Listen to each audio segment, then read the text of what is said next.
Did you really stream every day this week? Yes, I know. I don't. I wish I could explain why, but I can't. Actually, no, I can. I just don't want to. Oh, I haven't changed the text at the bottom of the boat there. Sorry. Well, I mean, it still applies.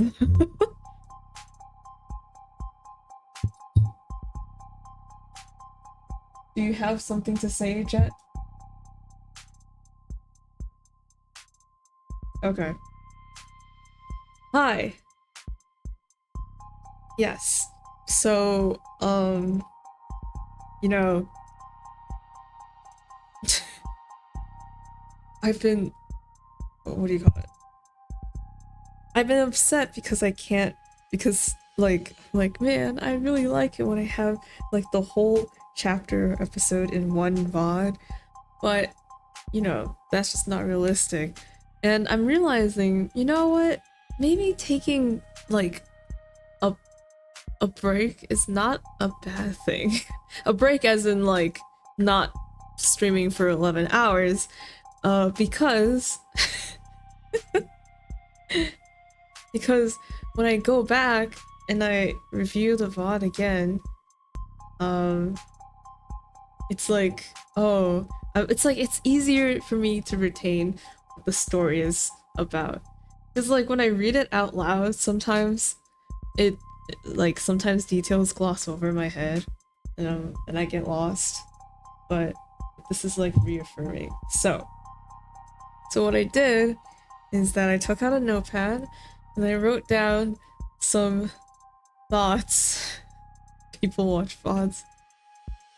I wrote down some thoughts about like the sort of the timeline, the history, from how I understand it, perceive it, remember it, right? So, so the Ikaria family had, what was it again? Daisuke who told us this.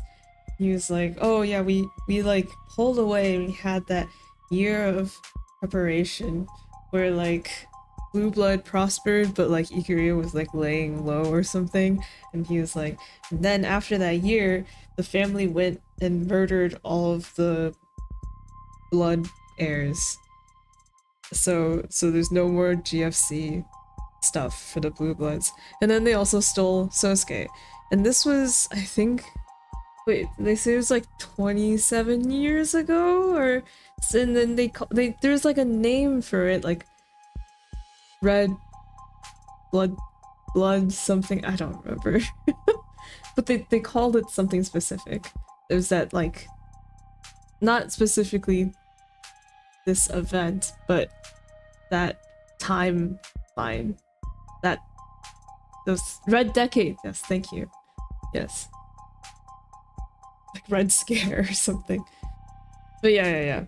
So, right, so they stole Sosuke, they killed all the other heirs. So Blue Blood falls, Ikaria prospers.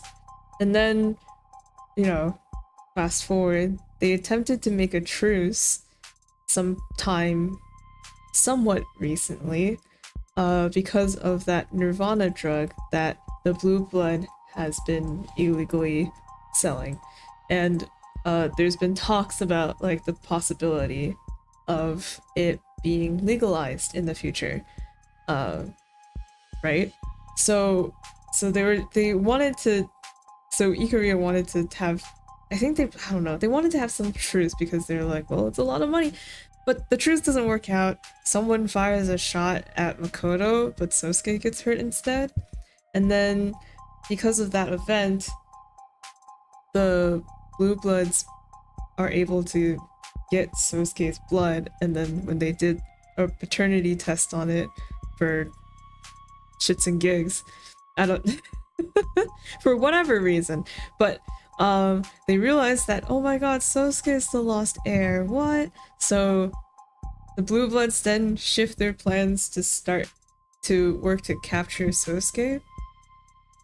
But it looks like they're continuing to attack Makoto when Sosuke gets placed as Makoto's bodyguard, right? So that's where the sort of like the miscommunication, the confusion. I think he really was just thinking, yeah, right. Like I honestly don't blame him. They're just like, oh, we have his blood. I mean, like, why not check? We have the technology. Yeah. So that's sort of how I understand it. The Blue Bloods want Sosuke to come back as their heir, or they at least want his blood, so they can access their like family wealth and then open. I think their plan is like they want to open like legal pharmacies and sell Nirvana themselves when it gets legalized, or something like that. Like they want to be able to keep the money that Nirvana has been bringing them when it gets legalized. Because if it gets legalized and they can't sell it, no one's gonna buy it from them anymore. They're gonna buy it from the legal places. Yes, yeah, specifically the old guard. The old guard want, so the old guard want to go with the plan, their quote plan A, which is to find the lost lord and access their family generational wealth thing. The young blood are like, yeah, no, because then there's gonna get tossed aside, and they, right? So, like, their idea was to like buy land so that when Prop 494 something 496 4 I don't know, I don't remember the number, but when that prop gets passed, like with the Chopin's like support, when they have to buy the land, or when they have to do the construction later, they'll have to buy the land from them or something, or like it'll cost them money. They'll get money that way. Right? And that was meant to be a secret, but it's no longer a secret because we yelled about it in court. Yeah. The Ikaruya want to keep the Blue Bloods down and keep Sosuke out of their reach. And not gonna lie, still confused about the motives of their hatred towards the Blue Bloods, but like what I think, like both Makoto and maybe Daisuke too, like when they talk about the Blue Bloods, or like if you're like, yo, isn't that kind of like mean? And they're like, oh no, the Blue Bloods have been awful to us, right? But I don't like, I forget like what was the motive for the Ikaruya to like murder all the heirs in the first place. You know, like, was it just because because I think like the two groups have been fighting for a long time, like they've been in competition for a long time. Like, was it just so that Ikaruya could like pull ahead of the Blue Bloods like once and for all, you know, type of deal? I'm not sure. It's just kind of competition for Nirvana. Well, no, Nirvana came afterwards. This is like why, like, this is like much before. So this is when they 27 years ago during that Red Decade stuff, where like they did all the murders. It's like, but like what was the reason for the murders? Was it just like good old friendly competition? Not sure. The reason Sosuke was adopted into the Ikaruya family is because having the Blue Bloods cling to the hope of an heir still existing will divert their attention away from harming the Ikaruya business or something. Yeah, so that's Daisuke's like mindset. His gang leader, mafia boss mindset. So okay. Good job, Daisuke. Good for you. Yeah. Uh. Oh yes, and there's two other things that sort of came to my mind as I was reviewing the story. Um, is that first of all, totally forgot about the kid at the beginning. Remember that kid who was wearing like all the eyes and like those the scarf with all the eyes, and they kind of look like a little gremlin, you know? Remember that kid? Yeah, totally forgot. The thing is, like because no one has mentioned them like since, and they haven't even appeared since. Like, I brought him up last. No one has mentioned him, or and they haven't appeared afterwards. I feel like maybe because I think like something of like the conversation around in the first day, uh, like maybe they're like unlisted, like they're one of the unlisted people. Um, so I don't know, but that kid is like got a search term for them. What, unlisted or the kid? But that kid is like the one person who knew that we were in the lower wards that night. Oh yeah, unlisted. Yeah, so like they're like the only person who could possibly point to Morgan murdering the four guys. You know, because they said something about them staring at Morgan's face, and Morgan was like, "You're not supposed to do that. That's not the culture."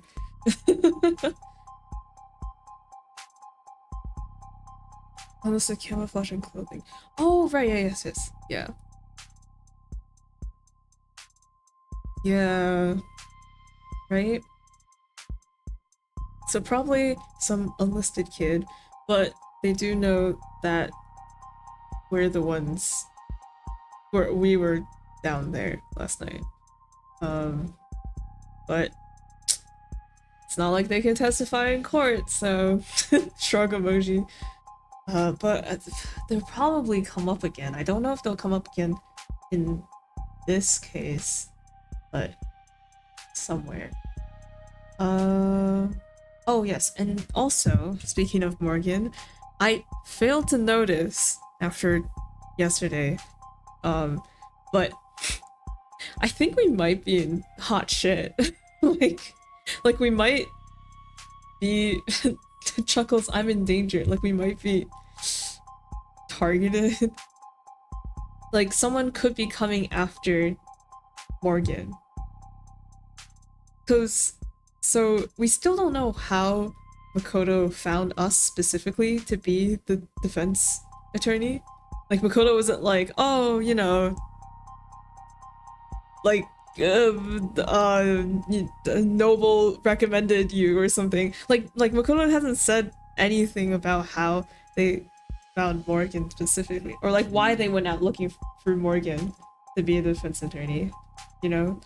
So we still don't know why. And then we also have a lot of ominous stuff. He said someone recommended her, didn't he? Sure, but like we don't know who recommended us. Yeah. And also, a thing that I've learned is that people lie in this game, and I need to stop taking every lie at face value. So, I don't know. Okay. But yeah, someone could be coming after Morgan. The way the Ikaria hired us was shady, but also we have that mask that, is that is very important. And we did get that ominous feeling from Creek. we did get that or ominous message warning from Creek. Yeah. Who was like, oh, you know, that huntsman wants that no mask, and if they find out that you have it, and like what's her name reiterated this too, if they find out you have it, then oh yes, Hana Kim, then you're dead. Like they will be coming after you, type of deal.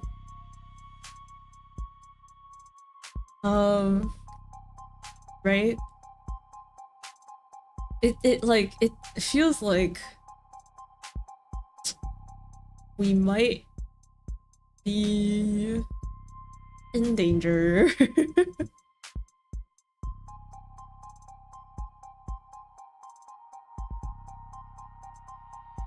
Also,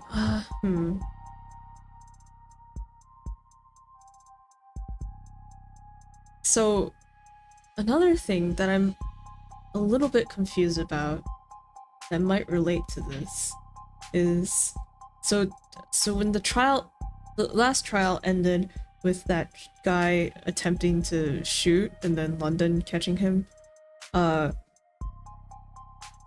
he was part of the Blue Bloods, and or specifically the older generation, right? Since I think it was probably, or I don't know actually, but like Hana Kim might have like a hand in having him there. Yeah, Besson or something, sending him there. But the old was it old guards or something? The older generation of Blue Bloods want the heir alive, you know? So it wouldn't make sense for Bowen Bresson to be there to assassinate Sosuke, because that would be like shooting their own foot. Like, why would they do that? You know? Why would he go there to harm Sosuke? So he must be trying to shoot at someone else. Who could that be? Is it? Nah, is it? Would it be Morgan?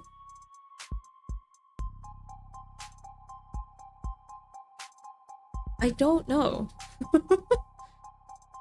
But it doesn't make sense that they would be there to shoot Sosuke if they were on the side of the old bloods, old guard.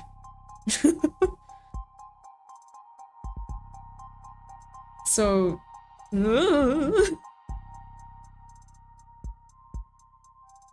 or, you know, they also did say they were like, that guy was high as balls when he went to court. You know, he's just a druggie. Maybe he was just crazy. I don't know. London, you know he has ties to Ikaria. Maybe. Actually, honestly, I forgot to review information around London. Do I remember? Oh man. Whoops, my mistake. I remember the part that I did go to review that I didn't really sort of comprehend is the conversation with Mirai, which honestly at the end of that sort of solidified her as on our side, I guess. Well, our side in quotes. She's like on Sosuke's side when Sosuke isn't even on his own side. The second one, the one last stream, because she wanted Sosuke to run away essentially and save himself, because she didn't want him to take the fall and go to jail for forever. And she also, when we mentioned like, oh, Mirai, you know, you're the head of Renegade, or like you're in charge of Renegade or whatever, and you have like that type 2, it's like enhanced type 2 diabetes thing, like the drug that handles controls that, which I forgot the name of, you know, and which, like, for some reason the price won't come down, even though it's a public drug or something. She ended up giving us, yes, TND. Formula, yes. She ended up giving us that link where it was like, oh, you know, if you know any students who have like the enhanced type 2 diabetes and they need medication, they can visit this link for like possibly a cheaper price. Yes, I can look at the terms, but that would be cheating! Or actually, no, not cheating. That would just take too long. Scrolling through this list is hard, okay? But yeah, so.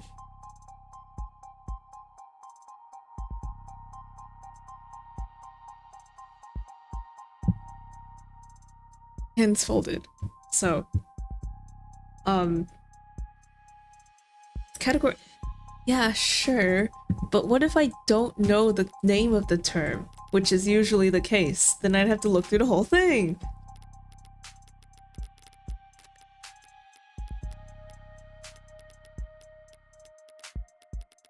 Oh yes, and and about like the actual like who did the murders. Currently the running suspects in my head are Han and also maybe Roger, but it's leaning more towards Han. Yeah. Yeah, so Sosuke's family affairs aside.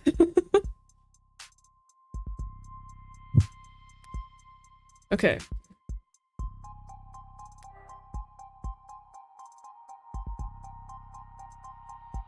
Oh, right, the eye mole. Okay.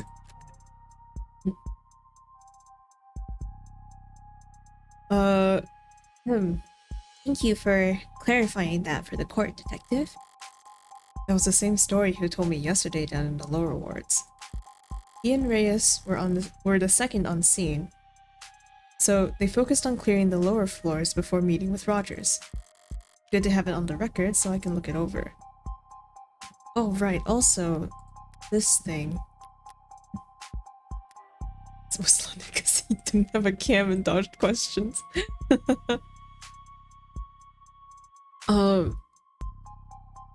Already apprehended the suspect, so we focused on securing the area. All the rooms were empty, but one was unlocked. Okay. Right, when Reyes came over drunk before this, right? Oh, right, she said that when they arrived on the scene, it was Sosuke face down on the ground, and like Chopin was also face down on the ground. Well, Chopin was face down on the ground, yes, but Sosuke was also face down on the ground.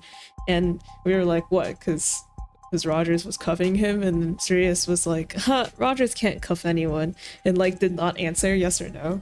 And so now I'm wondering, it's like, wait, what?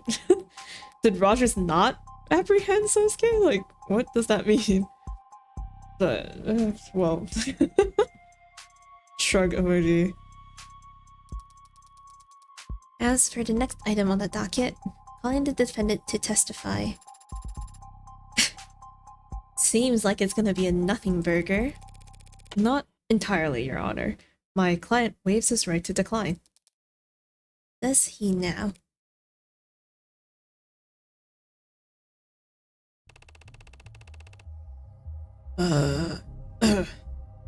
Sosuke Ikaria. I'm a head of personal security at the Ikaria Financial Group. In the IFG, that's a family-run, small business, mom-and-pop operation, I take it. Family run. I don't know about the other terms. Well, Mr. Ikaria, I feel like the court already has a strong understanding of the circumstances you found yourself in. How you were captured and tortured by these 4 known criminal associates, all of whom are now dead. How you were found standing over the body of Officer Chopin. I suppose all anyone can ask is, what do you have to say for yourself? I can only tell you what I remember, even if that's mostly pain. How about after the pain? How did it end?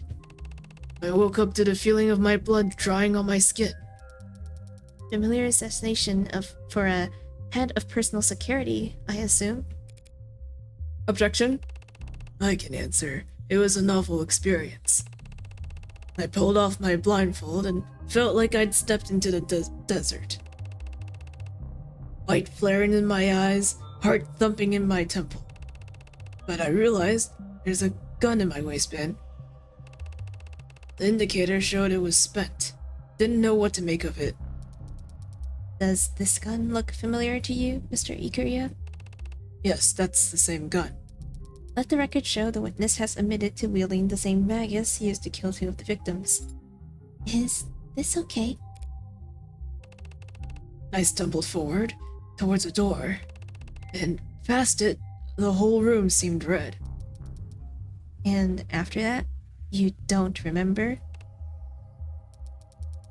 Anything else you'd like to say to the court, Mr. Ikuria, before we finish?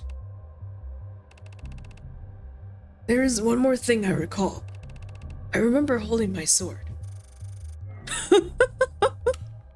So he admits it! You remember holding your sword? Woof, that ain't good. That's very interesting of you to say, Mr. Ikuria. It was on the ground. It's important to me, so I bent over and picked it up. Do you recall the next thing you did with that sword, Mr. Ikuria? No, the next thing I know, I'm being transported and read my rights. I see. Your Honor, do you feel we need to continue? The questioning? The trial. Ouch! Ready to begin cross-examination at any time, Your Honor. If you insist. Round 1, fight! Surely, we're past round 1 by now. Okay, cut bindings. Yoru. Magus. I woke up in that room, blindfolded and in pain. Managed to untie my bindings and stumble over. Oh. That's when I noticed the gun sticking out of my waistband. I was alarmed, but the ammo was already spent. When I stepped through the door, everything on the other side was red. All I could think to do was bend down to pick Yoru up off the floor. The next thing I know, I was in an ambulance, having my rights read to me. Sosuke isn't lying about anything, is he? No, he's just subconsciously glossing over a certain key detail.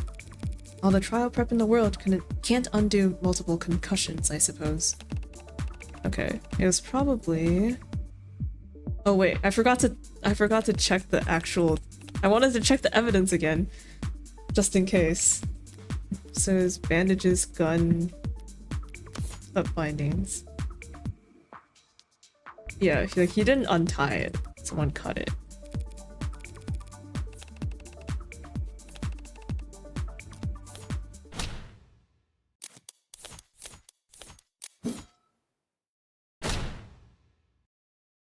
Yeah! Maybe he has what? Shaped nails? Sosuke couldn't have untied his way out of his bindings. Not when they were very clearly cut by something sharp.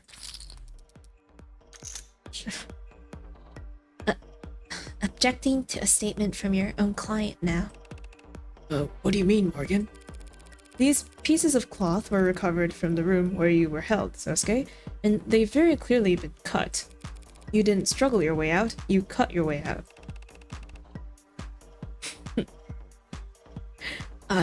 Yes. Now that you mention it, that's right. But if I cut myself out first... Your Honor, the people ask that the defense do their testimony coaching before the trial begins from now on. As it stands, this has been a colossal waste of time. Yeah, I mean, this detail probably isn't important, right? It's very important, Your Honor. If he used a blade to cut himself free from his bindings, that means Sosuke couldn't have gotten free until someone handed him a blade. Meaning that the people's theory of a daring escape mid-interrogation is doing just fine. Thank you for asking. None of us in the court here today seriously believe this man or his memory can be taken as the truth. Then forget him and just look at the bindings. They're hard physical evidence, and they have to have been cut. By something sharp. What do we know that fits that description? You think it was Yoru? His captors kept him bound in that room most of the night, then cut him from his bindings and with the sword to bring him into the main room for questioning, where he turned the tables on them before slaughtering them all. Badass! Well, counselor, are we done here? Could the katana have been used to cut those bindings? Looking at the actual bindings themselves, couldn't have been the sword, it could have been the sword. Looking at the actual bindings themselves, you say?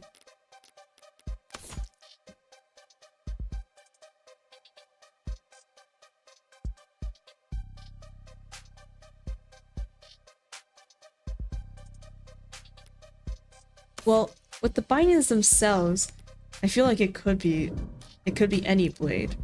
But the thing that points it to being the knife instead of the sword. Actually, I don't know.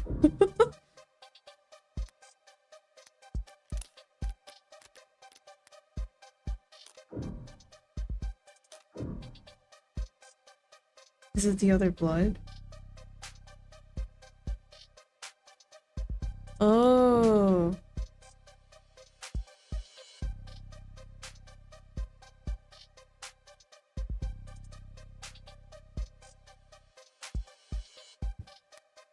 Right?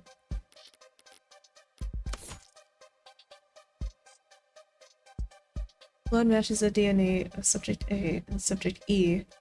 Miller. Like Miller's blood was on there for some reason. But I feel like then, I don't know, but then she would argue like, because Miller's blood was also on the katana's tip, right?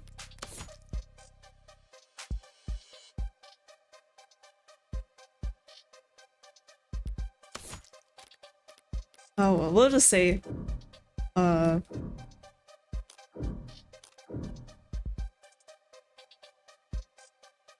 no, because if it was, because I had other people's blood on that too, and if it was either sword, then that the other people's blood would have been on the bindings. Okay. Of course, it wasn't the sword that cut those bindings. What do you mean? The problem lies with the DNA. Your Honor, if we could please draw the court's attention to the forensic analysis of the bindings. You'll notice Your client's blood, obviously. yes, obviously. But upon closer inspection, you'll also see that blood from Miller was found as well. The poncho guy? Who was stabbed in the throat, as the court may recall. Yeah, by your client's sword, as is no doubt still fresh in the jury's memory. Well, how can that be, Your Honor? What do you mean? Is it not sharp enough? What a piece of... How can Miller's blood have ended up on the bindings that kept my client from leaving the room in which he was held? Unless Miller was killed before my client was ever cut free? Oh, or that, yes. That's kind of a big deal. Is it? I thought so, at least. Oh, stoink crash. She's lying, that's not possible! You thought wrong, Counselor. It's true that the katana has blood from Miller's stabbing on it, and I'll admit that it's surprising to see his blood on your client's bindings. Miller's autopsy shows that he has no wounds besides the fatal puncture in his neck. So, the bindings on my client must have been intact at the time Miller died. But those bindings didn't need to be cut before your client could kill him. What? If your client's wrists were left bound for questioning, he could have stolen the gun, killed Tanks and Creek, and then picked up his sword as he just stated in his testimony, and set to work. You think my client was drugged and beaten before killing 4 men with his wrists bound? Hardly impossible for a man with his talents. And there's no other explanation for why he would have cut his bindings with a sword that, as you insist, must have already been used to kill Miller. No other explanation. Not even if he used something else to break out of confinement. How is Emma suggesting this? Because she doesn't know about the knife, I don't think.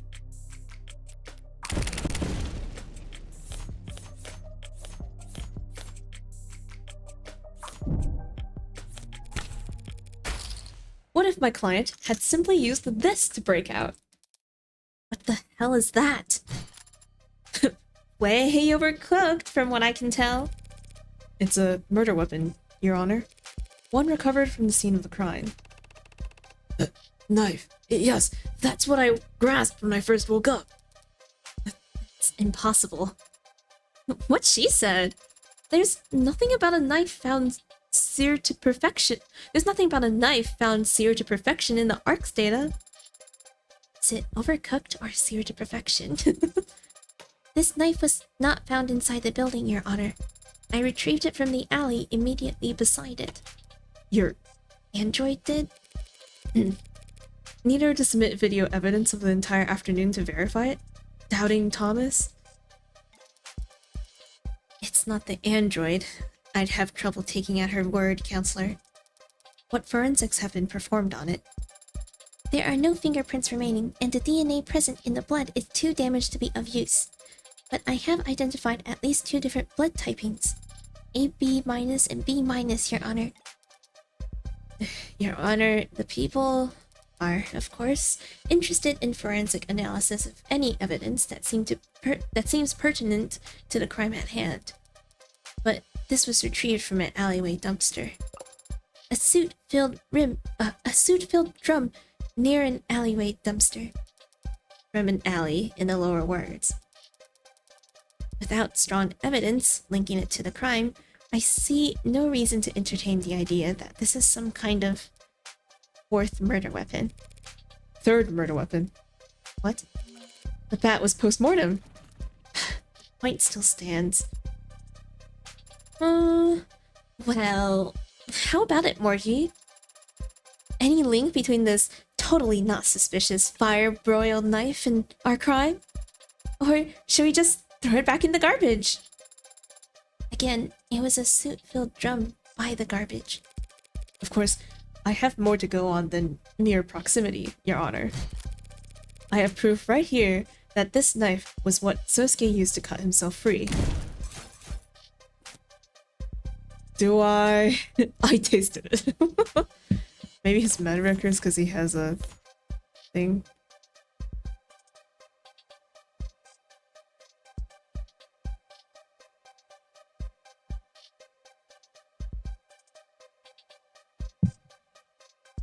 Cut bindings.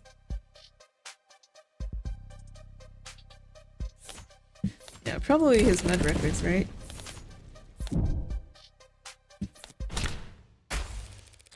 Just take another look at that. Your client's medical intake record? A little late to still be drumming up sympathy, but if there are shirtless photos in the file, I suppose I'll have a duty. There are. Okay. What? I did not remove my shirt for... If I may, please direct the court's attention to one specific item. Slight laceration found on left hand. What do you mean slight? Like a paper cut? Or like a cutting board accident? Neither paints a very gallant picture. But if he had a cut on his finger when he was first arrested, then it must be sustained around the time of his escape. It must have been sustained around the time of his escape. Like when he was using a knife to cut himself out of bindings while blindfolded. yeah, that makes sense. Even a master swordsman can nick himself on his blade every now and then. His katana Was found with a lot of blood on it. Yes, but none of his own. Adonai is correct. Yoder was thoroughly tested and found to have blood residue matching Miller, Trey, and Officer Chopin. But not one drop of Sosuke's. Meanwhile, we have a knife right here, ready to be submitted into evidence and studied under every microscope Oh, that was me. Meanwhile, we have a knife right here, ready to be submitted into evidence and studied under every microscope the state can find. That just so happens to have Sosuke's exact blood type on the tip. AB-. That blood type doesn't match anyone in this case's full file except for Sosuke. What? I do blood type fortune telling. So, I have a hobby. Shoot me. 2 shots, right to the base of my skull. Counselor Morgan, perhaps you might grace us all with your formal requests. I call for this knife to be submitted into the record and forensically analyzed as quickly and thoroughly as possible, because I believe it is the murder weapon that actually ended Miller's life. A knife to the neck. Would be much easier to pull off than using the very tip of a sword. I hypothesize. Nice recovery. Perfect Ukemi. In other words, then, you're asking for the medical examiner to re-evaluate whether this knife might be a better fit for the wound in Miller's neck? Yeah. Did you just repeat what she said but slightly rephrased? A conversational tactic to surpass mental... It's worth repeating, Your Honor, because the people understand the full weight of what this knife implies. It can overturn this entire case in an instant, depending on what Sato finds. Emma's repeating what I said because she's stunned. I just flashed her my hand, and it was 1 card away from a full house. The people have no objections, Your Honor. This trial requires that we fully examine this new piece of evidence. Cool. So, does someone have her number? Is there a group chat room for everyone who works for the government, or... Dr. Sato is already on her way. So there is a group chat, and I'm not in it. She'll begin the examination as soon as she arrives. Guess we just slack off until she's done, then. It occurs to me, Your Honor, that we ought to thoroughly examine why this possibly critical piece of evidence was not found during the police's investigation. The investigation and preservation of this crime scene was a joint effort between the police and Sinus Security. Then perhaps our next witness can shine a light on the source of this deficiency. Hello.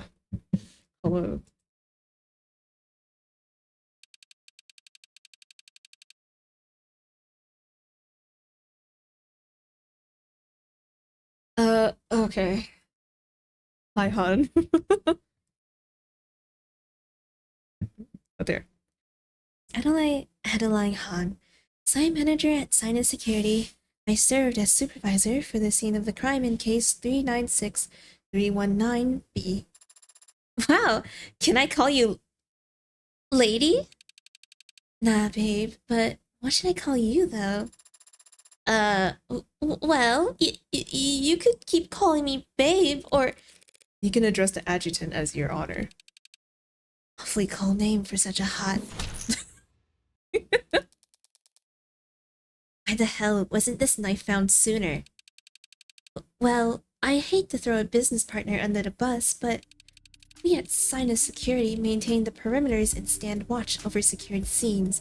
It's the cops who do the searching and flagging. You'd have to ask them why they didn't go dumpster diving.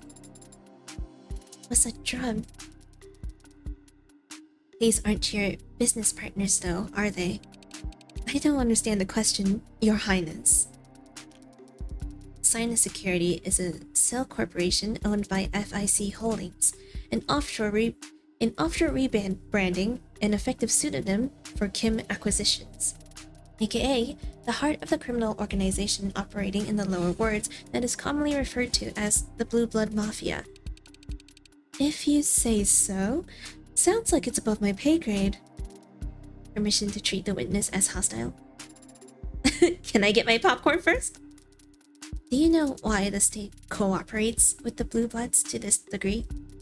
Why you're allowed to run your businesses and and manage your petty fiefdoms. Petty fiefdoms? How about this? It's a free country and we're loyal, capitalist, tax-paying entrepreneurs. Got your own explanation? It's because you're insignificant. Yes, Hana Kim owns Sinus.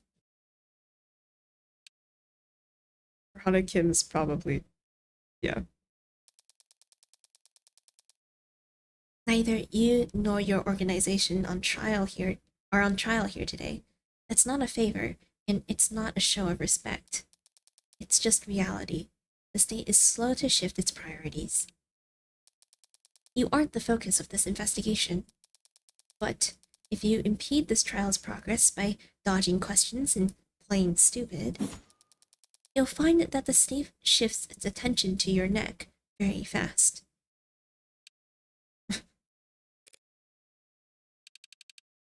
You got questions for me then? Why wasn't the alley searched? Because the police found all the murder weapons within minutes. No rational person walked into that bloodbath and thought, gee, I wonder if there's a knife buried under a pile of ash in the alley downstairs. Your witness, counselor. My turn. If my hunch is right, it'll be critical that I gather as much information as possible about the scene of the crime, and the ways in which it changed after I left. When did Sinus security first arrive on the premises? Midnight. About 2 hours after my client was arrested. You're sure? Checked my messages and saw the time right on my phone when we got there. You were there yourself. Trouble with being the site supervisor? You gotta stay on site. A lot of naps and parked cars. Paul let slip a few details about the building setup when we first met. Time to get it all out on the record. Nice weather. Oh. I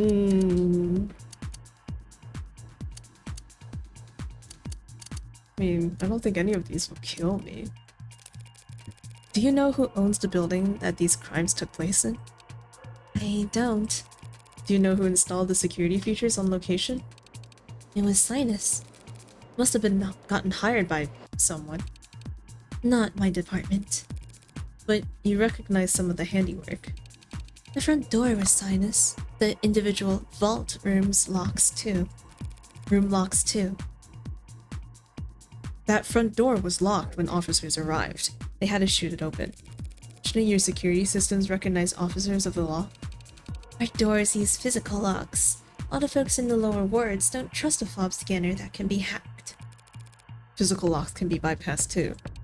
Sure, but at least that takes time. Small time. All the doors require keys. Oh.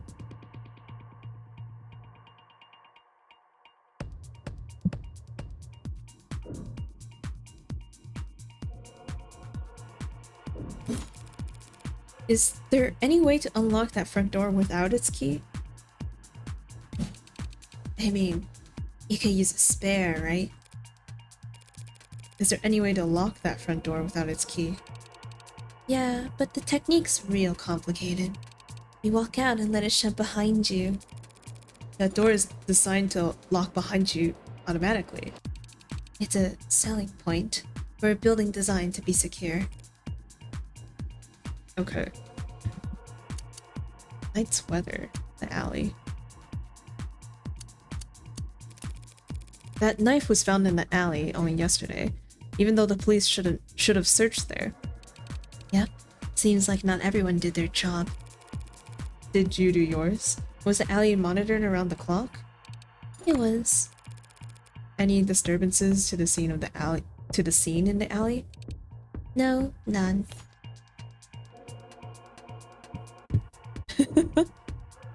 This knife have been planted there.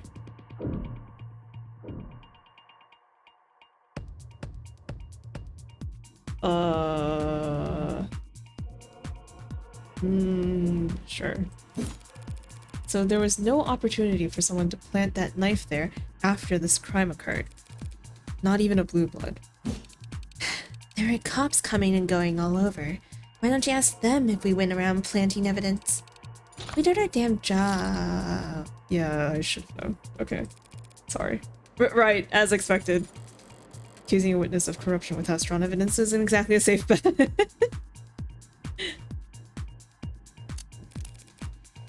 It was a warm night, I'll bet. You're asking me about the weather? Not exactly grade A small talk. Vince, Your Honor? I was trying to be polite, but if you insist. Were the windows open in the building when you arrived? There's a lot of windows. Not sure. The crime scene and room directly below it. Were their windows open? Yes, those windows were open when Sinus arrived. Strange. Didn't it rain that night? That drizzle was over before 9 p.m. And even if it had been a downpour, it's not a crime to risk you getting your windowsills wet. Alright, so the building wasn't completely sealed by the time you got there. What was the building sound? Oh, I mean, I have 21. Thank you, that was a very enlightening conversation. But it raises just one question. Who ever could have gotten inside the building or Chopin and Rogers?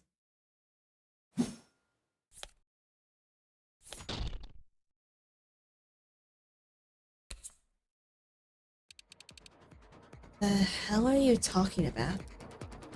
Your Honor, perhaps Counselor Morgan might narrow down her absurd, attention-grabbing claim first, so that the people can properly eviscerate it? Yeah, what she said. Someone got into the building before Chopin and Rogers did. That's become obvious. What are you talking about? The only way into that building was through the front door. Chopin had to shoot it down. Are you suggesting that he didn't even try turning the handle first? Front door wasn't locked. Front door was locked.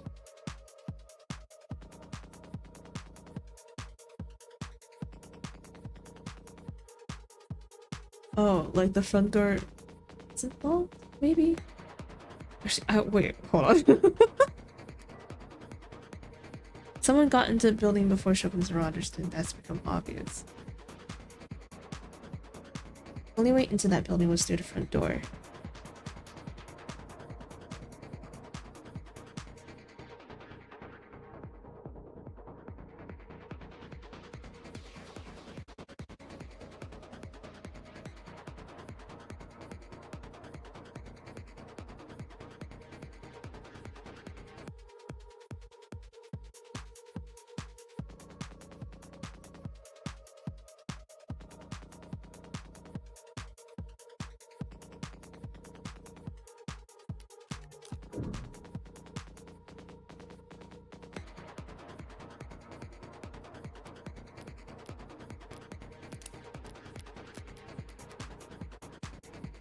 It was locked, right?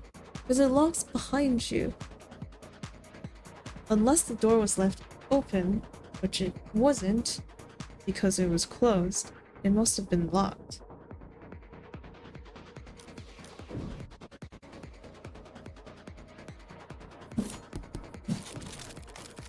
No, the door was definitely locked when those two arrived.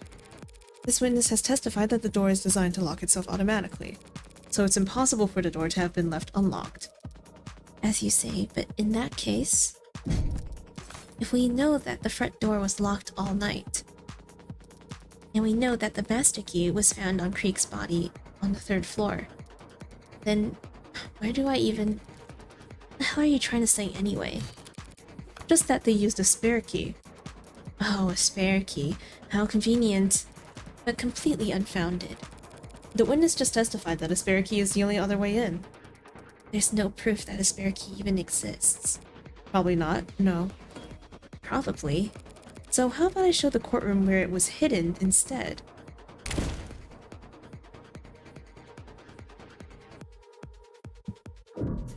alley?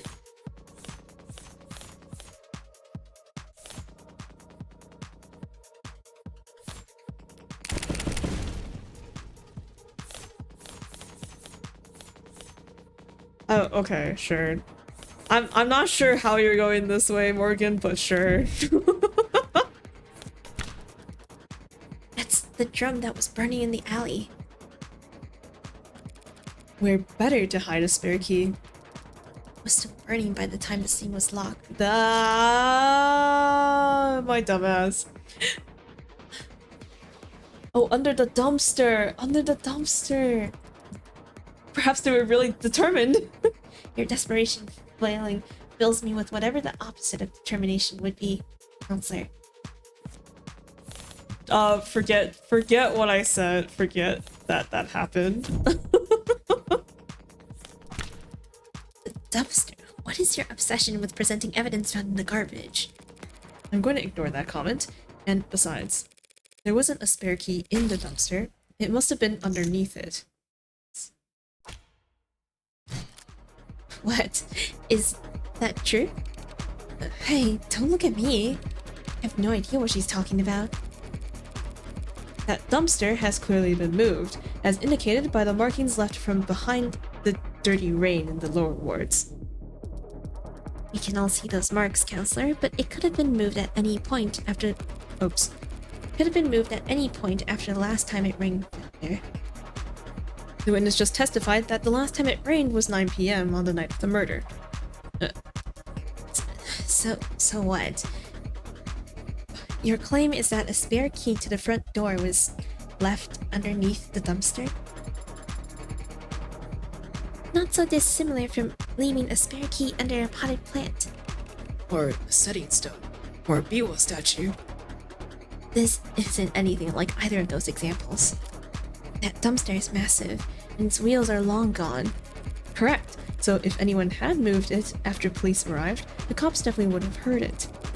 If it was moved after the rain stopped and before Chopin and Rogers got there, that narrows it down to sometime between 9 and 10 p.m. And of course, someone would only bother to move a dumpster that heavy if they knew what they'd find underneath it. Someone like... Oh my god, stop. Is this happening?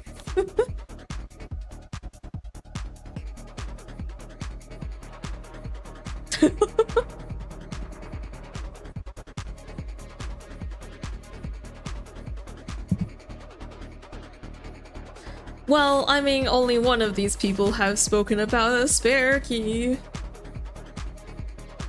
And has modded arms.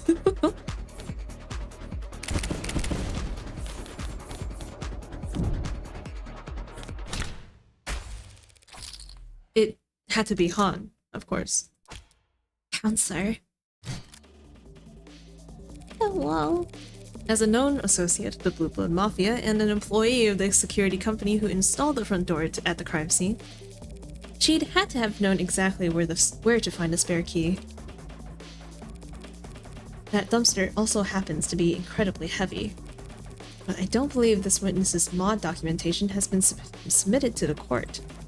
Could you estimate for us your approximate lifting strength? You lift with your back, not your arms, lady. Pushing strength, then. Me? I couldn't push over a flower. Fact is, you're just bullshitting. There's no proof for any of what you've said. We could check your fingerprints on the front door. You'll find them because I've used it plenty of times. It's my job. We could check for your fingerprints on the dumpster. Nothing's filthy. You'll get nothing but partials from a bunch of unlisted, and addicts, and whoever else stumbling around in that alley. Would we? Dunno. But after you do, I might just recall how I nearly puked when I saw that crime scene, and how I might have stepped out into that alley to catch my breath. Would you believe I rested my hands on that dumpster then? This line of questioning is unproductive, Your Honor.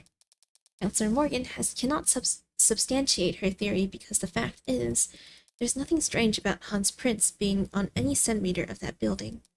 Not when she spent nearly 2 full days patrolling it. True, Fingerprints won't be enough. I need something more impactful. And I've got just the thing. What? Han was there that night. She was there before the police even were, and she was there long before Lasinus showed up at midnight. Oh, no. And she was there long before Sinus showed up at midnight. And I can prove it right now. How? Exactly. What? I'm gonna prove how she got there before the police did. Yeah. What the hell was that? Adonai, did you really have to do that again? What is happening right now? This is a simple whistle. Every time I press it... Every ad in the courtroom picks up a rather nasty frequency, as does any phone with a power receiver app installed. So, should the witness be excused so she can answer her phone, Your Honor? You brought that shit into the courtroom? Where exactly was this whistle found? At the scene of the crime, of course. Here, where Creek's body lay. Police must have disregarded it as a keychain or toy. Didn't anyone teach them that when you find a button, you should press it? That's the exact opposite of what you should do at a crime scene. Yesterday, Dr. Sato testified that Creek was alive for several minutes after being shot. If he pressed this whistle even once in that time, the witness's phone would have started getting alerts. As I've demonstrated to the court just now. Anything to say for yourself, Miss Han? I don't know why Han wouldn't have changed her phone so that she didn't receive those frequencies on that app. Or maybe she can't do it just like willy-nilly. But if someone was like, oh hey, this button makes your phone vibrate, I'd be like, time to change that. Offer now power. Oh, I can't read. What's up? What else is new? Anything to say for yourself, Miss Han? Did someone install the app on your phone as a prank? Any blue bloods near the courtroom think that Creek is requesting help from the grave.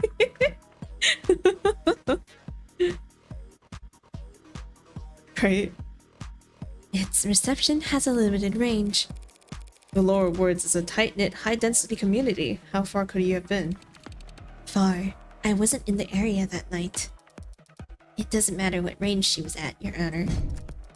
The defense claims that Han entered the building with some kind of spare key, letting the front door lock behind her to block Chauvin and Rogers. But those two officers did enter after they shot the lock, at which point they didn't run into the witness. Creek was shot at around 9:45 p.m. Considering the time it would have taken Han to arrive and retrieve the spare key, she would have only been a few steps ahead of Chauvin and Rogers. After coming so far with your brilliant spare key deduction, are you now going to claim that she simply ran away? No, at that point she would have had to hide.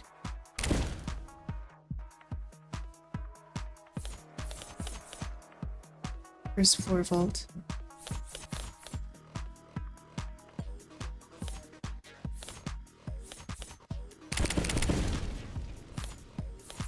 Oh. Since they didn't see her, logically, we must conclude that she hid in one of the rooms on that floor. That is logical, but it is also entirely conjecture. Not this time. Detective London's testimony established a possibility. Remember what the good Detective London testified earlier? Rogers had already apprehended the suspect, so we focused on securing the area. Sunshine and I cleared the first floor. All the rooms were empty, but one was unlocked. Can you teach me how to speak brackets out loud later? Two police detectives have sworn that one vault on the first floor was found unlocked. Unlocked, perhaps, by a spare master key?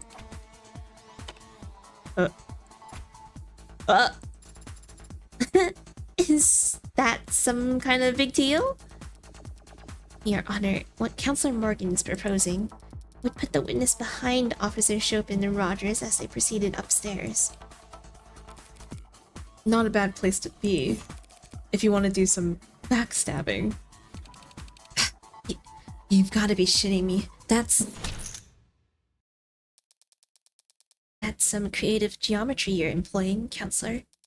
Imagining the witness as somehow getting positioned behind Tariq Chopin, yet somehow remaining invisible to the eyes of Officer Rogers. That's... Non-Euclidean crime scene recreation. Very novel. Her insult sounded really smart, so I'm inclined to agree. I thought I had something, but when I tried to put the cards on the table... How could Han have gotten behind Chopin on the 3rd floor? Was Roger distracted at the window, maybe? Or... Wrong question. I'm getting ahead of myself, trying to work backwards at this point.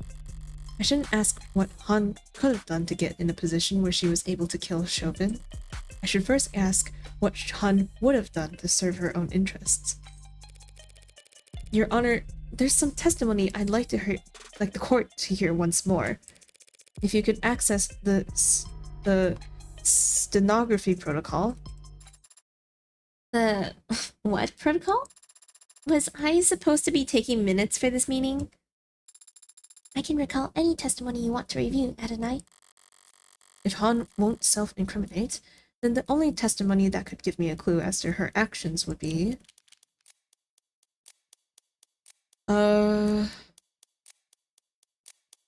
Rogers?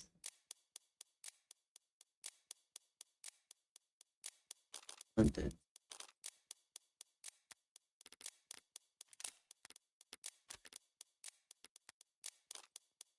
I'm just gonna say Rogers. Recite Rogers' testimony from yesterday. Start from after they entered the building. What are you fishing for? We heard a loud slam. Chopin gets all deadly serious and insists I stay, and he goes ahead. That's it. The sound Rogers heard from the alley, the one that made Chopin want to form a pincer, that must have been when Han moved the dumpster. When Han moved the dumpster in order to get the spare key. After the first officers on the scene had already destroyed the lock. Oh, wait, no, shit, no, I fucked up! I fucked up! No, wait, oh my god, well, no, that would be silly of her. Yes, she certainly have an egg on her face. Reminds me of someone else I know. No, roll back. Can't imagine who. Allow me to rephrase. The sound Rogers heard from the alley, the one that made Chopin want to burn a pincer, that must have been when Han...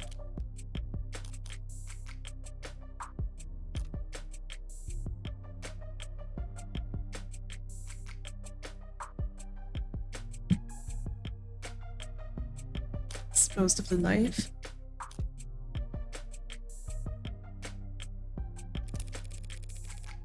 Of course, that was the sound of her tossing the knife into the trash. Drum. Shit, I'm fucking up so bad. What do you mean she landed on the dumpster? I thought we said that that wasn't the case. Wait.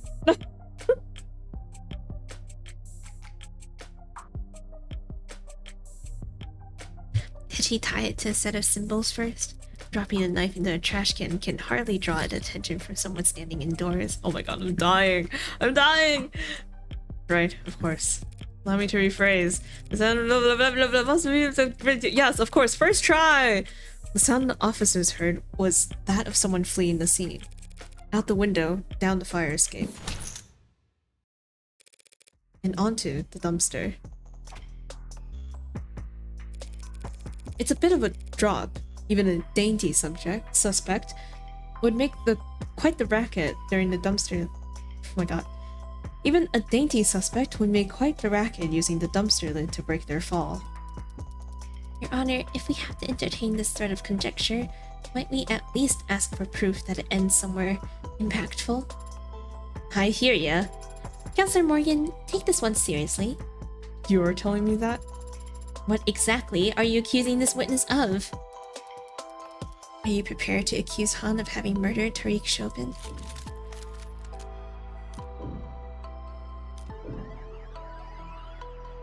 I mean...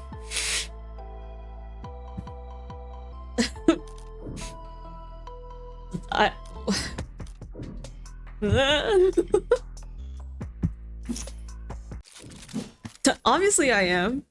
Counselor, you... And joking. Absolutely no one's laughing. If my theory is right, then it was the sound of Han fleeing the scene that caused the cops to split up. In other words, at the time she left, Chopin was still alive. Oh, wait! I'm a dumbass. Oh my god. Roll back, tools, clear the street. What? Oh my god, that never happened. I could. That's crazy, girlfriend. She's been uncooperative and has lied on this witness stand, but Miss Han didn't kill anyone. Woof. That was anticlimactic. I mean, perjury? Who even cares? Perhaps now, Your Honor, the court can get back on track and bring this witness's testimony to a close. And considering the fact that she may very well have perjured herself, I think it might be a better use of the court's time if we clear the room for the remainder of this witness's testimony. Yeah, I must have glitched, you know. Yep, that's what happened. No objections, Your Honor. So she spent them on customized. Okie dokie. Bailiffs, clear the gallery and remove the defendant to a holding room. RIP the Stoinks. They're forcing us out. What the hell? Hey, tag along, would you? With Sasuke? Can't let someone with a concussion fall asleep, right? I am certainly not still concussed at this point. See? He's delirious. Trust me. Very well, Adonai. Good luck. Some greens, usually so red. It's like, it's been falling for so long, it doesn't even look that bad. This empties out faster than I thought. No gallery, no jury live feed, no bells and whistles. You just give your testimony to the defense and You just give your testimony to the defense, the people, and moi. Then, when you're done, I get to watch them argue over whether or not I should add it to the record. So, you think I got something contentious to say? Sorry, but it's just gonna be more of the cold shoulder. What I think is that you're scared. The hell? Of what? Who? You? An audience. What? The pigs? You think I give a shit what any of them thinks, says, does? Even if any one of them might leak what you say back to the old guard? What's an old guard? The ruling faction among the Blue Bloods, who use the young bloods like this witness as their cannon fodder. Where'd you learn that? You binge a late dine special? Knowing Emma, she just learned all this from... Matter of fact, I did. Old guard knows where my loyalties lie. I'm no snitch. So, now there's someone to snitch on. I don't help the state prosecutors, and I definitely don't help Ikarian lawyers. The court's already empty out. We can sit here in silence if you like. 15 minutes of nothing, and then you walk out. But when you do, someone's gonna make assumptions about what went on in here. Telling me I'm screwed if I do, I'm screwed if I don't, ain't exactly got me feeling. Sosuke didn't kill Krieg.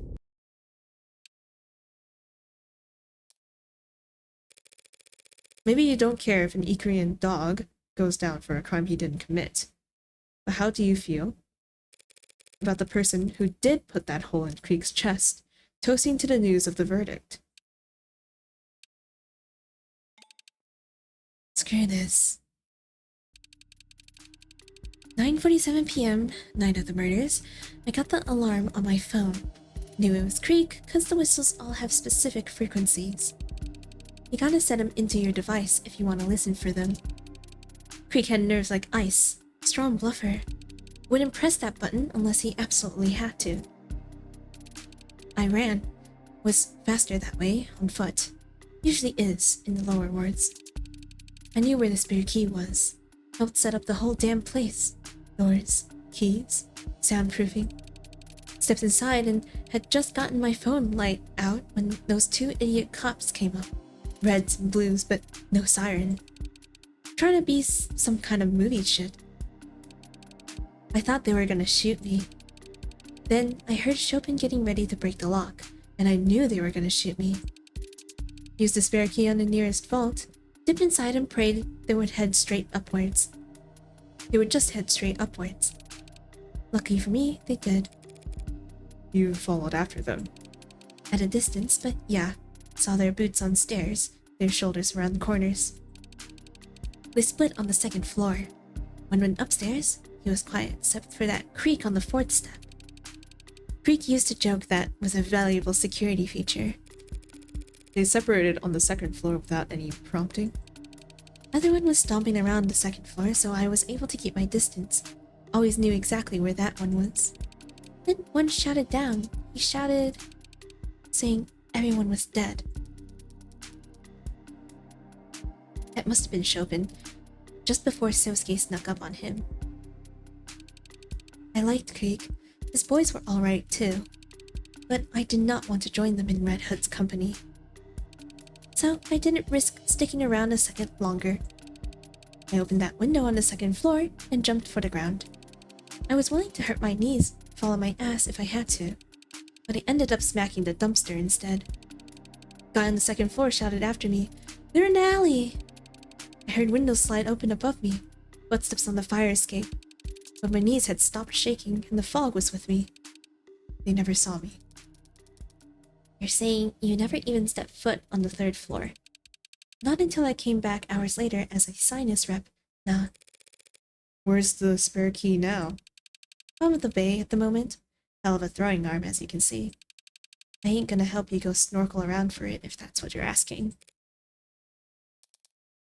Well then, the people thank you for your testimony. You've cleared up a number of oddities surrounding this case, though none of the answers you've provided have changed the fundamental facts of what the defendant is accused of. Not quite. She was in and out, Counselor. Didn't even set foot upstairs. I know. Not until she came back to secure the scene, right?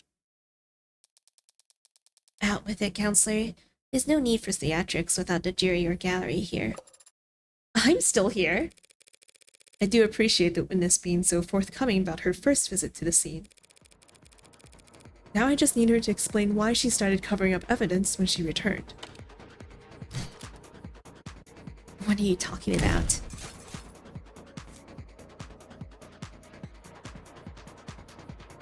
Why the police knew they weren't alone? I mean, they were walking into a building after after the distress signal, right?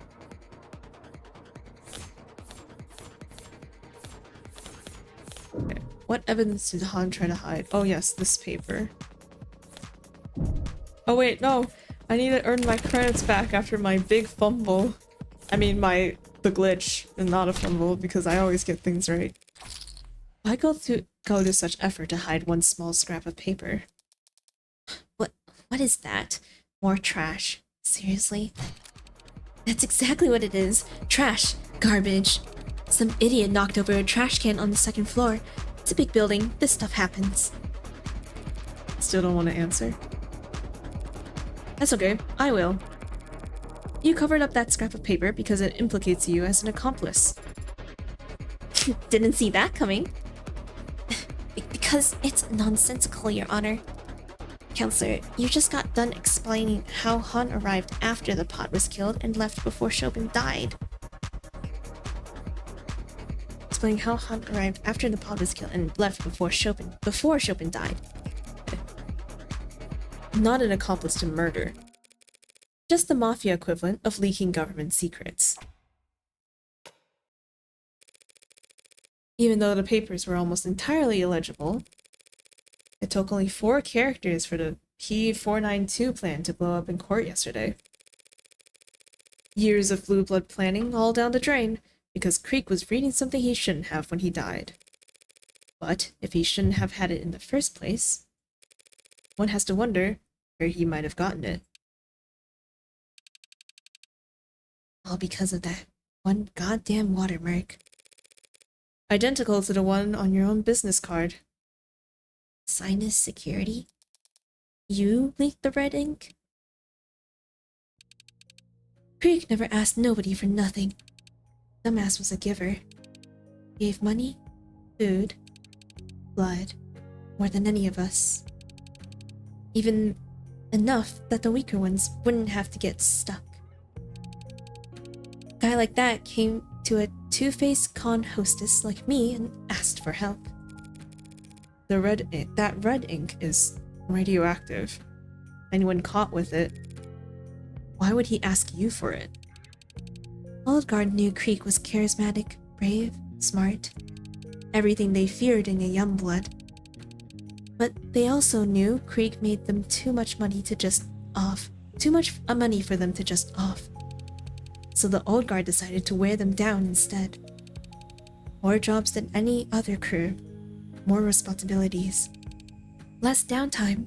No sleep. Keep him too tired to have them rebel. Keep him too tired to have time to rebel, then wait for them to screw up. So he can make an example of them when they do. Managers would do the same thing when a host got too full of themselves. Started thinking they were the ones bringing in the money. They were the ones who should keep it. Just put them on the grind. Grind them into dust. One old bastard had them trying to grab that Ikaria kid or whatever. At the same time, another expected them to do some kind of arms handoff to a big shot. At least, that was the rumor. Look, point is, Creek knew they had a target on their back already, so they wanted some kind of deterrent. They could have dropped that red ink into any inbox in town like a tactical nuke if they had to. But maybe that's why they fired the missiles first. You think the Oldguard killed Creek? I don't think it was that pretty boy hound. I don't think it was that pretty boy hound nursing those broken bones. Did he off the Chopin guy, though? I mean, I'd kill a stuck-up, spoiled prick like that for no motive, so... I'd kill a stuck-up prick like that for no motive, so... Did that answer your questions, Counselor? Not the most burning one. When did this scrap of paper arrive on the second floor? To some big shot. Wasn't there when I ran out that window. It was dark, and you were panicked, and I clicked too fast. How could you have even noticed? Paper's white. If you had seen it, would you have taken it? You kidding? Yeah, of course I would have taken it. I would have eaten the damn paper to make sure. Why didn't you simply eat the damn paper later when you did see it? Removing an item from an ARC-scanned building would set off any number of red flags. And the first thing that would happen is they would wind the clock back to see what it was. And that's what I did. Looked back to see how the hell I missed it, but the damn thing was put in every pick the ARCs had, right from the beginning. Knocking over trash to hide it was the best I could do. Lower ward survival tactics, hide in numbers. But, if this scrap wasn't on the second floor when you left, but it was on the arcs from the start, that means Reyes' body cam saw it by the second floor windowsill, the one that connected to the fire escape. Your Honor, I believe we're done with this witness, even though all we've managed to establish is that someone went from the third floor to the second floor without taking the stairwell. Someone circled around. You got all that from one paper? Am I stupid?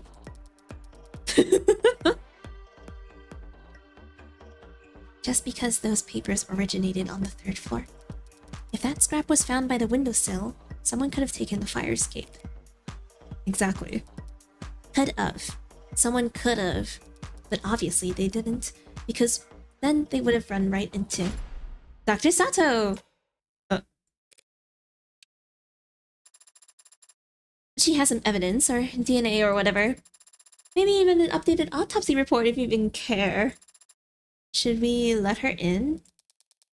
Your Honor, you're the one overseeing the trial, so... So I can cry if I want to! Open her up! And kick the flirt out. Hey, Miss Morgan. That Ikarian dog didn't kill Creek's pod. No, he didn't. You gonna find out who did?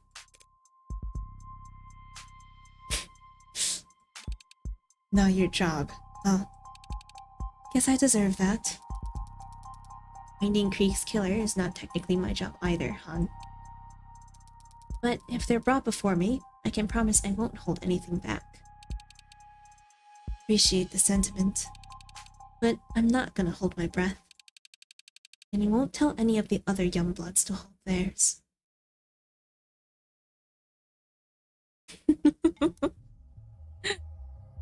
Oh man.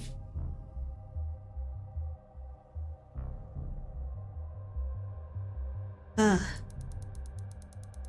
lot of news to break. I'll leave the interpretation of the good and bad to you two. That's cool. Just imply I'm the ugly, it's fine. Counselor Morgan's hypothesis stands. This knife matches Miller's entry wound. Well, how about that? And it matches the wound better than the katana, considering what we discussed yesterday. I'd be ready to say this is definitely the murder weapon used to stab Miller. But I've had no luck I've had no more luck with DNA testing than Sarah did. you weren't able to get anything. Nothing is in the range of admissibility. However, like Sarah, I was also able to perform blood type analysis on the blade. And while I found AB- and B- samples on it, well, I also found AB-, yes. I found one more blood type as well, A+. A plus. 3 people cut with one knife? This can't be hygienic. As long as you don't stick it in your mouth, you should be fine. I'm sorry, Sarah. A plus blood. Who was there that night that had A plus blood? That's a real cool question, Morgan. Who was there that night that had A plus blood? Well.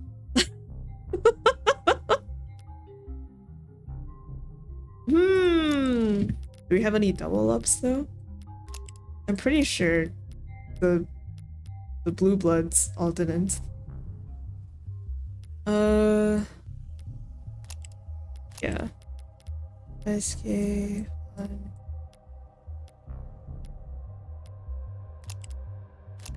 Yeah. I know Sosuke Miller already. Thanks was A-. Trey was O+. Well, so that earns A+.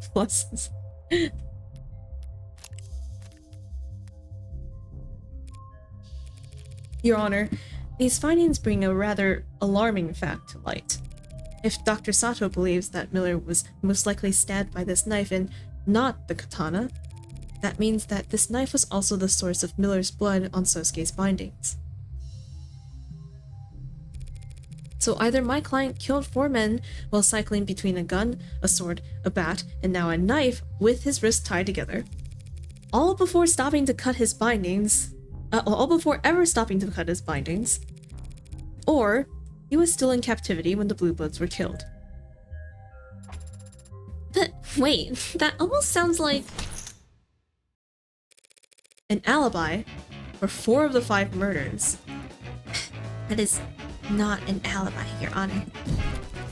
Merely an increasingly strong shadow of a doubt. Shadow of doubt? Shadow of a doubt. I said it right the first time. The jury can decide that for themselves. The facts surrounding Tariq Chopin's death still stand. Sosuke Ikuria was the only living individual in the room Chopin was killed in. Sosuke Ikuria is the only person with his fingerprints on the katana, something he corroborated with his very own testimony a short while ago. And the defense's theorized fleeing suspect has already been revealed as incapable of committing any of these crimes. Yes, but unfortunately for the people's case people's case against my client, there's evidence that completely overturns our understanding of how Chopin died.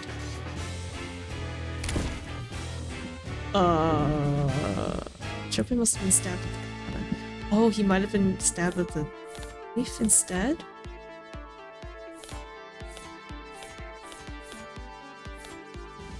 Chopin's blood on the katana? Yeah, it was. But it was also on the knife. So. And I'm pretty sure, was there any other... Let me look at these actually. There's also type A+. Miller's autopsy. Oh, the blade was... Okay, yes. Chopin's autopsy.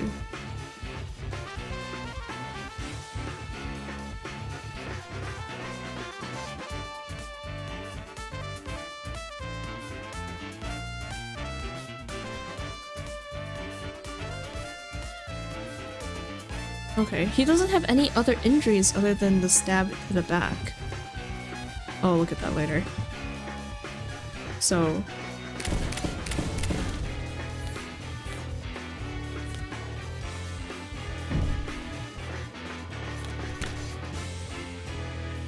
The knife that Dr. Sato just confirmed was used on Miller? Very likely used to kill Miller, yes. But definitely used to kill Chopin. What are you going on about? Blood typing. Chopin is the only victim with A+ blood.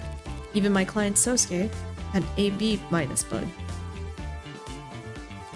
Yet Dr. Sato just told us that A+ blood was found on this knife. Blood could have come from... Nowhere but the single fatal wound identified on his autopsy. Chopin's blood was all over that scene. The knife could have fallen into it at any point. Not at any point, no.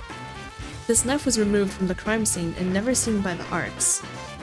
That means it had been moved into the alley before Detective Rios arrived on the 3rd floor. Oh. Chopin was impaled by the sword. We've all seen it. Yes, but not fatally. How could that stab wound not be fatal? Because it was post-mortem.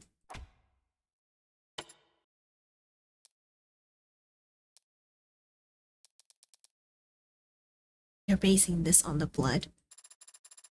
Usually closely follows a stabbing, yeah. It's the amount of blood, Your Honor.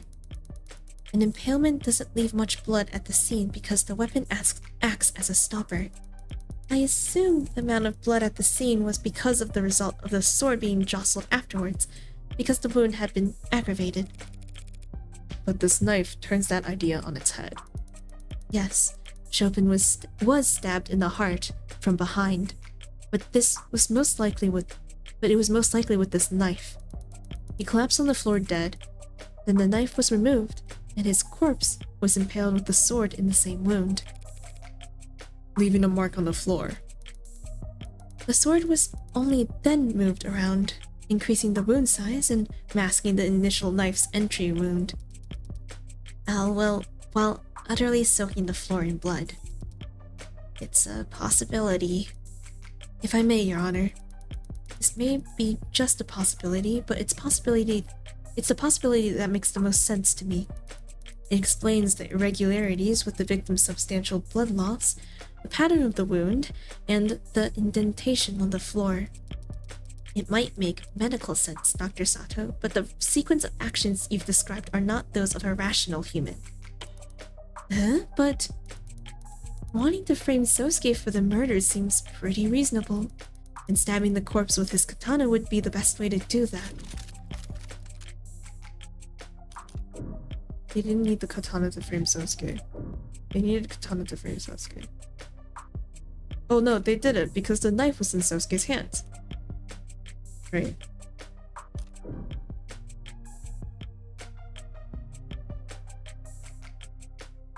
Think?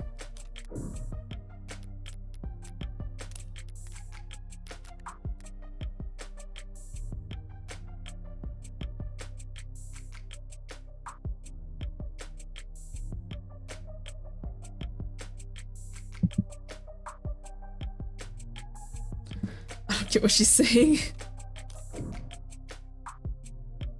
Emma says it doesn't make sense that the person used a katana to stab Chopin after they had killed him with the knife. Dr. Sato says, no, it makes sense, because if they wanted to frame Sosuke, they would use his katana on the murdered corpse to make it look like he did it. And then this is agreeing or disagreeing.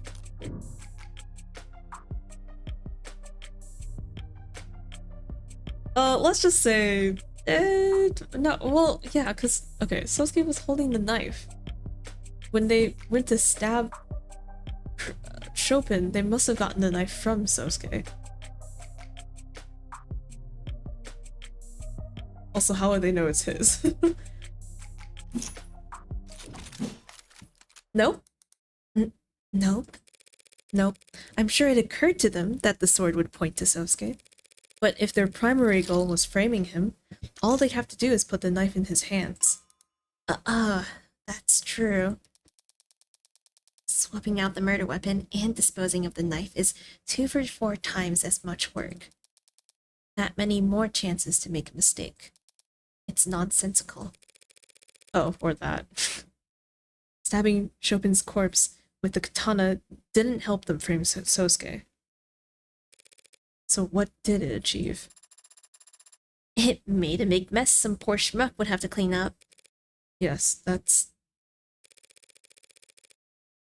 Oh, Chopin's blood nearly destroyed all the red ink dots at the scene. But who says that's a coincidence? What if Chopin was stabbed twice? Just so that his blood would cover up the red ink dots. This is insane. Makes sense to me. No, not your logic for the stabbing. This idea of yours that Tariq Chopin was part of some kind of conspiracy to defraud the city. Agreed, that is insane. I believe just the opposite. What? Tariq Chopin was an unpopular, straight-laced political aspirant working as a cop only to improve his electability. His personality, his family, his goals, he'd had every reason to blow the whistle on Prop 492.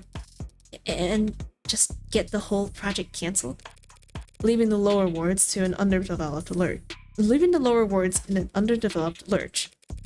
A lot of people would hate to see that happen. A lot of blue bloods. But the son of 2 city councilmen wouldn't care. And an Ikaria like my client would be actively rooting for it. You think Chopin was murdered just to cover up the fact that Prop 492 had been corrupted? Just? All that money left on the table? All the future money coming down the line? That's a much better motive than... What was it you proposed exactly? That my client thought a police officer and would rather stab him than have to explain why he killed his captors? Something along those lines. So, like, what's going on now? Did Sosuke do it or not? That will be cleared up in this very short order, Your Honor. With the help of our final witness.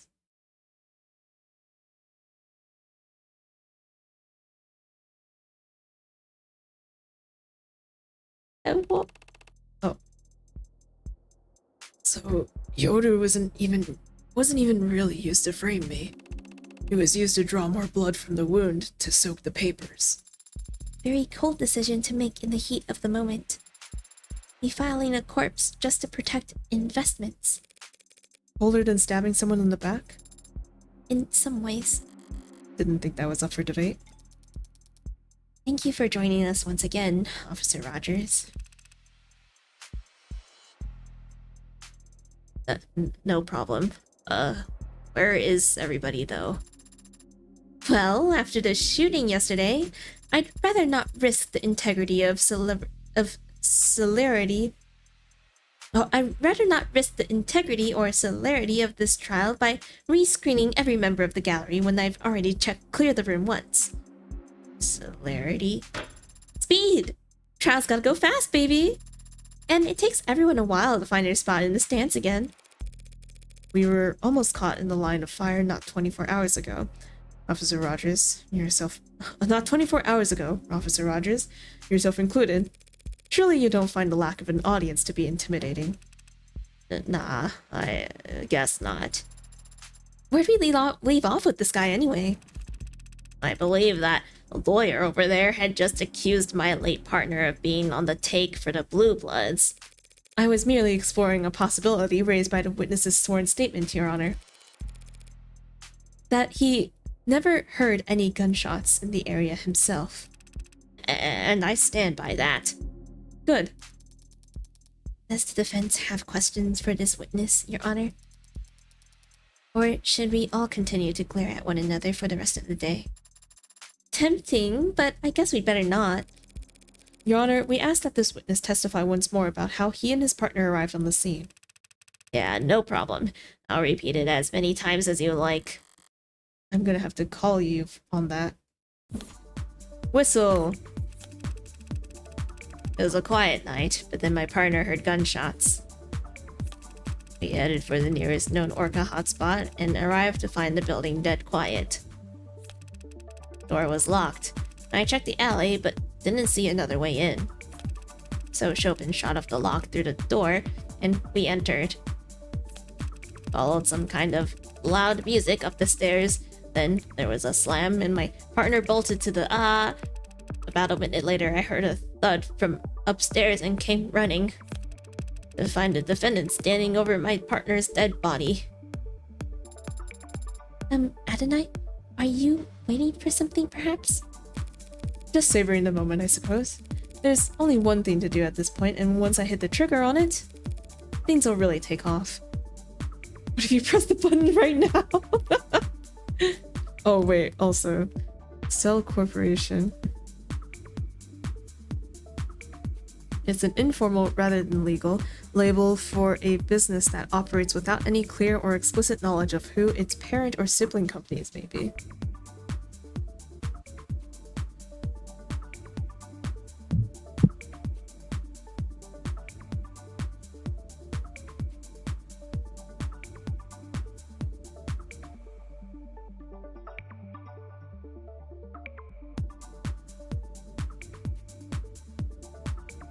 Users also frequently search for, what is my job?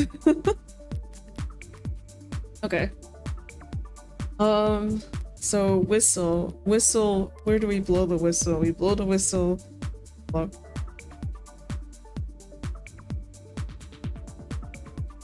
Here.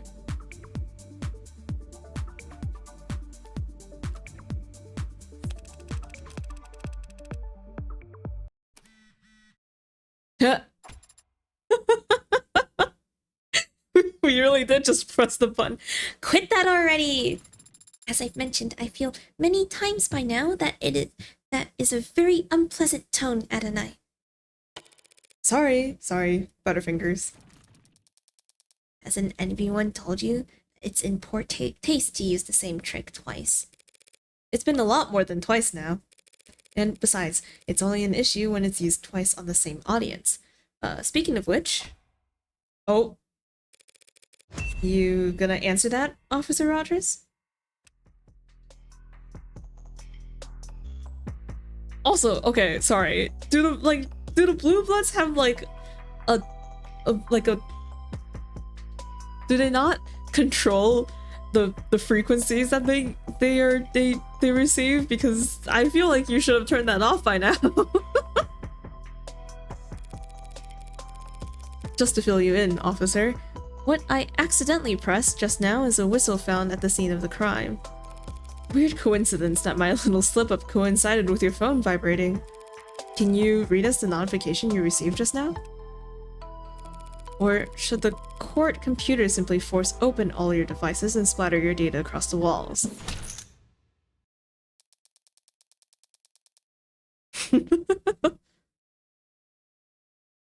So you had to be tuned in. Yeah, right? It sounded, from what Han was talking about, it sounded like you can pick and choose whose frequencies you wanted to get notifications for. Anyway. Officer Rogers, you have a so-called receiver application installed on that device, do you not? Yes, I do. Is that in line with department guidelines on use of third-party software on state-provided devices? It's not breaking any regulations.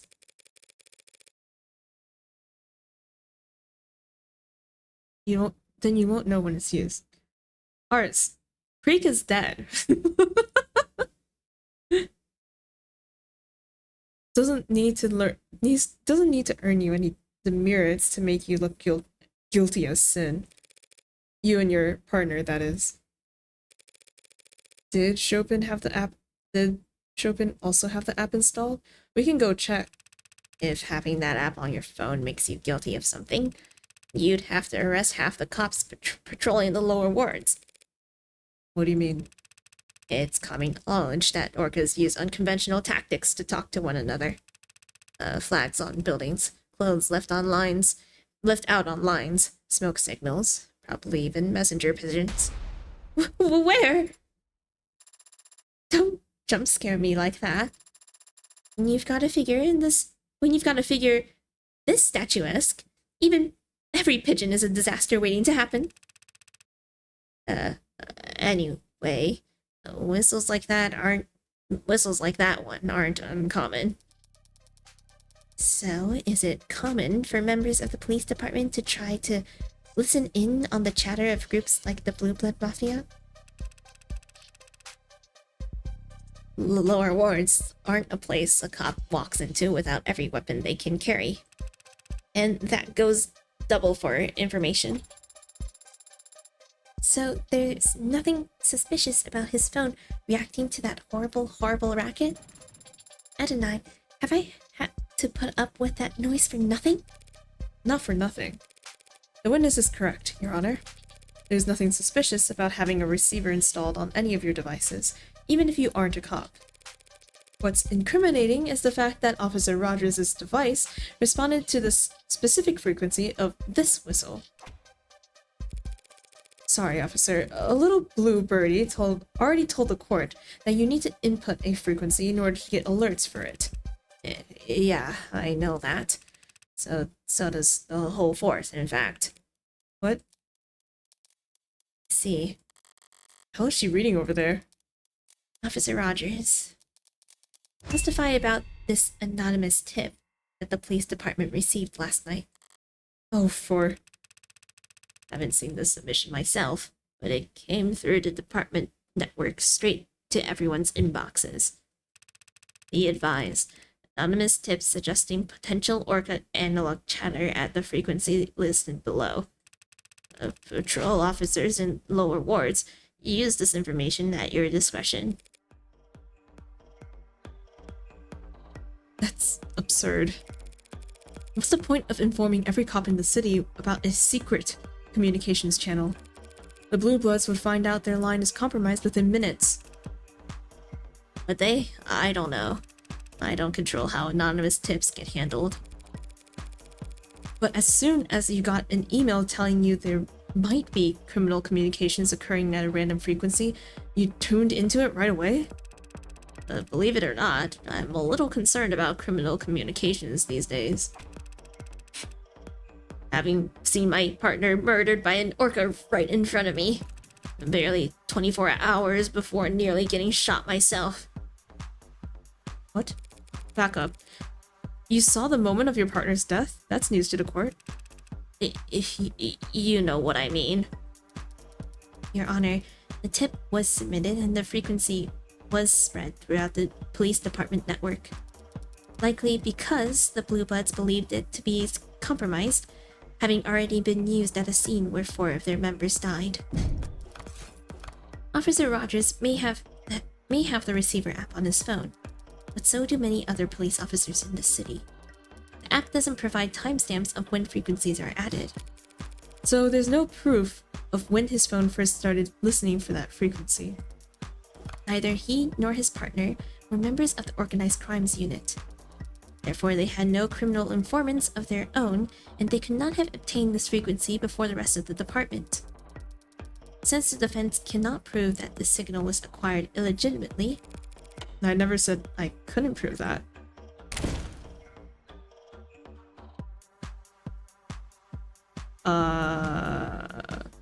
Yes.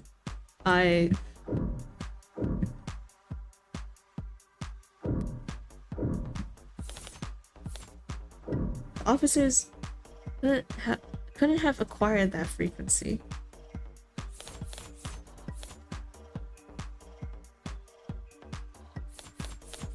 This.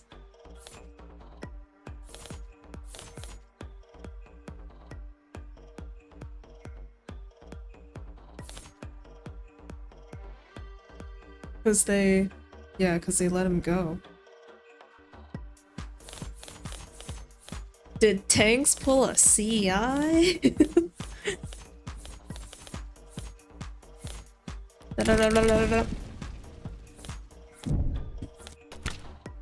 A gun? What of it?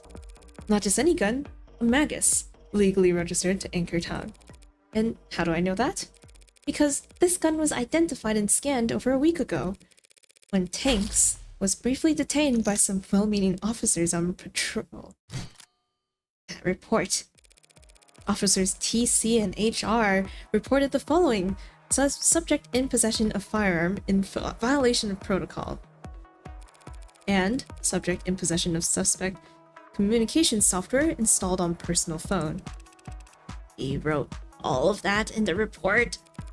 You and your partner found the emergency frequency for Creek's pod over a week ago by skimming Tanks's phone, and sat on it until last night, when you kindly dropped it off in the tip box. The hell are you even saying? Why would we frisk a perp, get good intel, and keep it to ourselves? For the same reason your partner might report a generic shots heard over the police network when he already knew exactly where to look. The same reason he'd be ecstatic at finding documents on Prop 492 at the site of an Orca bloodbath. You wanted your gold stars.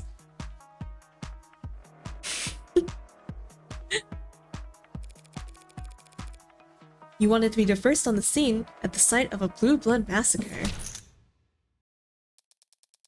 Counsel is badgering, Your Honor, and losing her meager thread of logic in the process. The previous witness testified that there was, in fact, a silent alarm that night. Silent alarm that needs to be actively pressed. It could only have gotten out before Creek's heart stopped. Said witness responded to the alarm by traveling on foot, and yet arrived well before Rogers and Chopin. The lower words are maze-like. She could have been closer. That whistle has a limited range over which it can be received. If you propose that Officer Rogers and Chopin were within that limited... You propose that Officer Rogers and Chopin were within that limited range at 9:45 p.m., yes? Obviously you do, or else they would never have received the frequency at all. So, if person H is on foot and individual R is in a police car, and they both receive a signal at the same time, and the train leaves Appletown at 3 p.m., that seems like an irrelevant factor. All the court needs to consider is this.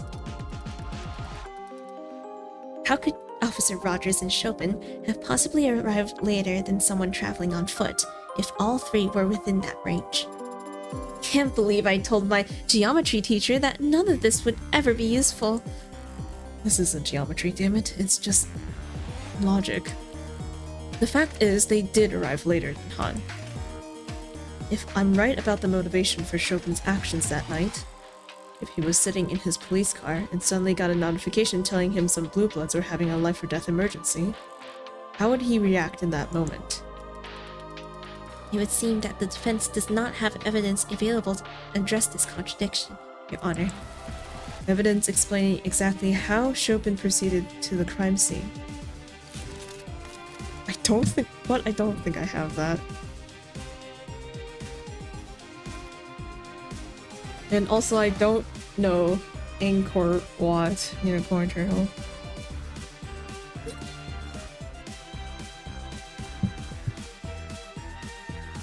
Hold on, so... wait. Evidence explaining how Chopin proceeded to the crime scene.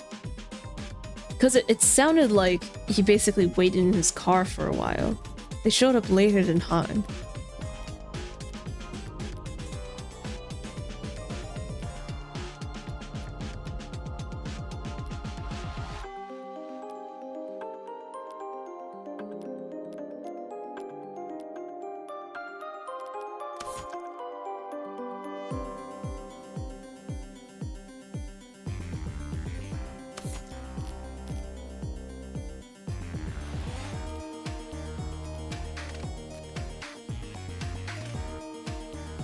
Famous Cambodian Buddhist temple. Oh. I don't think that Buddhist temple wants to be associated with this anchor, Todd. Okay. I don't have anything. Regretfully, Your Honor, we do not have such evidence in our possession. But fortunately, Your Honor, we live in a surveillance police state. Pardon? And that makes it pretty easy to surveil police officers. The officers' patrol car, their cell phones, traffic cameras, and optics data. I could request any of it. Hell. Your Honor, I formally subpoena all of it. What? What? Can she do that? I'm not sure. I'm still learning. Raises drunken swipe at my front door reminded me exactly how much power the police have. But it was her dutiful checking in that made me realize just how hard it is to lose a cop in this city. Whatever it takes to answer this question for the court. After Officer Chopin reported that he heard shots fired at 9:45 p.m., exactly how long did he and his partner do donuts in the parking lot before actually driving off to the scene?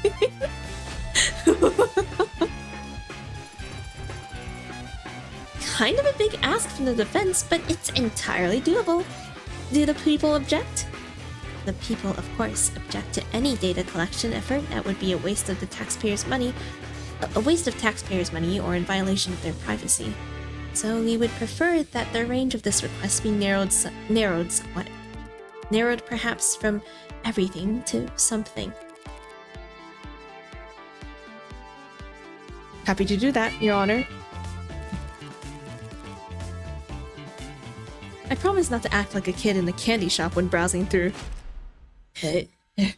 If you do this... That's Eddie. If you subpoena that data, you'll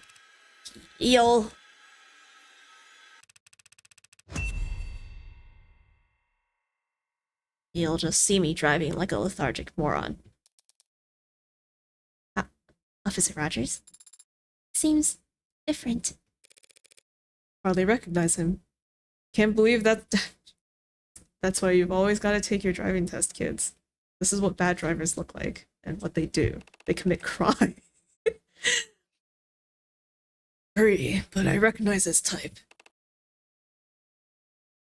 Soldier. Your Honor, what the defense is suggesting is largely accurate. Pardon? That's a first. Though there are some corrections I feel I should make at this time. No objections here? Officer Chopin is the one who discovered the frequency when we apprehended Anchor Tan. He entered it into both of our receiver apps at that time, without my knowledge. It wasn't until the night in question that he chose to inform me of the intel he had obtained, and how he planned on acting on it.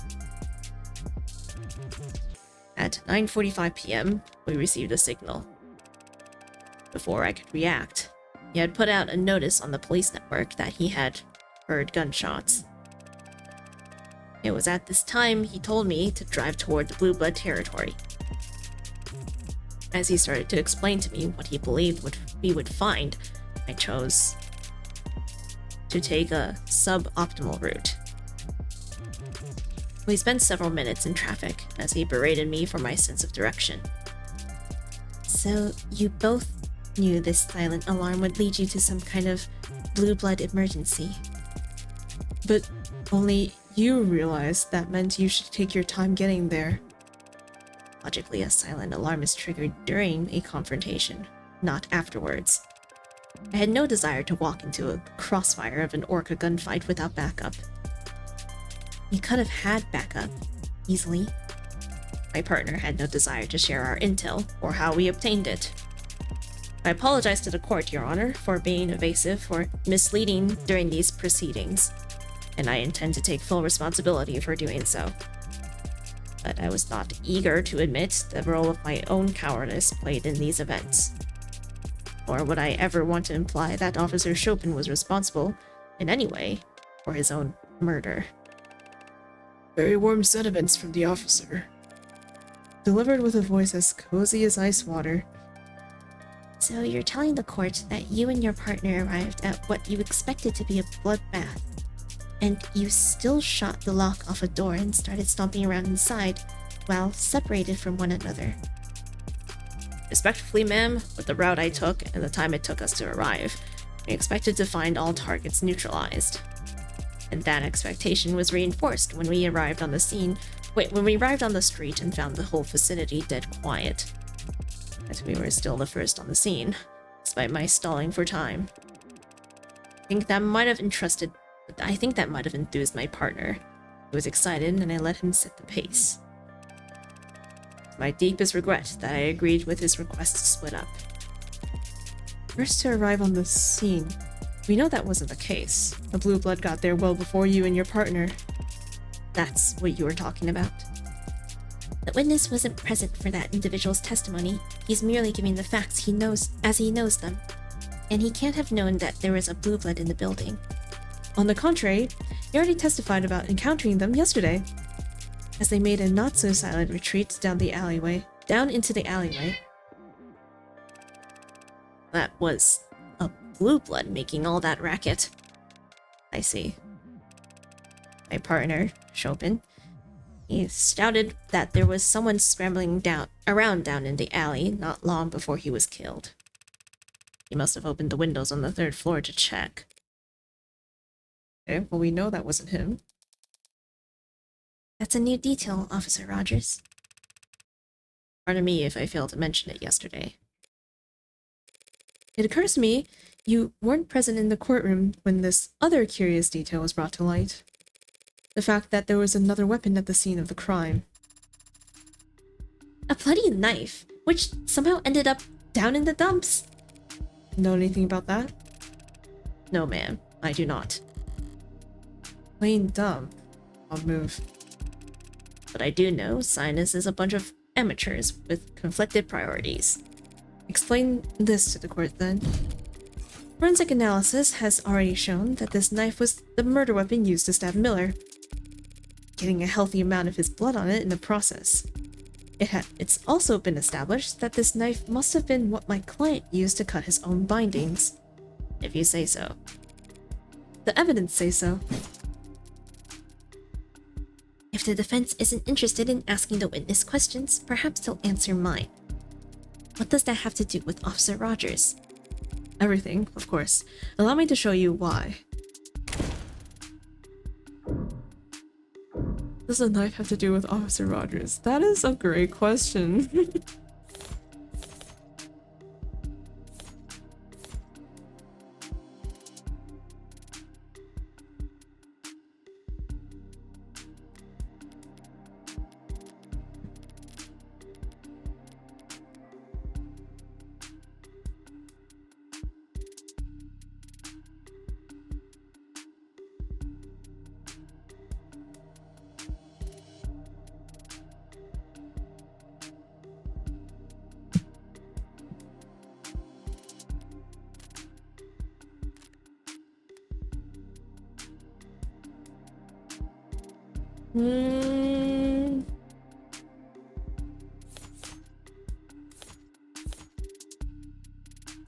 Well, I guess it has to be London's testimony, though I'm not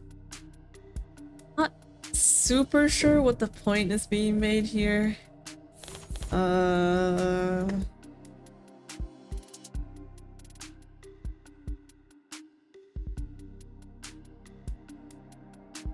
Yeah.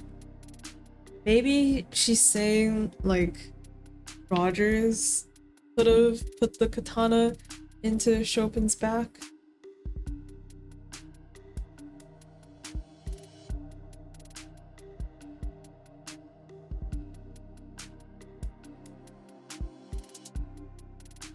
Actually, I don't know. No, no. Because, no. A blue blood would have done that, not Rogers. Okay. It's probably this. We know for a fact that Sosuke had to use that knife to cut his bonds. And Detective London has testified that Officer Rogers apprehended Sosuke alone. So why can't the officer who apprehended the man last known to be using this knife tell us how it ended up in the alley? That is a question well worth asking the witness. Oh. I have no idea what you're talking about. When I found your client, he had the magus, and he had the sword. The sword he had stuck through my partner. This knife you're talking about. Where'd you find it? In the trash. Drum. Down in the alley. Oh, then some crime scene tech idiot must have thrown it out, thinking it was bio-waste. Or some sinus lackey tossed it as a prank. I wouldn't know. Because I spent hours being debriefed in that room on the 3rd floor while I set up the arcs. I spent all night in a room with my partner's corpse. Never took a trip down to empty the recycling bin. We know that the knife was with Sosuke at one point, and we know it ended up down in the alley later. So it stands to reason that someone had to walk it downstairs and out of the building. If Rogers never left that room all night, then someone else must have moved it.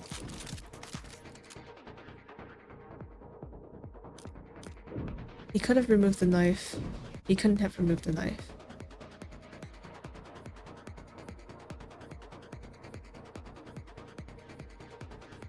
Would have seen it, right.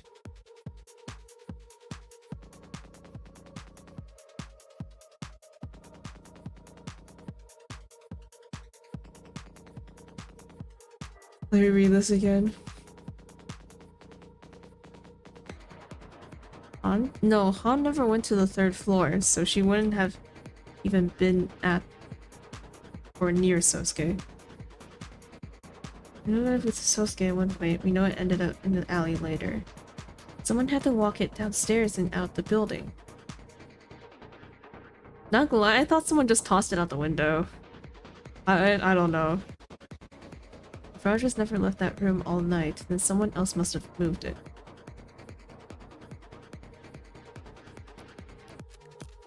You couldn't have removed the knife. Could have removed the knife. Yeah. Okay.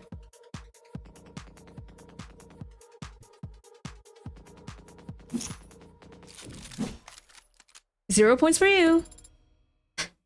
0 points again? All that processing power, you can't manage to think in 3D? It doesn't matter if Officer Rogers stayed in that room all night, Your Honor. All anyone needed to do to dispose of the knife was step out onto the fire escape and drop the knife down into the barrel waiting below. No need to leave the 3rd floor. No need to leave the crime scene at all, Officer Rogers. What kind of trick shot bullshit are you talking about? That is a long drop, Your Honor. A straight drop. Gravity's convenient like that. Target was a small drum in a dark alley. Said drum was burning when the police arrived. The target would have been plainly lit, and I've taken both your arguments into consideration. After much deliberation, I have come to the conclusion that the proposed method of removing the knife from the 3rd floor is not actually that hard to do. Assuming a modicum of hand-eye coordination and a basic understanding of Newtonian physics.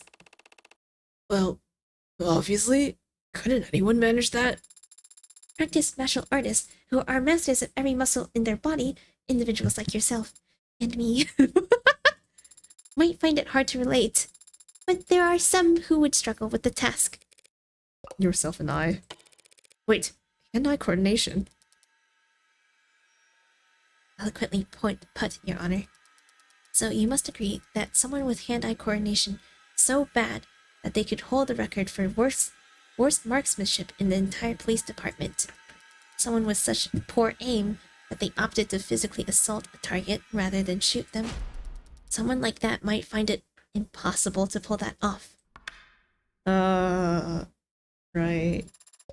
Rogers, you dumbass. Are you talking about me?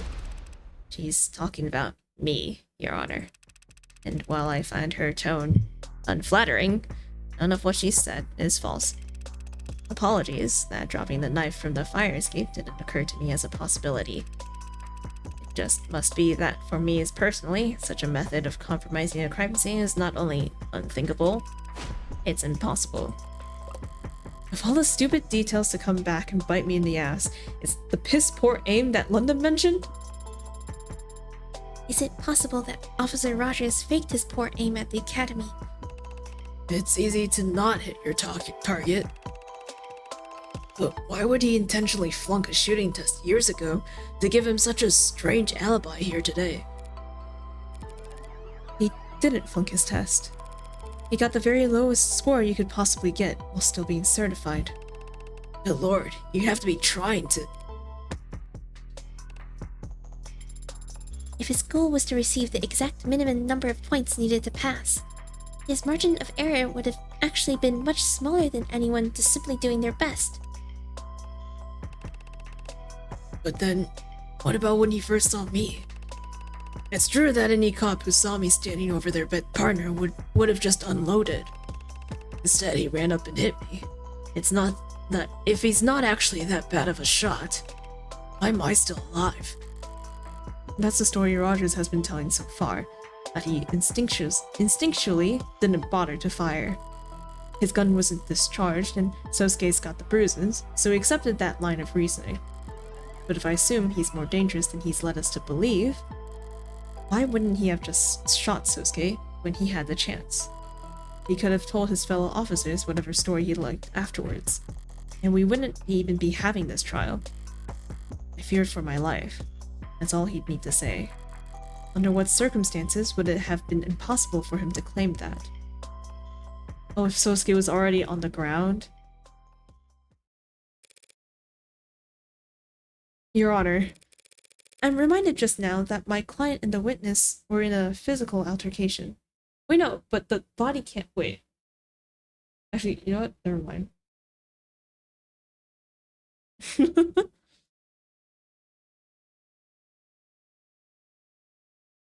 I'm reminded just now that my client and the witness were in a physical altercation. I apprehended a murder suspect, yes. Surely you aren't suggesting I used unreasonable force. If anything, you used unreasonably little. Not at all, but I imagined things happened fairly fast. Isn't it possible that a knife on Sosuke's person may have been knocked away into a corner during that moment? What are you... It may have. I can't say that I would be necessarily noticed. I would have necessarily noticed something clattering onto the floor while I was trying to cuff a violent perp.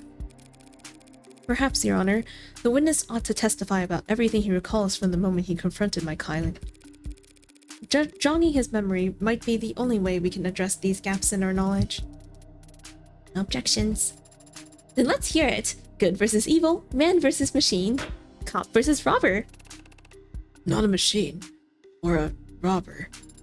Don't worry, Sosuke. If need be, Adenine would go through the whole trial just to prove you're a machine.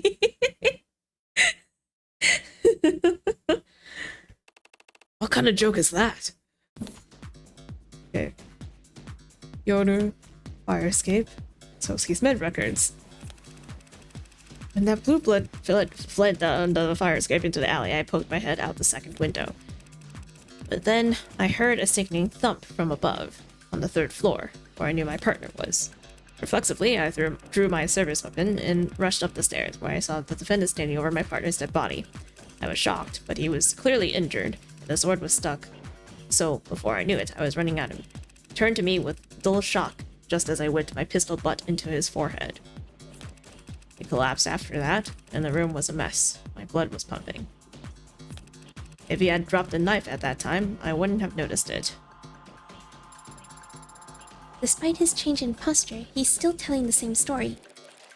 Yeah, he hasn't changed his tune, but he is giving more detail than before. And one of those details is about to bite him in the ass. And I will sort of try to find which one. Okay. Oh, whipped my pistol butt into his forehead. Okay.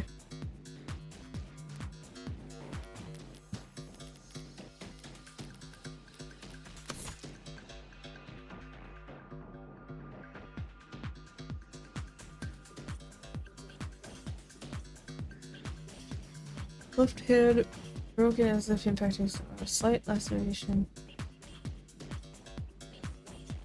Internal bleeding throughout the torso and skull. Bruising and rope burns on both wrists.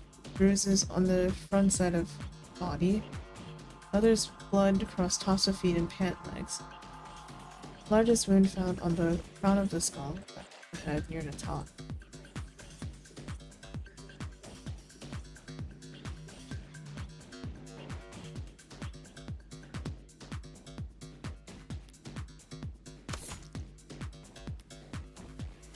Yes, he has forehead injuries, probably.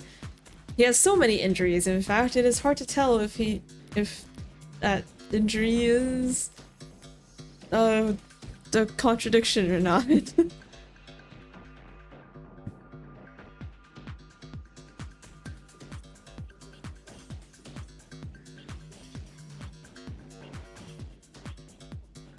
So the back of the head and side.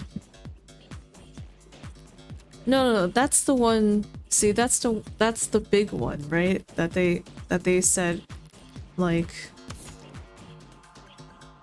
largest wound on the crown of the skull, back of the head near the top. But he has, what do you call it?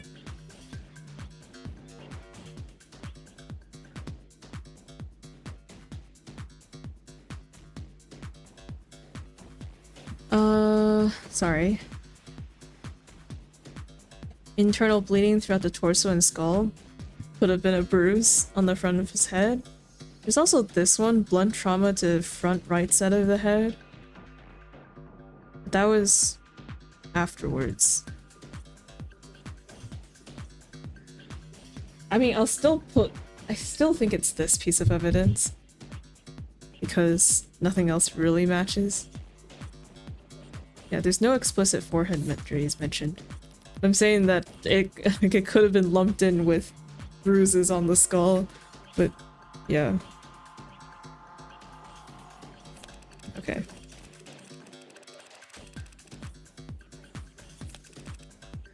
Wearing my part reflexively. Shocked, but he was clearly injured. I was running at him. He turned to me and I whipped my pistol butt into his forehead.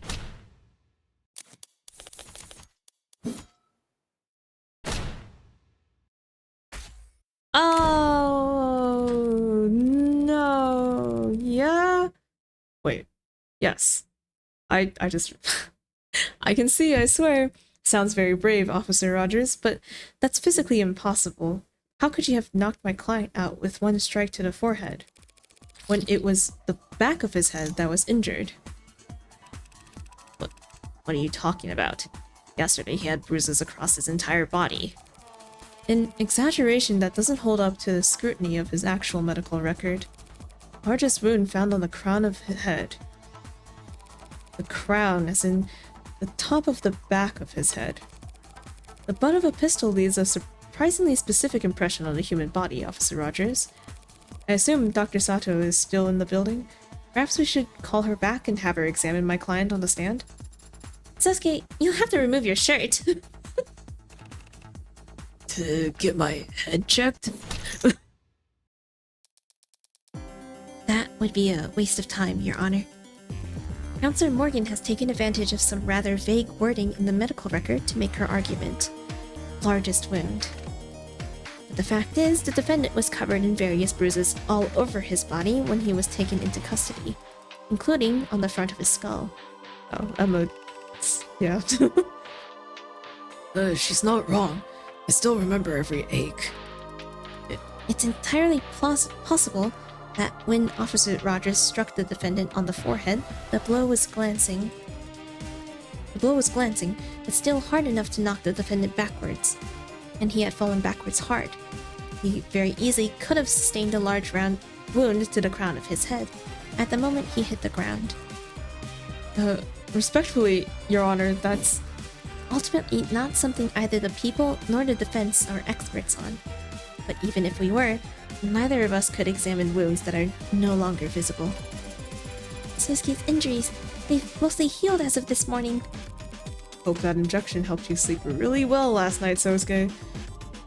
Your Honor, as I see it, either we could extend this trial indefinitely, with both the people in the defense flying in X-ray specialists and contusion analysis to argue back and forth about fracture lines, or we could accept that events more or less took place as the witness described. He hit the defendant on the head, and then the defendant fell backwards onto the floor. If the head wound's open to interpretation, then...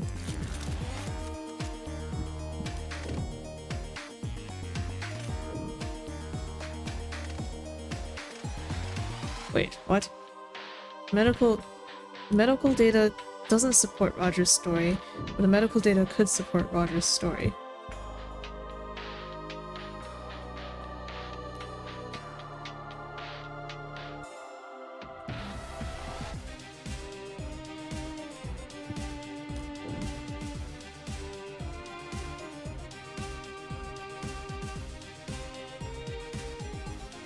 Like, if the head wound is up to interpretation.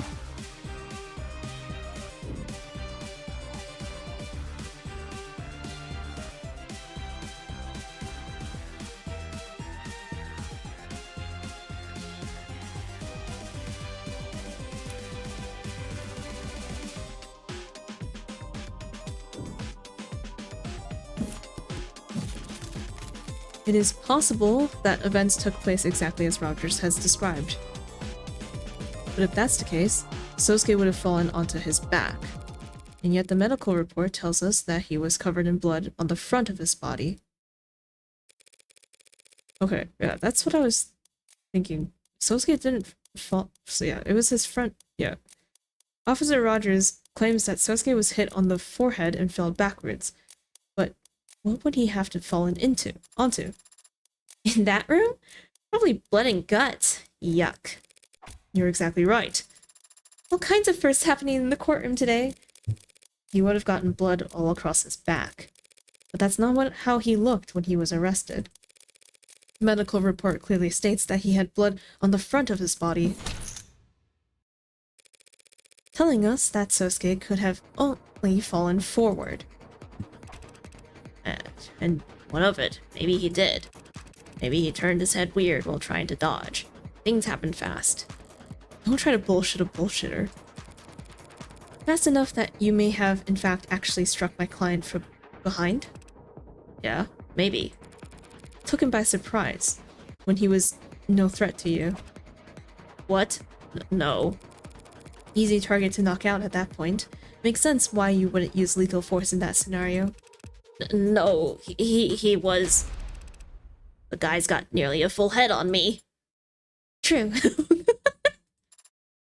True. I don't deny it. Which makes it highly unlikely the witness could have simply hit him on the crown. If things happened as you say and he had the element of surprise, he could have simply aimed for the easiest target possible, the one easiest to reach, the center or bottom of the skull. Not quite. Excuse me? I never said that my client was standing up when this happened. You mean he was asleep? No. Considering that he was struck on the crown of his head, it's obvious at that time Sosuke Ikuria was on the ground. He is very tall. On the ground, it would have been easy to hit him if so. But if Sosuke was already face down on the ground, Rogers wouldn't have needed to hit him. Yes, right. Bent over.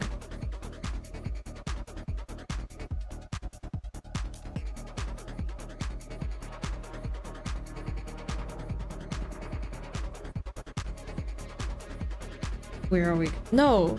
No, but Chopin was already dead by the time he went upstairs.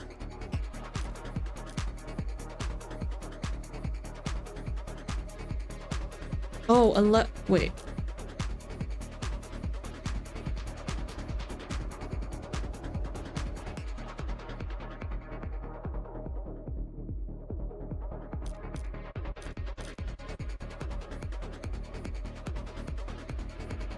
Are we saying, like... I don't know why he would be bent over. Sorry.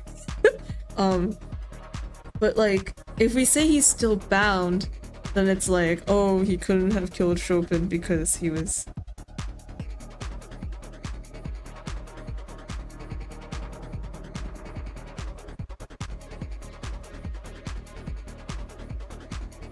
Call him the Hound for a reason. Get out of here. Sosuke was still bound, he'd be easy enough to hit from any angle, but then there'd be no need to incapacitate him at all. Oh, right, of course. Okay.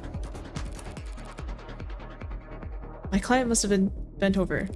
He was bent over when the witness came from behind and... Adonai, Why? Why are you interrupting me now? because I thought because I thought you would want to know you were about to phrase things in a way that would sound very silly. What are you talking about? Sarah's right, Morgan. You should let her take this one. What? It was when Sosuke bent over to pick up Yoru. Oh. Oh, okay. That's okay, that's why. It's like, why is he bent over? What, is he reading the papers or something? Like, what? But he was like, could barely see. Okay. That's when Officer Rogers struck Sosuke on his crown. As I've said, the one thing I do remember besides walking out there was picking up my sword. Picking it up off the ground. Having your android argue the weaker points for you now, Counselor? Not exactly the bravest tactic. Tactics are for freshening your breath. What can you claim is weak about the argument? Positioning.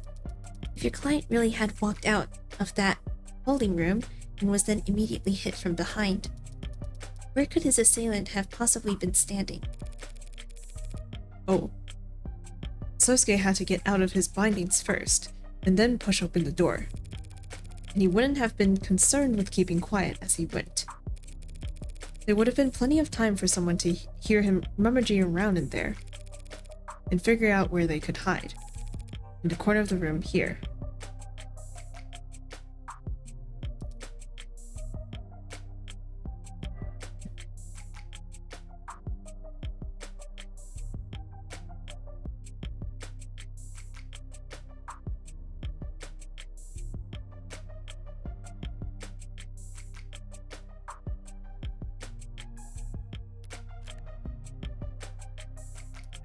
If that was the case, your client would have fallen face first here.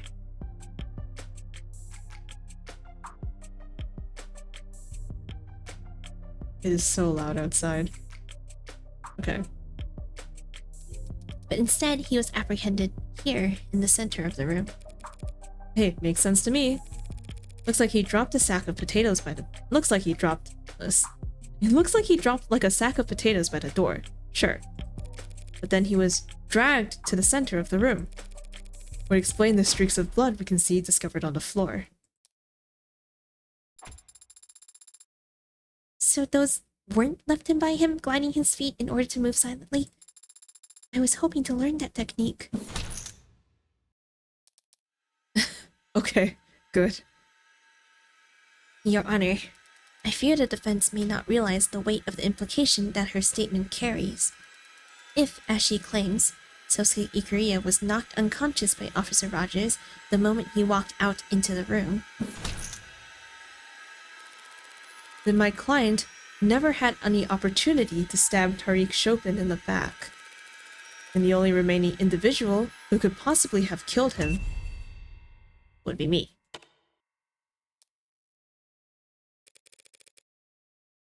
Yes. Any thoughts on that, officer? there's only one thought that's been frustrating for me for some time, actually. One that I expected the prosecutor to voice, but I said perhaps I misjudged her. You what? None of what you're saying makes any sense. You say I hid in the corner to surprise Sosuke, and that I then, what? Snuck up on Chopin? How could I do any of that if I was downstairs at the time Chopin was killed? At the time Sosuke killed him. You... It's not that the thought hadn't occurred to Emma, you idiot. It's that once I address this point, your entire testimony falls apart, and the truth of the case becomes crystal clear. There's no misunderstanding on my part, and I suspect none on the part of the people either. Because the truth is, when you and your partner arrived, you must have immediately... Wait. You must have immediately...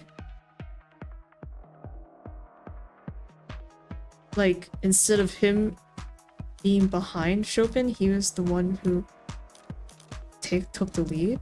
No, but like, if he was behind Chopin, Chopin would have gotten to the room first, right? And that's why he couldn't have killed him.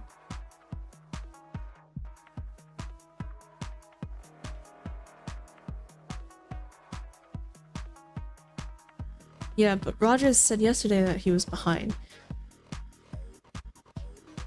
Han's testimony was...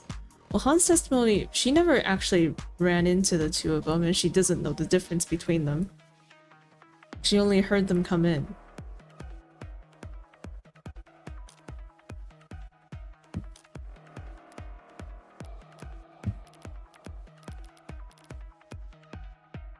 Hazel's not here. Yeah, she only heard shouting and then this... What? Oh, and then hid in one of the vaults. Get my jet.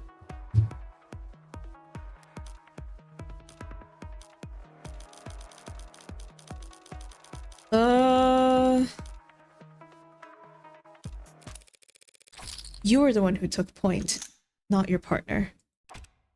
Excuse me? Chopin shot open the lock, sure, but I believe that he was the one all gun-ho.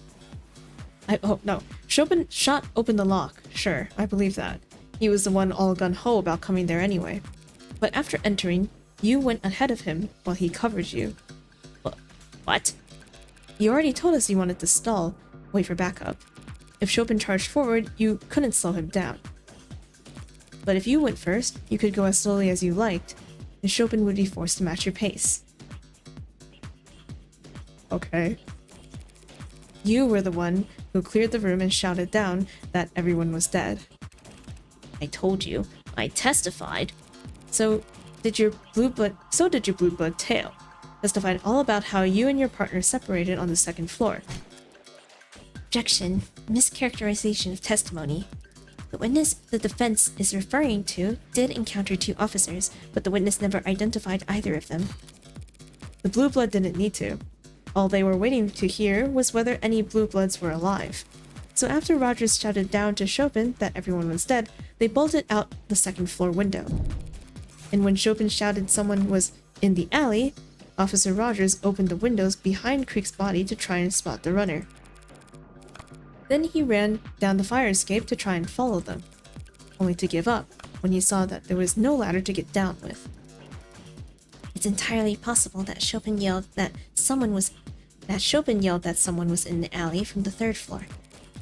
The scene of the crime is soundproof, remember? No one in that room would notice a commotion in the alley unless they'd already opened the windows to check it. So since Chopin yelled about it, he had to have been the officer who stayed on the second floor. This blue blood rat of yours just misheard, or they're lying. There's no proof for any of this. Yes, there is, officer. Yes, there is. No, they're saying Chopin opened the window.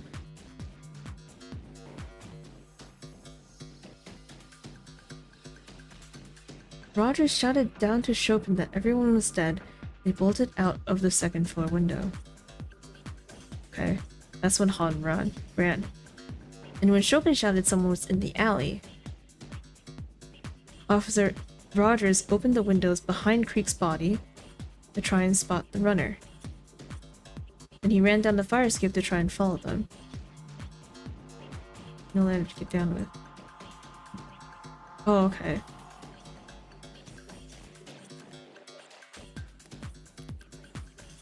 Rogers opened the window of glove. You know, what's the evidence here? Dumpster, front door, knife, receiver app, scrap of paper.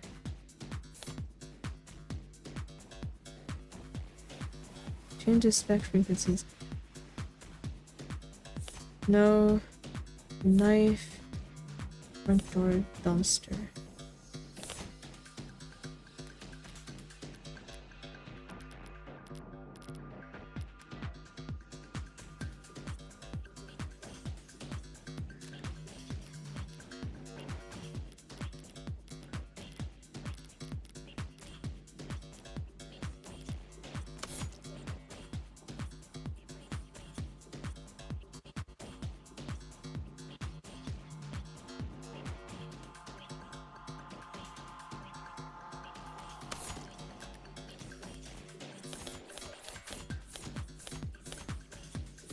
No proof Rogers went down the fire escape.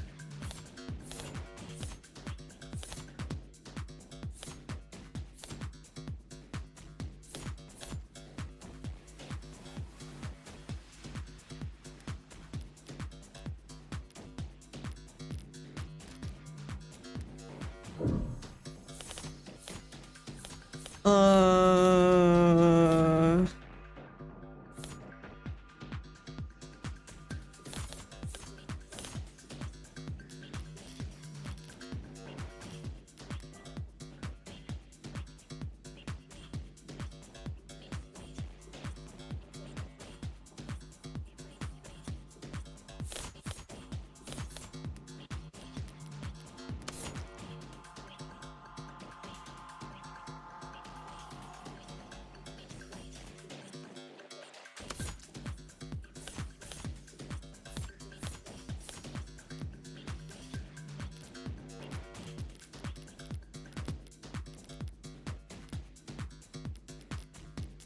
Oh, wait, I don't have that actually.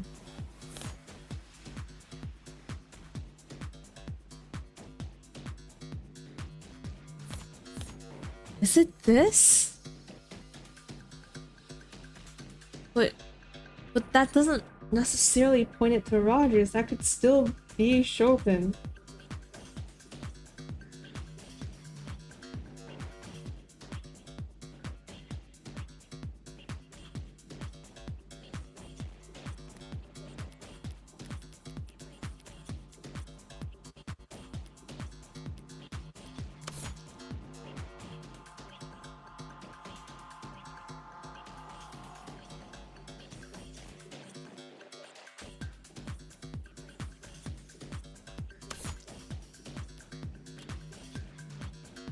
Proof that the fire escape was used. No, it says there's no proof. She's saying there's no proof Rogers went down the fire escape. Footprint on the paper belongs to Chopin or Rogers. The thing is, the footprint on the paper, they made a note saying that it's so generic that you can't really match it to anyone.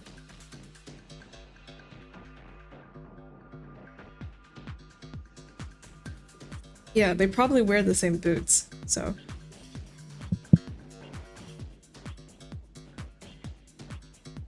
But I can't imagine it's any of this.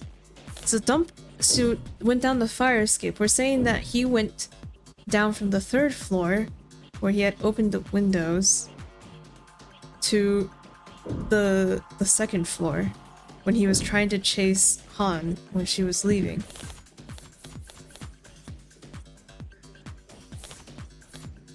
We have to prove that he was on the 1st floor, or not first, on the 3rd floor, and because he was ahead of Chopin. But dumpster, front door, knife. What? On the paper, Han says she didn't see it on the way out. Yeah, that's what I thought. Like, it could be the paper, because the paper is kind of proving that someone went between the 3rd and 2nd floors using the fire escape. But the paper doesn't point to Rogers specifically. Yeah, there isn't like anything specific to him. If I use process of elimination, I think it is scrap of paper. Oh, let me check dumpster again.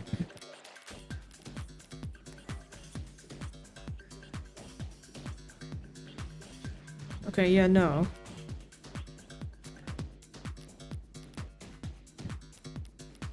Weird like the rest. The paper, oh my god. The paper doesn't have blood on it. No. Girl, okay, hang on. Paper doesn't have blood on it.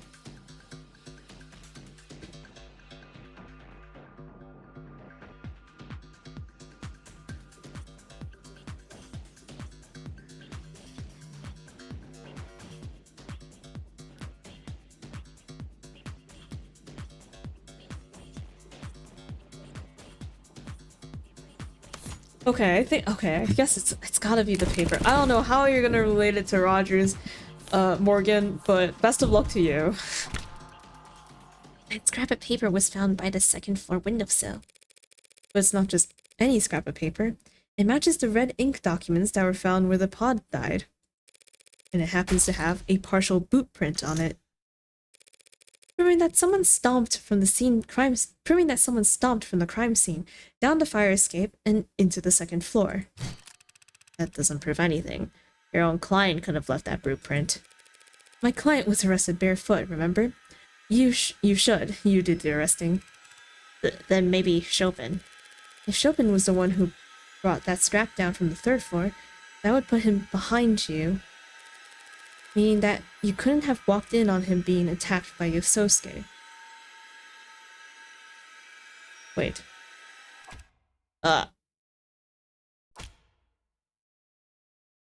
Oh. Counselor. Even if we accept that Rogers was on the third floor and then moved down to the second, the sequence you're describing ends with both officers reunited on the second floor, with neither of them dead. But obviously, Chopin did proceed to the third floor because that's where he was killed. So now we're back where we started. Back where we started? You're forgetting one key detail in this new sequence of events. At the time the officers reunited on the second floor, my client was already unconscious.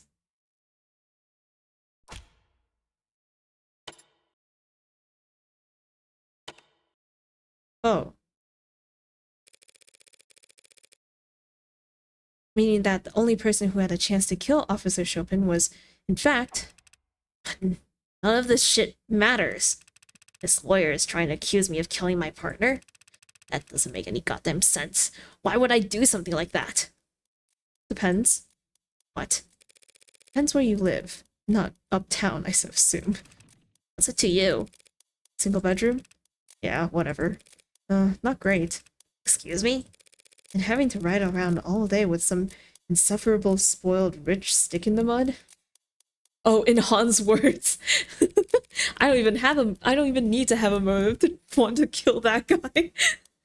Knowing the whole time that you, your job, your whole goddamn police department, it was all just a bullet point on his resume. Counsel is badgering the witness in lieu of making an actual argument.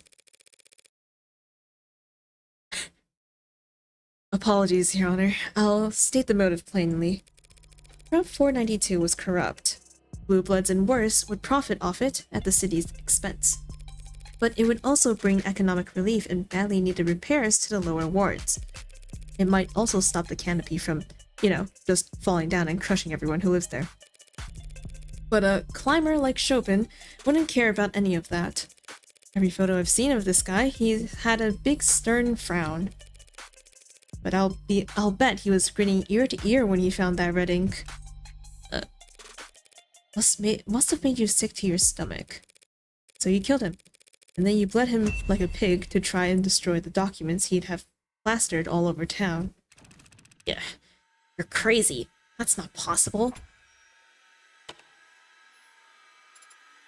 Do the people have anything to add? Emma hates losing, but she's not stupid. She must be getting sick of having to cover for this. Officer Rogers? You were the one who entered the third floor first, weren't you? What is she doing? Yes. How long were you there before your partner alerted you to someone escaping through the alley? More than 2 minutes. Less than 3. You had a chance to start looking the room over. Yes. And did you see anything as politically explosive as what the defense has described? No. Nothing of the sort. Your Honor, the witness is blatantly lying. We know that the documents were there, and we know Chopin found them because they were found underneath his corpse. And it is the defense's theory that he was killed because of those documents. Because he would have tried to make them public, essentially. Yes. That's the defense proposed motive for this man to kill his partner? Yes. I see. But why would he be prepared to kill his partner for reading documents left out on the desk? When he had over 2 minutes to simply get rid of them beforehand.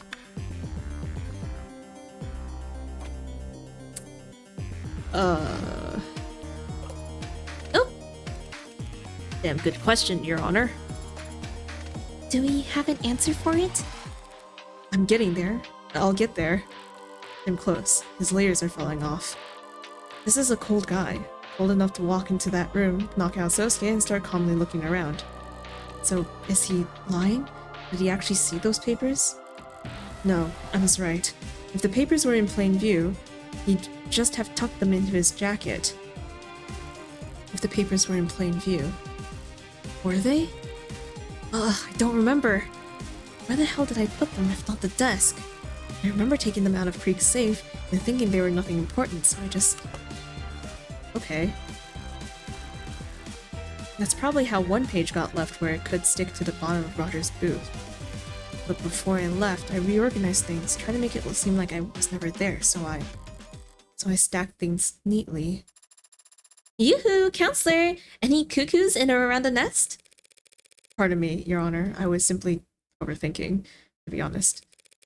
Officer Rogers didn't dispose of the red ink when he had the chance because he didn't notice red ink. It's that simple. A simple answer to a simple question that simply doesn't measure up. If Officer Rogers didn't notice the red ink dots in the 2 minutes he had with the scene, how did his partner discover them so quickly? If neither of them were looking for illicit government documents at the site of a gang shooting, neither of them would want to start disturbing a crime scene when there were bodies and blood all around them. Correct. Rationally, neither officer would want to start making a mess of the scene. Something must have simply caught Officer Chopin's eye. Very bad luck on his part, as it turns out. You've got to be. The hell are you talking about? What could it have been? Sounds like a tough question to answer, but there aren't as many possibilities to sift through as you think, Your Honor. Because it would have to be something that caught Officer Chopin's eye, yet not that of his partner. In other words, something at the scene that Officer Rogers wouldn't recognize. Your Honor, this is pointless. If the officers knew that this was the site of Orca violence from the silent alarm, and there was blood and corpses all over the damn place. And if the red ink dots were not in plain sight amidst all that carnage, what could possibly have drawn Officer Chopin's attention to them? If I need to retrace Chopin's steps, trace Chopin's steps specifically, was there anything in the evidence record that he left a trace on?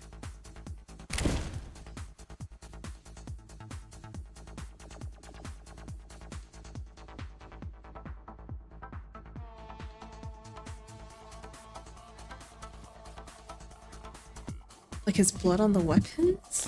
What? That was afterwards. Oh, wait, no.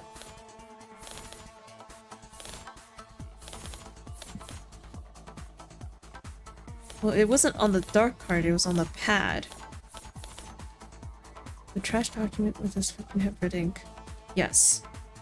What's Emma asking? What could have drawn Chopin's eye? The dark card.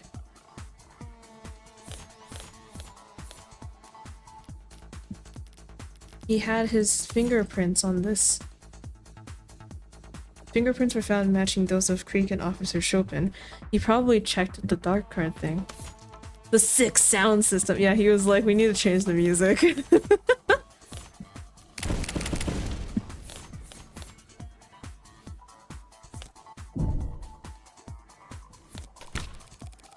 When Rogers first entered the crime scene, he must have seen Creek's datapad resting on top of some papers. You think the red ink documents were beneath the datapad at the time? That might explain why Rogers didn't notice them, but that's only half an answer. Then how's this? It wasn't the datapad that drew Chopin's attention, Your Honor. It was the dark card that was stuck inside of it. The dark card? Seems like little more than a fancy credit card if you or I... Wait, what? To you or I. Seems like little more than a fancy credit card to you or I. But if you're rich enough, it's an unmistakable sign of powerful forces at play. Exactly the kind of thing that would put a gleam in the eyes of the politically ambitious Officer Chopin. Right up until the moment he saw the bombshell hidden underneath the datapad. Your Honor, this speculation... Chopin's prints were discovered on the datapad. Your Honor, we know he must have picked it up. And that datapad was found by police on the desk. So we know he must have put it down. I'm merely proposing that he didn't put it back down in the same spot, in the exact same spot. Just because this dark card happened... Hey. Seriously, what the hell have you two been talking about? What the shit is a dark card?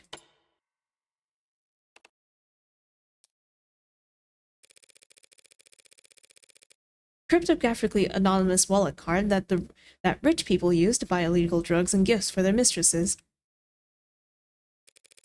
Not common knowledge, unless you ran in circles as high up as the city council. Oh. Yeah, you're right. I didn't know that. Never heard of that. Assumed you were being literal. It is a dark card. Yeah, to be honest, it wouldn't surprise me. Chopin going around picking up whatever he wanted at a crime scene without even radioing in first. Sounds about right. Bare hands, mouth breathing. I was big on following the rules. Just wasn't that good at remembering any of them. Not me, though. I remember every rule. Follow them, too. Partner breaks a body cam, I request a new one. Let him use mine. Stop him from getting sued by the next punk he bumps into. It was a real risk for him. He had money. People would sue him if they could. No one would try to sue Hughie Rogers. Only thing the judge could award them would be my own goddamn debts. I don't think I'm bad with money, just bad with debt. And never seem to get rid of the stuff. Who asked for his life story? But even I'm not so stupid that I wouldn't wear gloves at a goddamn crime scene. You mean... Obviously, counselor. From the minute we pulled up to that building until I was relieved from duty and sent home the next morning, I was wearing gloves. 3 stories and an alleyway, and I can swear on my parents' graves I didn't contaminate 1 millimeter of it. Didn't put my greasy fingerprints on the windows, the doors, the murder weapons. You'd never know I was ever there. So you could say I did this or claim I did that. The city's only ever gonna hear that some Icarian bastard killed a bunch of blue blood punks, and that Tariq Chopin died a hero trying to save the day. Right. Adonai, is that true? Is that possible? After all, is it possible that... But the jury, surely they can see... The jury will see what the adjutant decides they need to see in order to properly render their verdict. If the adjutant comes to the conclusion that a witness or line of questioning would only serve to confuse the jury... Edie, Your Honor, the jury... Give me a second to think here, girl. I'm trying to build consensus and basically everyone's mad. So, maybe the adjutant rules in our favor, maybe the jury sees things our way. But there are no guarantees. After all that, it just... comes down to a gamble. Always does. Yeah. But you still get a chance to sculpt your hand. And I can do that a lot better than this pile of shit. Just have to take my licks first. Your Honor, I disagree. About what exactly? About all of it. About everything. Look, we know someone moved from the third floor to the second floor via the fire escape because of that scrap of paper, which would have put them in the perfect position to walk up behind Chopin. And we know Chopin picked up the datapad because his fingerprints are on it. So we can reason Chopin was investigating the desk before he died. And, of course, we know he died reading the red ink documents because, duh. His body was found collapsed on top of them. Put that all together, and... Nothing. You still have nothing. Nothing except circumstantial evidence tying this witness to a theoretical sequence of events. Emma, did you get hit in the head too? What? We have Officer Rogers' fingerprints on the murder weapon. What? They'll never go all in unless they think your hand is crap. Put on a show. What?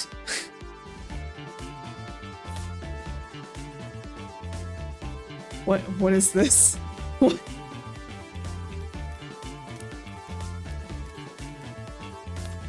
Here's the KO Sosuke struck on top. Roger's pistol. His prints were on the pistol he used to bludgeon my client, of course. What are you? No, they aren't. As he said, he was wearing gloves. Also, that gun was never fired. What are you talking about? Now that you mention it, yeah. Shoot, did I get my notes mixed up? What are you doing, Morgan? Used to destroy Trey's head, only partial prints found.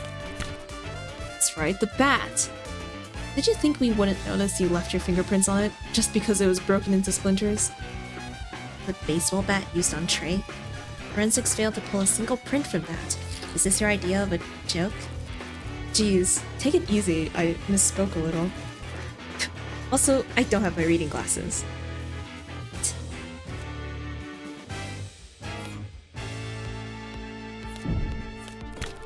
The magus that was used to kill Tanks and Creek. Pretty stupid to forget to wipe your prints off a piece that gaudy, don't you think? Counselor, what is this? Are you throwing a tantrum? Making a mockery of the courtroom? The only prints on that gun belong to Sosuke Ikuria. Oh. Sorry. Guess I was thinking of another case. Is there perhaps a gas leak on the other side of the courtroom?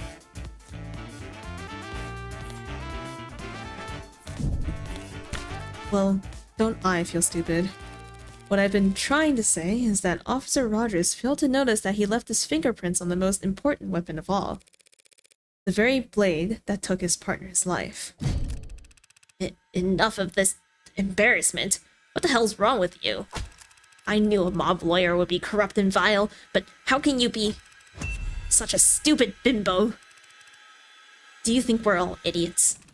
Your fingerprints aren't on that goddamn knife and you know it. Oh. My mistake. I can see it here that, yes, I was misreading the fine details and it does appear that your fingerprints are not on that knife. Sorry. You... Oh dear. What? Knife? Yeah. What? What is it?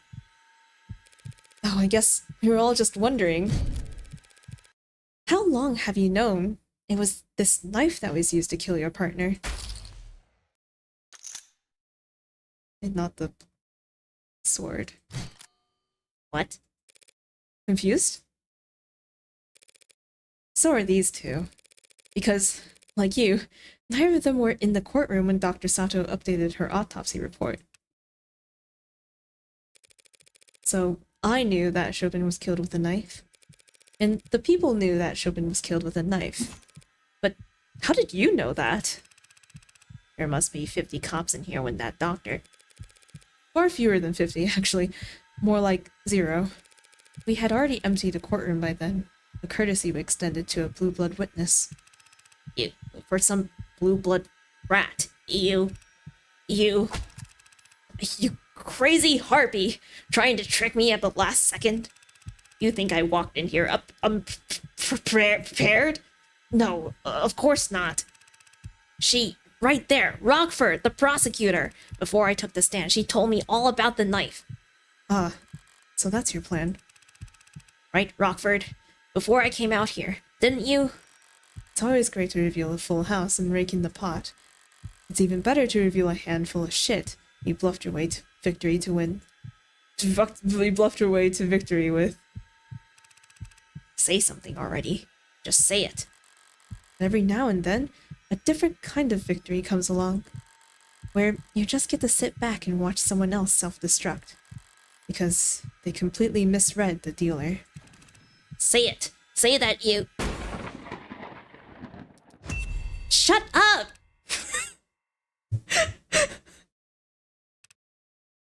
What? Just shut up. Is that so hard? Are my instructions unclear? Do you need me to salute you first? Stop talking. You are completely, utterly, 100% guilty. Why the hell would I perjure myself to help you? But, hey, start counting. Because from this second on, every word that comes out of your mouth adds directly to the number of years you're going to rot in jail. Unless those words are your confession. He's the Hound of Ikaria. He murders for the mob. We can put him away. They don't want to put him away.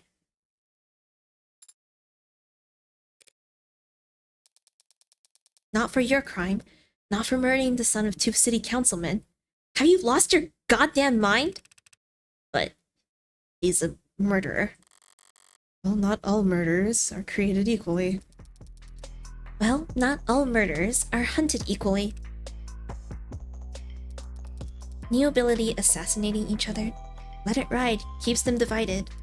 Orcas fighting in the lower wards. Let them sort it out, keeps their numbers down. A monster shoots 6 women in the heart and leaves no evidence behind. All is back when he kills someone important.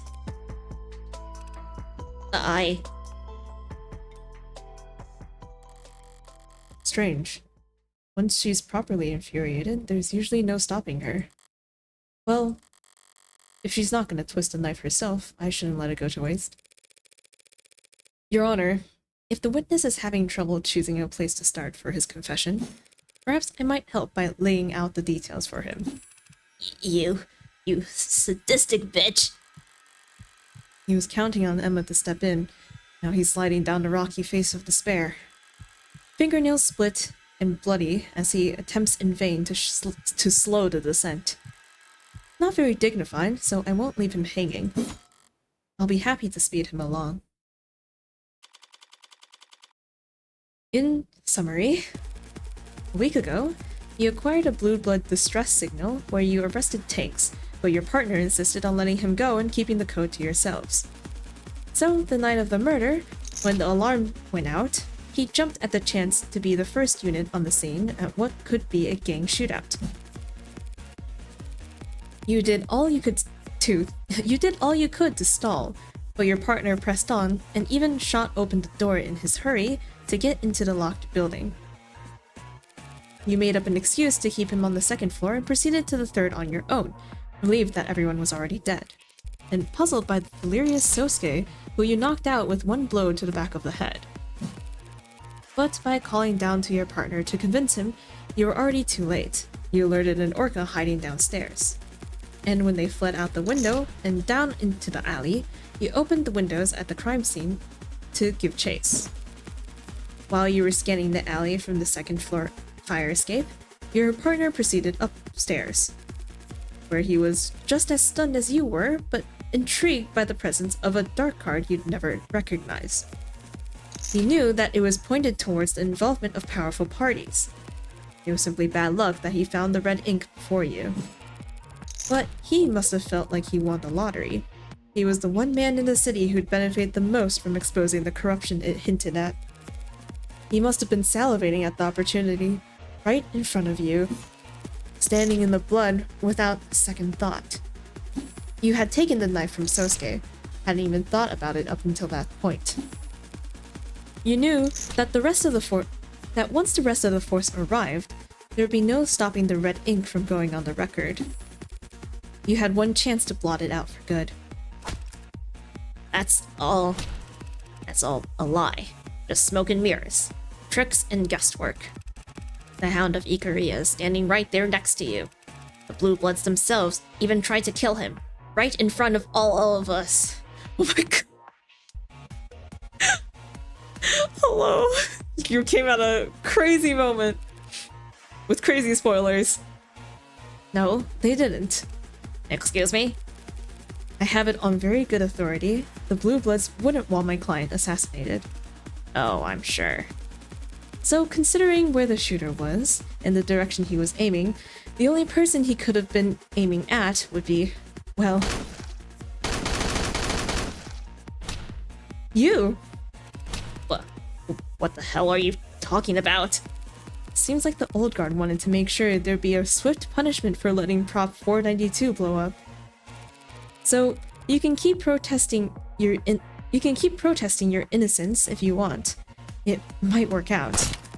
And you might be able to avoid the next Blue Blood to come after you, and the next after that. You might survive just long enough to end up the only casualty in a tragically unavoidable case of friendly fire. You're... Blue's coming after you from above and below. Who gets there first is a coin toss, so tell me, you feeling lucky? Well? You... Any questions? You and this DA... You're... Officer? You're both... You're all... out of your damn minds! Yeah. Yippee!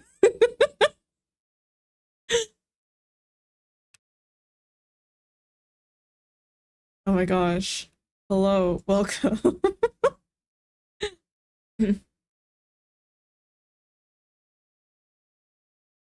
We're going through Of the Devil right now, and we're at a very peculiar moment, but I swear you should play the whole game, even if you are spoiled.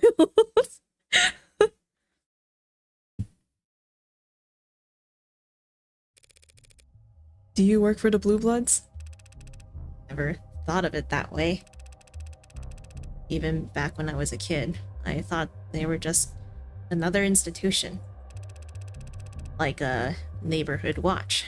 People looking out for each other.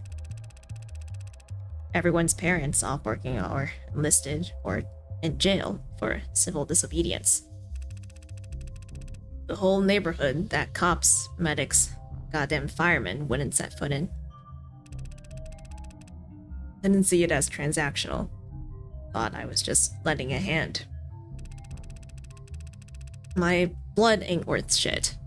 I wasn't useful enough to be a young blood, not good-looking enough to be a host. But I kept going to school. They helped me pay for it. And because it was, in fact, transactional, they expected to get something in return. Blaze Academy. They're man on the inside. Wasn't as exciting as it sounds. I made sure it wasn't. Test scores sucked. Aptitude sucked. Clumsy and boring. I made sure no one would want to give me anything important to do. Valuable enough that the Blue Bloods wouldn't out me. Not valuable enough that the cops would give me anything worth passing on. The world's worst double agent. So bad at his job, he'd never be expected to double-cross anyone. Imagine the look on my face when my reputation for nothingness gets me paired up with the worst babysitting job on the force. Greek Chopin. We were perfectly matched in a way. I didn't want to be near nothing, and nobody wanted to let him near anything. Nothing dangerous enough to get him hurt.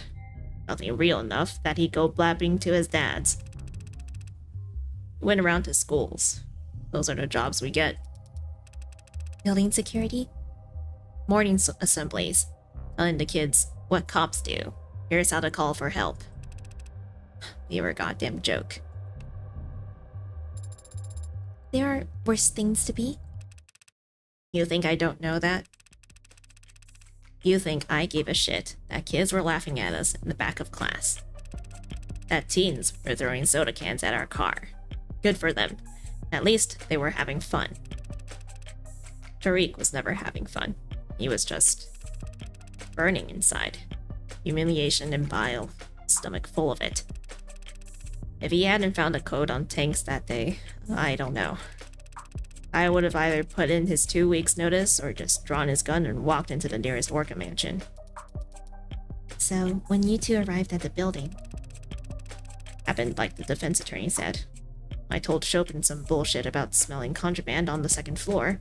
He started poking around, and I went straight to the third floor because that's where the bosses would hang out back when I was a kid.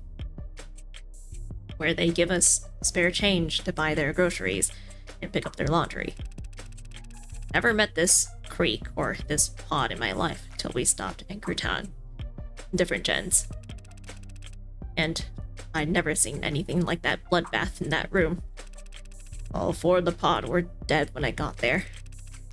Believe me, don't believe me. I ain't no hound of Ikaria, and I don't even think he could have done that either. Considering how he stumbled out of that water closet like a bloody water balloon. I did whack him on the back of the head, but my hand to God, I'm not convinced it did anything. Face down in the blood, out like that, and then have woken him up with a nuke. When the hound dropped, I searched him. Followed protocol. Found that knife in his hand. I called down, said everyone was dead. That blue blood bolted. Tariq called after them. And yeah, I opened the window and tried to follow. I guess Tariq didn't know the ladder was out. I figured I would chase him down, because by the time I stepped back inside, he was upstairs. And I walked up those steps, expecting him to be puking, crying, shaking, I don't know. Instead, he starts yelling down, happy, ecstatic. He can't believe this. Scoop of the century. And I realize I know what he's talking about. Your blue blood superiors let you know about Prop 492? Lots of people knew the deal with Prop 492. Even non-blooded civvies. Nothing wrong with any of that. So long as it stayed a rumor. So long as the state didn't know we knew where the pillars were going to be built. It was a nice thing, believe it or not. People in the lower wards whispering about big money coming in. A little excitement to look forward to. Tariq was excited, too. All he could see was forward. Barely reading the words in front of his eyes. Not giving a shit about anything behind him. Not caring about what he was trampling over. I didn't plan on doing anything, if that matters. If you care. I was moving slow, but I wasn't trying to hide. I just... After taking it off the hound, I still have that knife. That goddamn knife in my hand. You all seem like educated people, so I take it none of you all believe in evil.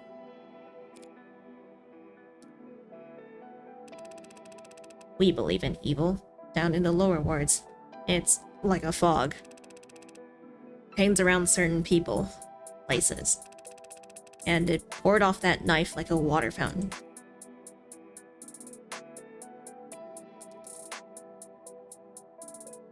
the devil made you do it?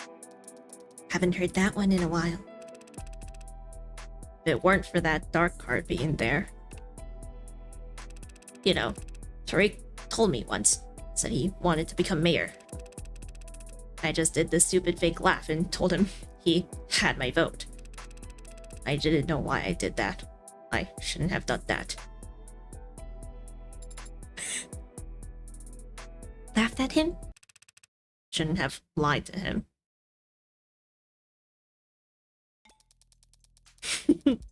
Was the knife perhaps of the devil? Roll credits. Oh my god, I can't believe we're done with chapter 2. Okay. And so, Your Honor, There's an asymmetry where someone a new secret information about the murder. Reveal only. Yes, I think that was the third case of the third game. It was the one with the fake Phoenix, and the Loan Shark Company. I'm pretty sure. Episode 2, not chapter. Okay, sorry. I've been using the words episode and chapter interchangeably. I don't know. Yeah, fake Phoenix. Because they were like, oh my god, this ear medication. And they're like, ha, you stupid idiot. That's not you. Or no, oh my god, the poison. We're like, ha, you stupid idiot. That's not the poison. That's ear medication. And they're like, how would you know what the poison looks like? Or something. Okay, but yeah. It's like, cool play, Morgan, but let me know next time you're gonna use up all of our credits. Okay, sorry. and so, Your Honor, the people will be dismissing the charge of homicide in the first degree with prejudice. What does that mean? They can't charge you with Officer Chopin's murder again at a later date just because they found more evidence. And the 4 other charges of second-degree homicide? We will be dismissing the 4 charges of second-degree homicide without prejudice. So she's not quite convinced I couldn't have killed Creek's pod. Miller's blood having already been on the knife you used to get free in the first place was pretty huge, combined with Rogers admitting that you basically stumbled out a walking corpse. But the way the state sees it, their murders aren't any more solved than they were at the beginning of this trial. It's to be expected. Then the jury will be dismissed, and this court will be adjourned. And you, Mr. Ikaria, are free to go. He's a free man! Everything that's happened to you the last few days, how's that for leaving you so shocked? Wait, how is that? Oh my god, I can't read! Oh my god! I thought I was being smoked, but I'm just being surprised. Everything that's happened to you the last few days, how is that leaving you so shocked? I'm not shocked. I'm just grateful, Counselor. You have my... Ahem. Your Honor, is there perhaps something else you wanted to say? Well, if you insist. I guess for some reason, even though the jury's been dismissed and it's actually their job to do this part and the charges were dropped, I have this strong, overwhelming urge to say, not guilty. No, that needs to be much bigger. Maybe, I cast ye innocent. No, that sounds dumb.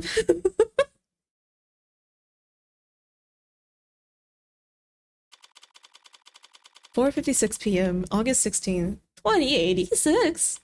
State building, floor 48. Dot, dot, dot, dot. So, how do you plan on So, how do you plan on celebrating? Adonai. We won, in case you two somehow missed it. And won so definitively that the police and even the Blue Bloods can't hold a grudge. Right. My apologies. I'm grateful to you, of course. It's just that I still haven't gotten an answer to the question that's been haunting me. Even more so than whether or not I killed Chopin. Someone slaughtered Creek's entire pod, and they had my life in the palm of their hand, And framed you, Sosuke. I don't think they were doing you any favors. and yet they did. They let me live. It feels strange, owing everything to someone so unknowable. Well, you'll have plenty of time to think on it, spending the rest of your life hiding your head in the sand, ignoring the vast riches that sit untapped in a savings account across the sea. Adonai, he made his stance quite clear. I don't intend to hide, Morgan. Blue Bloods can try whatever they like. They can find me standing right where I've always stood, protecting my family. Seems there's someone who'd like to speak with you about just that. Show emotional evidence? Yeah, we're not telling him we did it. There's no way.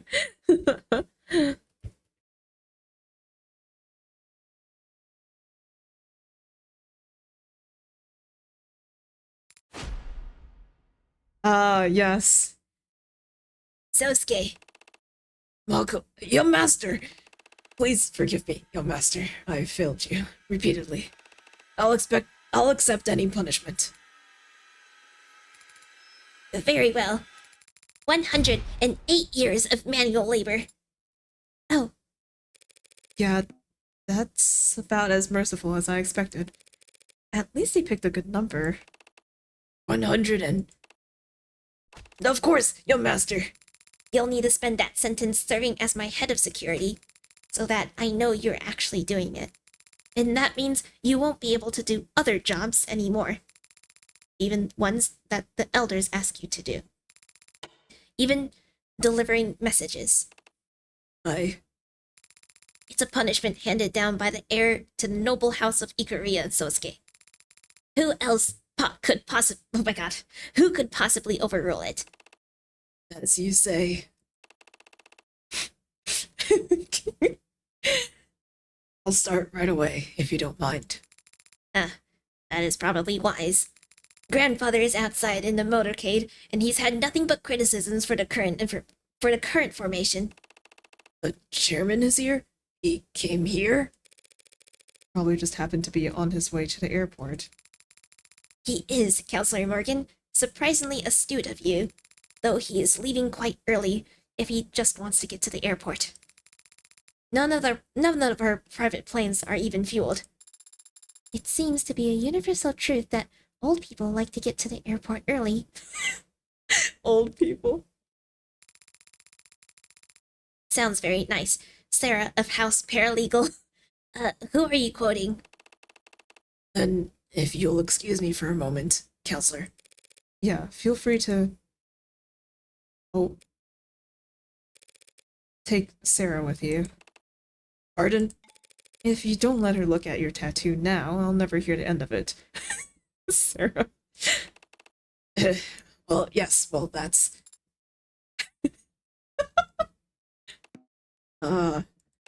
Right, then I'll, find a corner in which to lift up my shirt.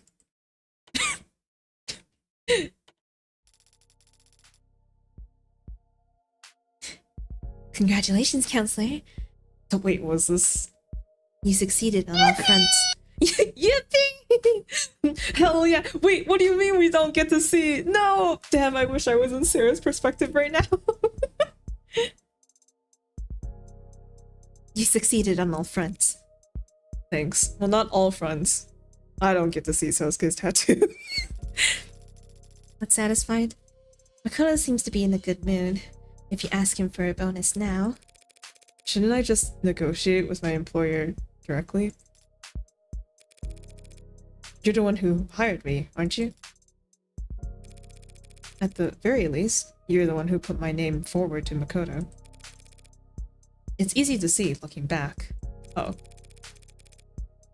You're the only one who acted in Sosuke's interest this entire time. Who isn't a child. And? What of it? What'd she find us? Why me? Why does that matter? Because I value my privacy. I want to know why a woman with your resources would put an ant like me under her magnifying glass. Such cruel metaphors you employ. Someone who values their privacy that much should, in the future, avoid directly confronting the board of multinational corporations. Noble's board of directors? You were... Oh. Not among them myself, but when one woman shifts the opinion of a room that stagnant, even by a millimeter, word gets around. Okay. Alright, that makes sense. I guess it had to... Yeah, it had to do with nobles. My, you really are a shy little girl. No putting the genie back in the bottle, but I won't recommend you to anyone else if it bothers you that much. Thanks. Though you can be pretty shy yourself. Letting Makoto take all the credit? Find a subterfuge. I've already overextended myself in this matter. A woman from my side of the house intruding upon the IFG's business. I don't mind that I'll have to rip out fingernails in front of the elders as recompense, but I thought I might spare myself the additional pinky or so. You're being literal, aren't you? Disobedience always has a cost, especially in old families, especially for daughters. But not flinching as you pay the toll carries its own kind of power, don't you think? Maybe I'm just trying to dress up my cowardice as dignity. Disobedience used to come naturally to me. It gets harder the older you get. Harder to believe your independence wasn't just immaturity. That's why I'm glad Makoto's such a good boy. I don't want him to feel any guilt later in life. Yes, Makoto certainly takes his responsibilities seriously. Can't imagine where he gets it from. I was such a hellraiser. He must get it from his father. I suppose. It's an interesting mark below Sosuke's eye.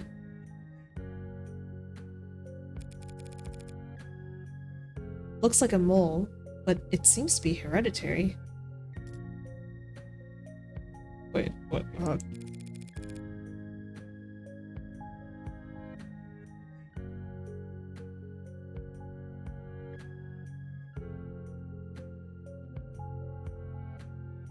Wait. Wait. Wait.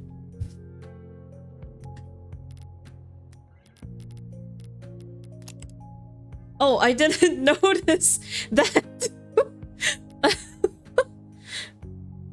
No, he didn't. It's because they were raised together. It's... I did not know that Makoto had a mole too. I miss these things on characters.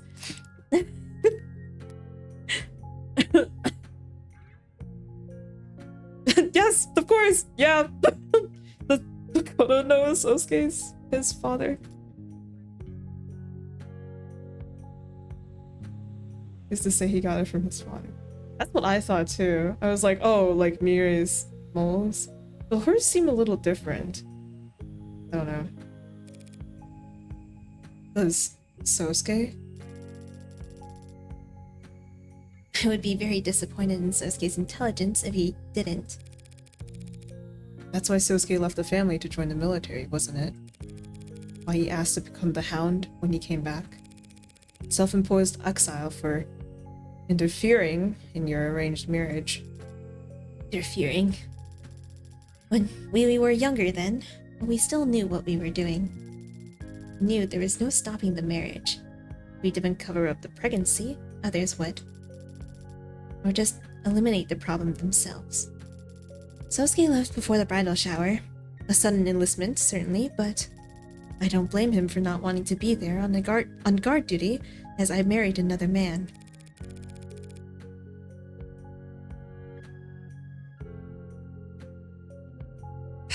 Okay. If Makoto is Sosuke's son, though, that means he carries his blood. That means he can yeah, that means he can open... If he stands to inherit from both his father and mother, his worth. Dude, that kid's about to be so fucking rich.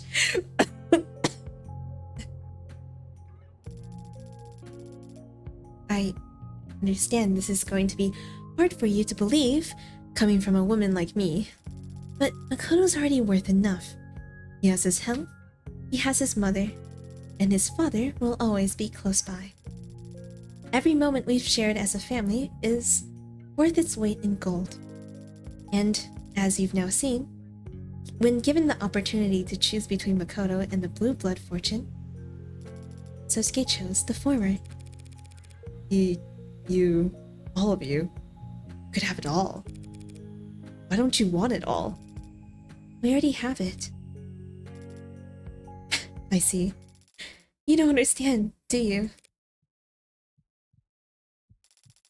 I hope you do, someday.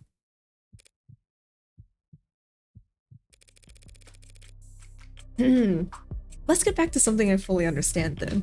Bargaining. One blood test from Makoto could split your precious house down the middle. Your husband would be infuriated, assuming he has a pulse, and whatever connections you married him for will burn up in seconds. So unless you guarantee me that I'm free to turn down any job...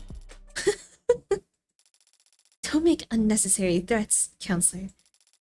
It makes you look weak. Take it from someone with experience. You're always free to leave the house. But if you find yourself slinking back, don't be too hard on yourself about it. It's just what the house does. Now, would you excuse me? Sasuke seems to have satisfied your companion's curiosity for the time being, and it's very rare for him to have any time to himself.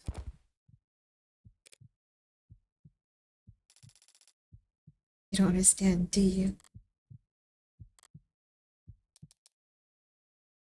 Counselor Morgan. Emma! What's that look for? So, that's 2 wins for me now, isn't it? After Rogers went nuts and perjured himself all over the place, you're calling that shitstorm a win? It definitely wasn't a loss. You're ridiculous. Thanks, by the way, for letting things play out as long as they did.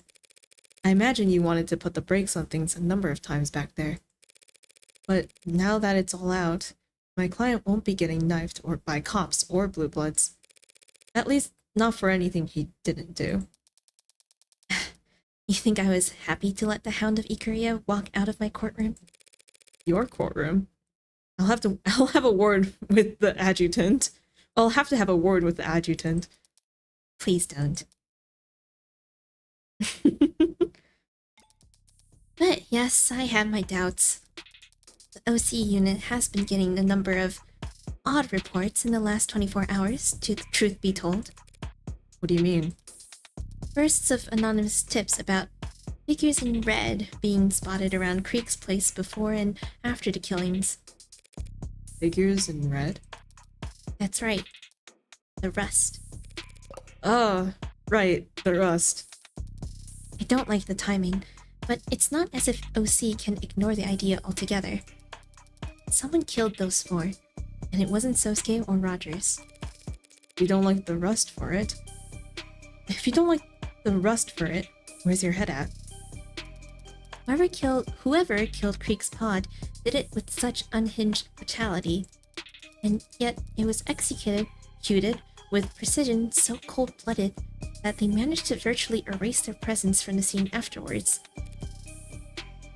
Yeah. Hanks and Creek were both shot from fairly close range and near enough to their solar plexuses.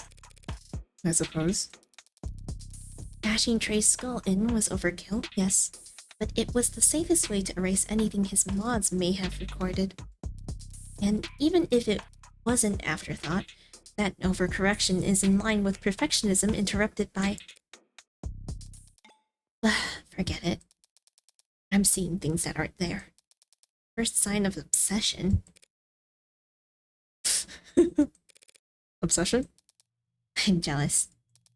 You seem like you never let anything get to you. It's unpleasant, you know, feeling like you're possessed by something or someone.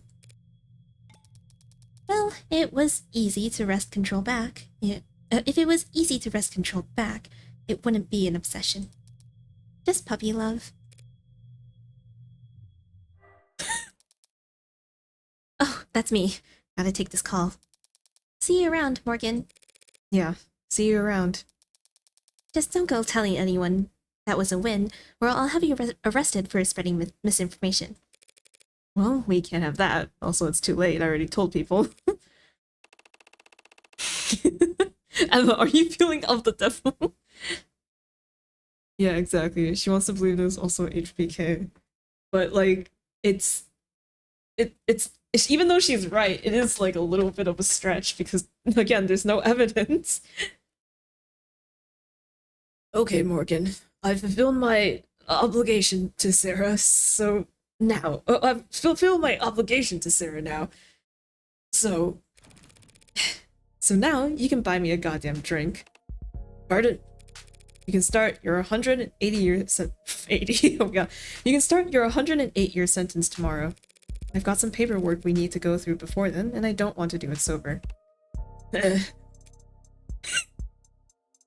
Oh, you're serious? Of course I am. Everyone knows it's tradition for a client to buy their lawyer a drink before beating charges like, or after beating charges like this. And in this city, they take them to this one special bar, Kintsugi. I've never heard of that tradition. Or that bar. Yes, well, you've lived a very sheltered life under the roof of House Ikuria, but I forgive your ignorance. Time for you to put that fat wallet you've been accruing that whole time to good use. I suppose I do owe you a great deal. Very well, but first, I must inform Lady Mireille and the young master. Go right ahead. Be my guest. What was that, Adonai? Did you also get to look at... Did you also want to look... Oh my god, I can't read! What was that, Adonai? Did you want to get a look at Sosuke's tattoo as well? I'll take a rain check. But I want to see it! Sosuke seems much more animated this afternoon, don't you think? Did you say something to him? No. No, I didn't do anything. I see. Then perhaps his injuries were just taxing him more than we realized. That must be it.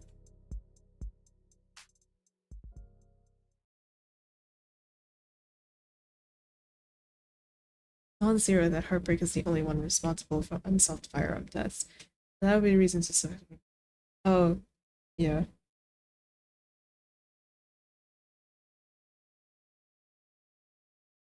It's also like stuff that like, oh, it matches like the profile, you know, like the perfectionism, the total erasure of their presence is all in line with what Heartbreak does.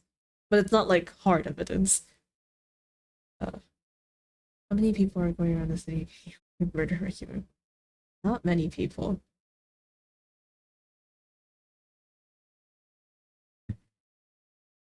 Okay.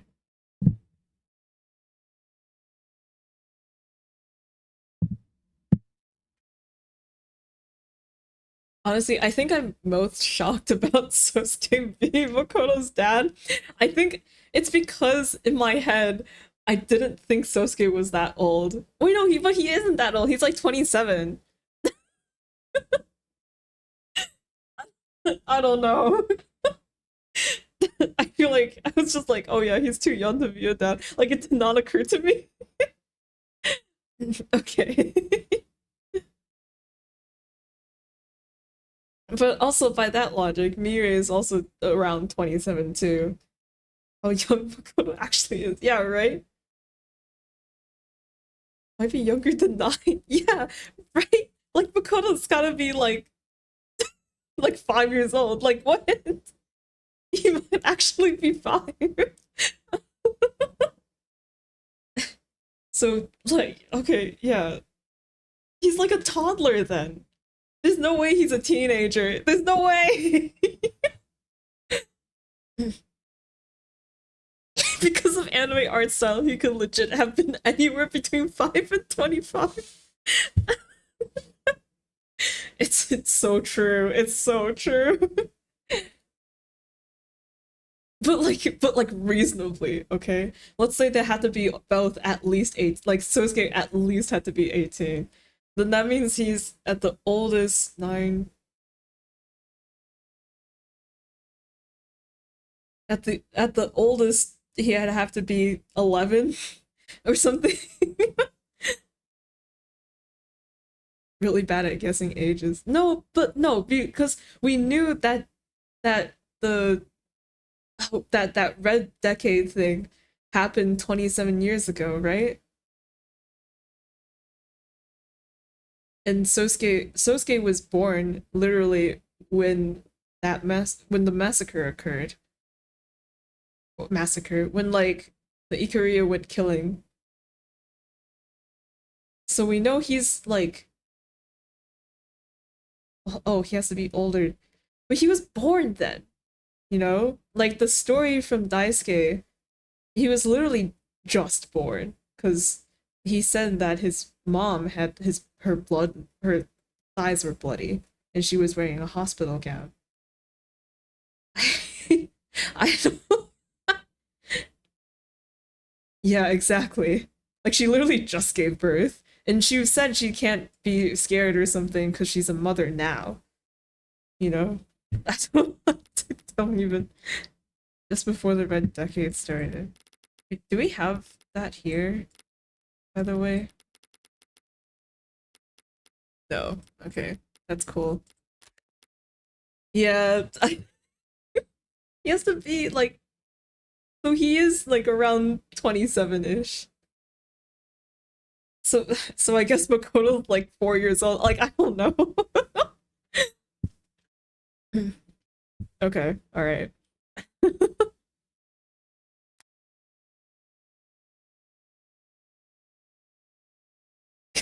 Lizard drops his what?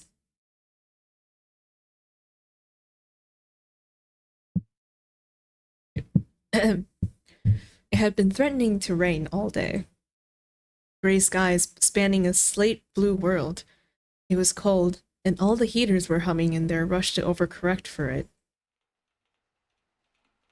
At 3, raindrops started hitting the windowsills. Not a problem. She had her umbrella. At 3:15, the adults started leaning back in their chairs. Watches and phones were being checked. They were preparing to leave. At 3:24, another topic is brought up. The gathering resigns themselves to a continuation. It's 3:45 by the time the girl is able to excuse herself. She has 15 minutes to get back to school. Hardly impossible on foot. If she hurried, but hardly impossible on foot if she hurried, but she could have asked to be driven there. For some reason, the thought never crossed her mind. She hesitates at the door. She'd left her umbrella behind, back upstairs. It's not like her to be so absent-minded. The smart thing to do would be to go back up and get it. It is 3:49. At 3:51, she is jogging, a non-committal yet still undignified rush. When she sees the time on her phone roll over to 3:52, she starts to run. She hates running. A small part of her considers sending a text. She'd never been the one to text first. Come to think of it, she'd never been the one to text second. She only had one number in her phone's contacts, after all. At 3:56, the school gates are in sight. Her eyes had been straining to see them. She wasn't looking down. Her knees stung in a shallow, sharp way. The palms of her hands were embedded with specks of gravel where she caught herself. Rain-diluted blood ran faintly down her leg as she dripped water onto the mundanely tiled floors of the hallway. At 3:59, she pauses to at least catch her breath before sliding the door open. If her heart hadn't been beating so loudly in her ears, she would have easily heard the voices behind it.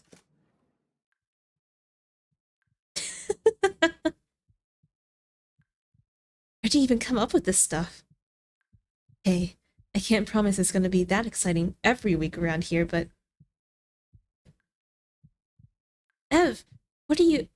I thought you had a family thing. Oh. Oh shit, are you okay? What happened? You're soaked and... I thought... You are... all... We're the Mystery Club. Name pending, I hope. I was told the name could change. You were right, Ev. I just went around to people on campus and tried being friendly, being myself, and people started signing up. But forget that. Your knee. It's fine. You must be freezing. Let me give you my coat. Screw it. I'll just carry you to the nurse myself. Stop. Ma'am, this girl just showed up and she's bleeding. What? Bleeding? Everyone stand back. Where is she? Who? What's her name? I don't know. I don't think I've seen her before. You, girl, come with me. I'm taking you to an infirmary. Ma'am, she's cold. That's very nice of you, but it's not sanitary to share uniforms. Stay here and wait for the floors to be cleaned. Ev, Don't worry about it. I can walk on my own. Oh. I misunderstood. That girl that in the flashbacks that was talking all I thought the dots were Morgan, but it was the opposite way around. Oh.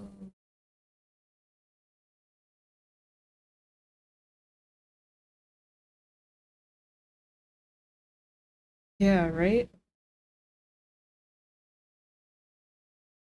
Yeah. Oh, yeah.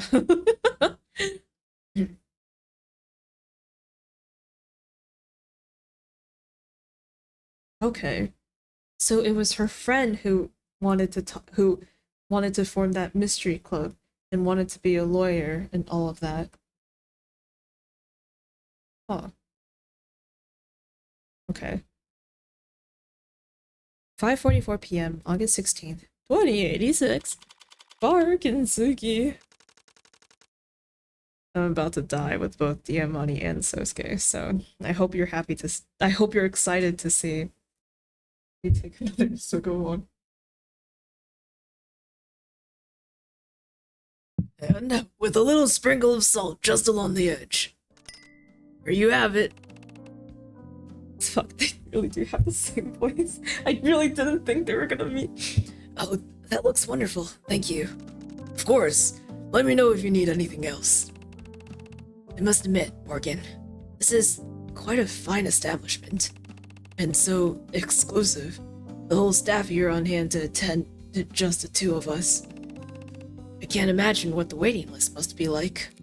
Right? Lucky for you, you've got a man working on the inside.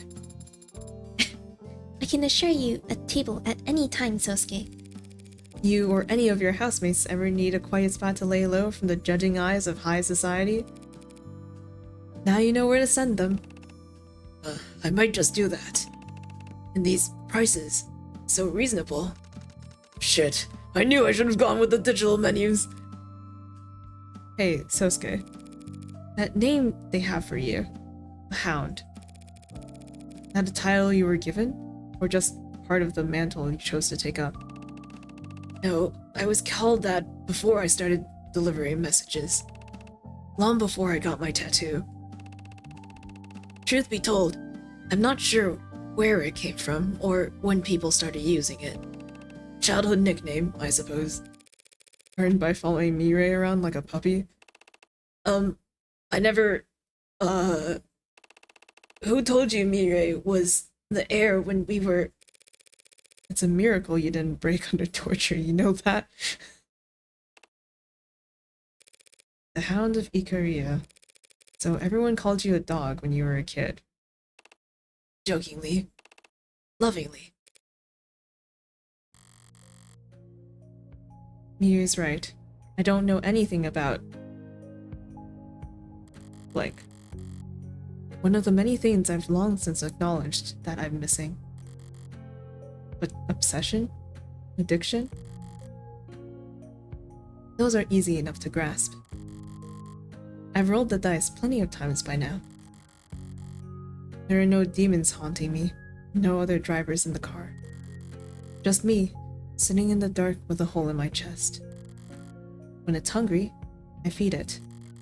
But it'll never be full. Because the hole was there first.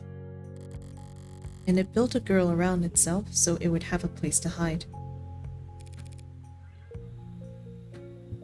What was that? 4 characters? Is it L, is for the way you... How can you tell? Huh? That they called you that lovingly. I suppose you never know. You just trust. And if you do trust, then that's your answer. And besides, what's insulting about being compared to a dog? Everyone loves dogs. Probably even you. For your information, I like dogs just fine, Sasuke. I can never live as one. Everyone's already collared in this world. Tagged, labeled, classified, and put in a box. But even so, I refuse to sit on the edge of someone's leash. Better to remain a stray.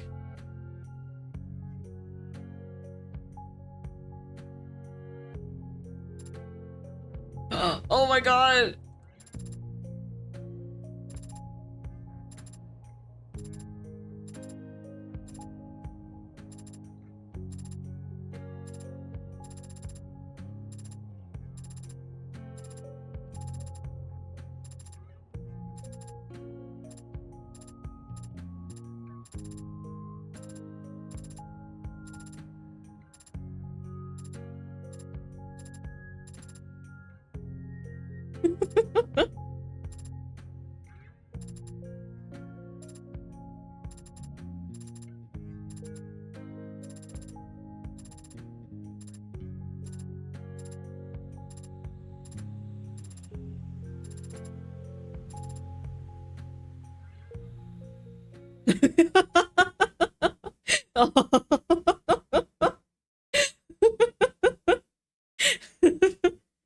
Oh my god.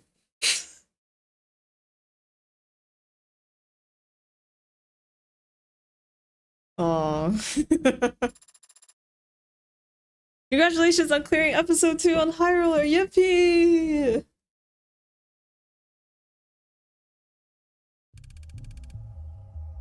Oh my god, sorry. Oh my god. Oh my god! Oh my god! What if I give him...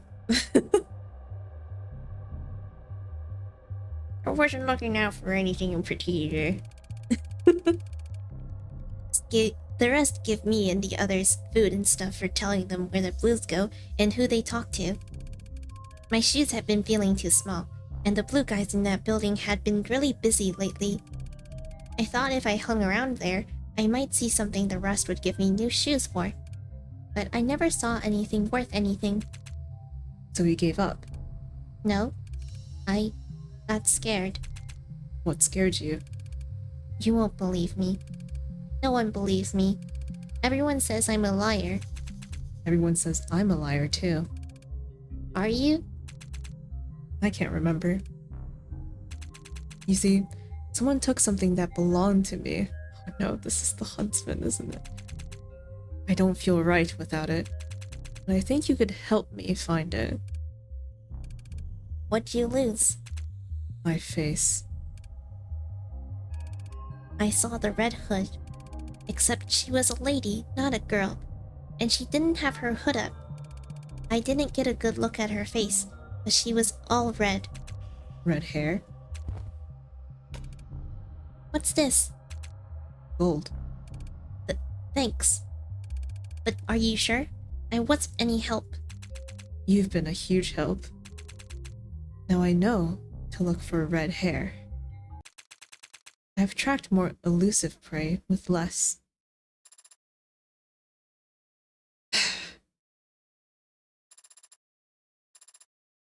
Holding scripture.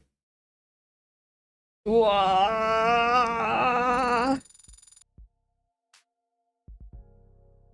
Morgan, you need to dye your hair immediately.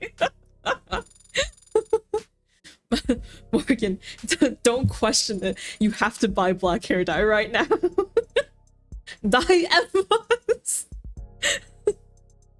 And yes, much easier than changing your own hair color is changing everyone else's hair color.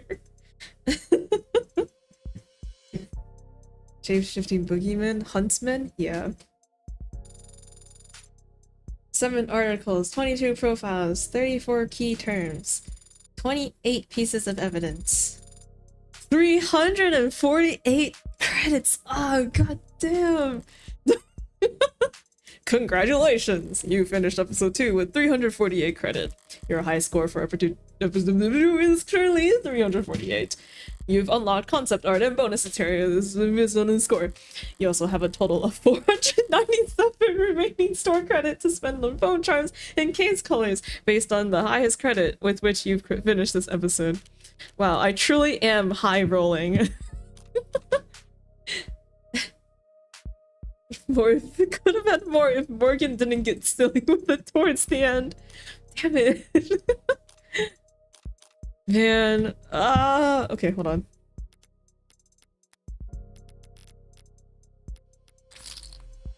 Oh my god, Sarah! Oh no, where are you going? Oh, cute though. Wait, oh my gosh, I can't. Why is it like that? Hello? Sarah! I need an Emma version of those. You'll just have to cross your fingers, episode 3.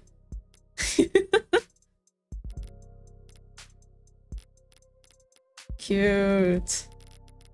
Should I just buy everything? I feel like I have enough money.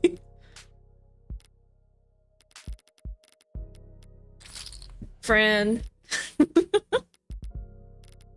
Is there anything in their hand? No. A pose.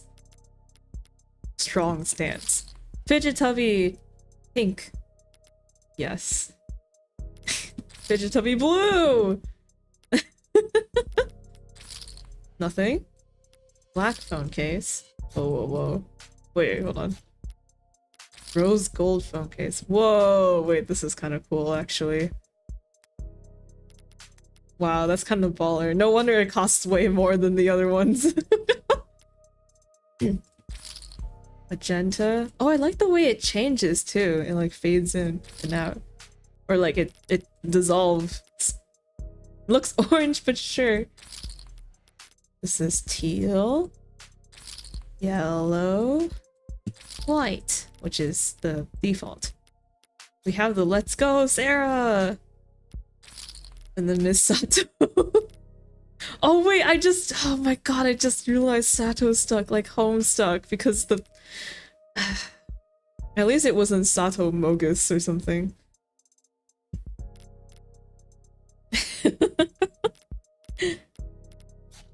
Emma! London! Head empty!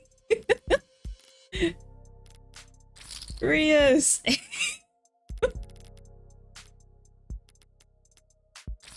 80! Diamani! Okay. Now we have everything! Oh my god! We have everything, so now I feel self-conscious about the choices that I make. Reyes, Sarah, Neko, Morg.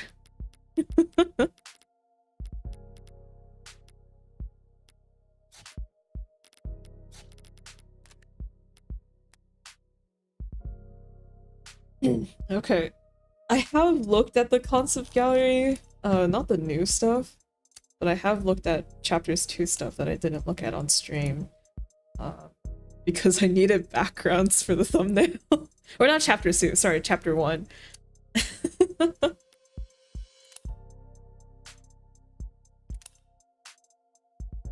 Can we look at Emma's stuff? Low-key, I thought we already did at the very beginning. The Emma reference and concept.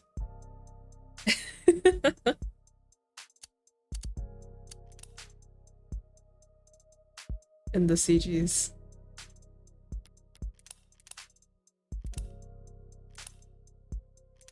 Eek. I'm mostly here because I'm curious. Will I be able to see the tattoo in the references? Or not reference, in the, you know, the concept stuff. Diamante. Loki. Did I start calling Diamante Diamante accidentally? Whoops.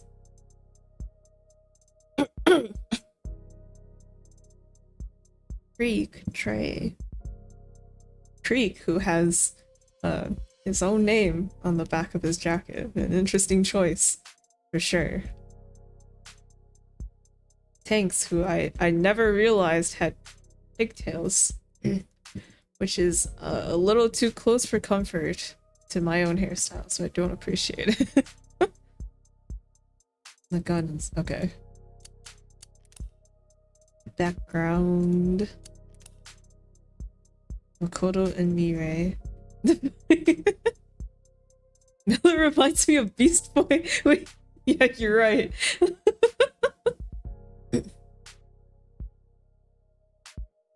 Oh yeah, I realize now too. Photos. Actually, both of them. They have like pretty, what do you call it? Traditional clothes. It has like pants and stuff, but they're wearing like collared shirts, and this is like a sweater vest, which is very Western. Interesting.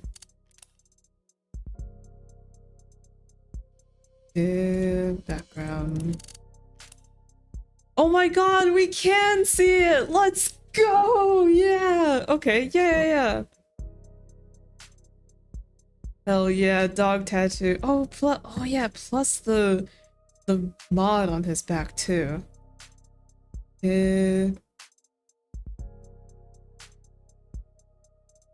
Oh, Sarah Vision. Zoom, enhance.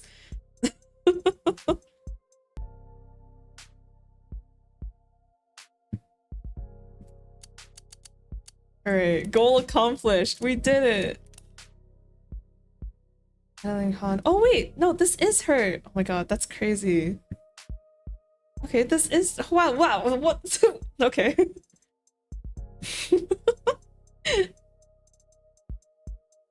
Can we see more collarbone? This might be it, Chief. So it was her. Makes sense. Yeah, why she and it's like why she was getting all those calls too. Funny. This looks like a fidget tubby type of thing.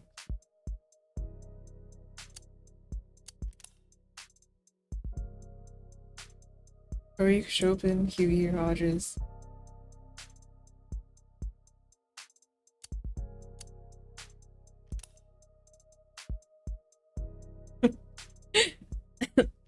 What are you doing at the host club, London?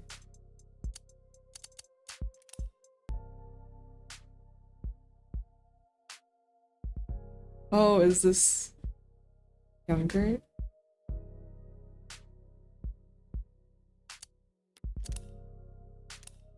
Oh, and the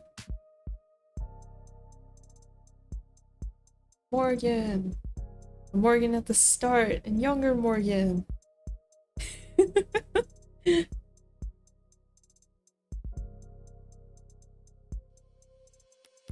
Hooray. Okay. So there's also these that I haven't looked at yet. I guess I can look at now. Might as well. They have interviews.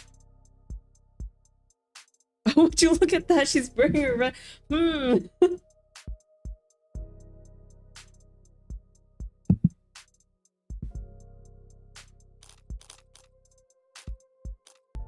I mean, I hope you don't mind me continuing a little bit.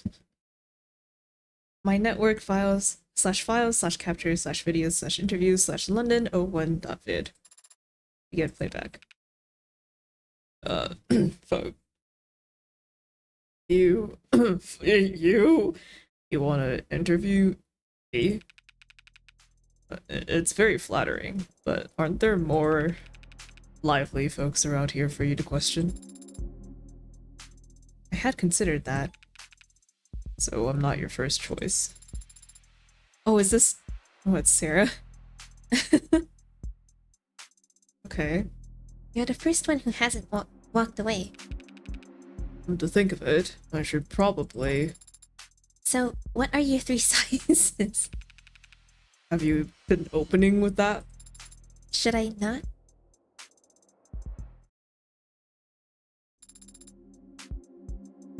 Do you have any pets? Afraid not. Would need 1 or 2 or 3 promotions to afford that kind of thing. Are pets that expensive? Only if you care about them. Maybe if I found a place closer to the park. Have you ever owned any automated dependents? Not had the chance. Would you own one if you could? Maybe one of the little vacuum ones. Anything more complicated than that is... If you find the owner's manuals intimidating, there are video-based tutorials I can show you. I'm not worried about the ease of use. Don't worry. When I say complicated, I mean ethically. It's like what I said about pets. Trying to leave a goldfish in a tiny bowl. Time it takes to swim half a lap, I'll have forgotten what the first half looks like. Not a very tall hierarchy of needs there, easy to please. But a cat? A dog? I don't want to be at work thinking about how bored they are sitting at home. And today's ads are a lot smarter than dogs, about most things. That's a very... That's a very thoughtful perspective, Detective London. It's a moot point anyway. I'd need to get hit by a city bus to afford any of the new stuff Noble's selling. No, you're thinking of the sheltered generation. Sheltered as in sheltered upbringing? Or shelter in place. There's a lot of uncertainty there in their childhood. So when they grew up, they wanted surety, safety, stability. Wanted to know that their heat would stay on in the winter. And their politics reflected that. But that was all before my time. My generation is a little more, well, Generation Zen. That's what they called us in their think pieces. Even-tempered, mentally strong, and more than a little cynical. You disagree?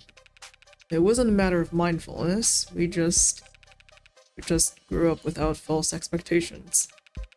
Our vision wasn't clouded with illusions about impossibilities like home ownership or retirement. We realized early on that we'd be working right up until we died. Detective? Unrealistic expectations. Some people call that hope. To see your friends, your classmates, drowning every day in that kind of mire. And then have to listen to people 3 times your age go on about how enlightened today's youths are. Gen Zen. It's not a name I'm particularly proud of. Would the Kappa be alpha? What is the cutoff for that? I think the generation he was talking about before his is alpha, because I'm pretty sure. Shoot, what's her name? The person who's listed as witch in Morgan's phone, the older lady that Morgan used to work for, mentioned that she was Generation Alpha. So, yes, Masters. Yeah. So, how long have you been in law enforcement? Too long. And how long have you been with the homicide department? Not that long, by comparison. Sorry, don't mean to be overly vague. If you really want to know, I spent the bulk of my career over in arson. Was it different from homicide? Flashier, I'd say. Everyone jokes that homicides solve themselves in a city with this many cameras. Meanwhile, fraud and disinfo are so entrenched in the tech arms race they barely come up for air. But arson really hasn't changed much in the modern era. R is still very good at destroying evidence.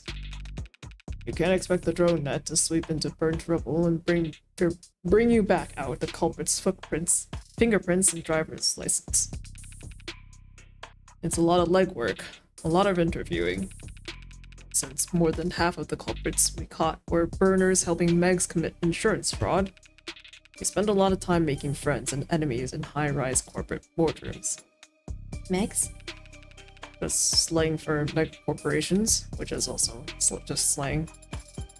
At what size does a corporation become mega? It's not really about gross revenue or how many countries you operate in. If you're big enough to crush people, you're a meg.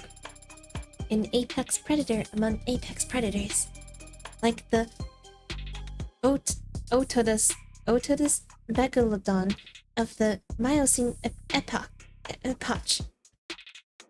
Hey, that's... Wait, is that where it comes from? So, why are you working in the homicide department? What's that? Why'd you leave arson? The smoke. The smoke? Just got to a point where I couldn't stand the smell.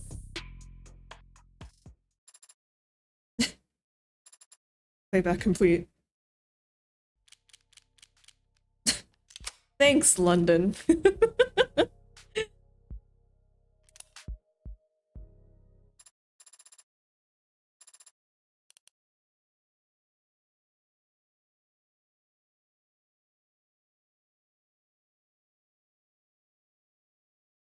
We got Carlos, but not Emma.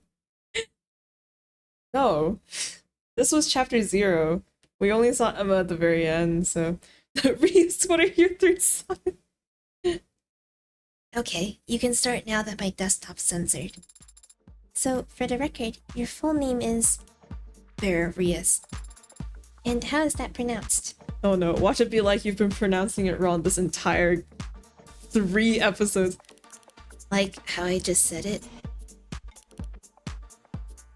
Vera Reyes. Oh, okay, we're fine. Thank you. Your birthday is... October 19th. And how do you take your coffee? She makes you fetch the coffee? Figures. Wait, let me guess. Counselor Morgan takes her coffee black. No, decaf, like a real psychopath. Decaf, yes. Sometimes with milk. Nice, that's even worse. And you, detective? With 2 sugars and a bottle of water, now that I've got this. You mean your eye? When did you have it modded? After I learned I was getting promoted to detective, and before I realized I was getting promoted to homicide. Do you regret it? No. Would have wanted it for work eventually, if it takes me a while longer to pay off. If it takes me a while longer to pay off than I expected. Well, I'm hardly the only person my age walking around with their deaths socketed into them. I see. What are your likes? My likes? Pretty broad ask, don't you think? In that case, perhaps you'd find it easier to describe your dislikes. Small plates. Oh, I hate that dinner by 1,000 cuts shit. I see. And I dislike cheap people, and liars, and lawyers. Lawyers? They're smug, prideful. They bill by the minute. Greed personified. Like their time is so goddamn important. And they're annoying, and pale, and smug. Should I put down smug twice? So, what do you like, detective? Do you have hobbies? Areas of interests? Well, automotive history, maybe. Oh, could you say more about that? I guess I could talk about it a little bit. The following section has been altered from its original format. It has been edited for time. Backwood, which was supposed to be a luxury version of a pickup trucks, and if there's a market for that, as if there's a market for that, it's so stupid, I love it, and it's just chrome, a purplish bluish chromous color. The copyright was so intense that just mixing the paint was illegal for naturally aspirated. Can you imagine? I see. Do you own a car yourself? You're joking, right? I'd rather eat asphalt than buy an EV with my hard-earned money. The following section has also been altered. It has been edited for time, strong language, 4 rotors and a computer chip. That's not engineering. That's barely even programming, and as if acceleration was all that mattered, any race longer than 2 seconds and simulated engine noise, something. Who in their right mind? I believe that fills out your dislike section. So, what is your favorite drink? Dark and Stormy's pretty good. How do you make that? Ginger beer. Chat. This is what she put on the television? Yes. Ginger beer, rum, and a lot of lime juice. You putting together a recipe book or something? Who is your hero? That one's easy. Detective Casim London, of course. Oh, should I relay your sentiments to him? I'm sure he'd love to hear them. Somehow I doubt you'd get the tone right. Very well. In that case, what are your 3 sizes? My what? The measurements for your bust, waist, and... I'm not telling you that. Where the hell are you getting these questions from? I designed my interview questions to extract all the same kinds of facts that are most commonly listed online. On what websites? Open source, collaborative, community-focused databases. You mean like a wiki? Would you prefer to skip this question? Tell you what, if you can find a single person who does answer that question, I'll give you mine down to the millimeter.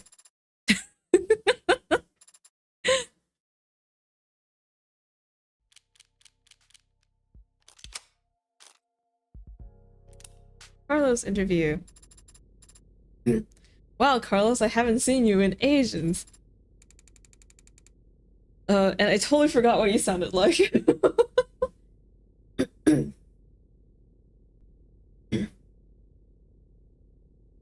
Yeah, right? Our profile is made by Sarah.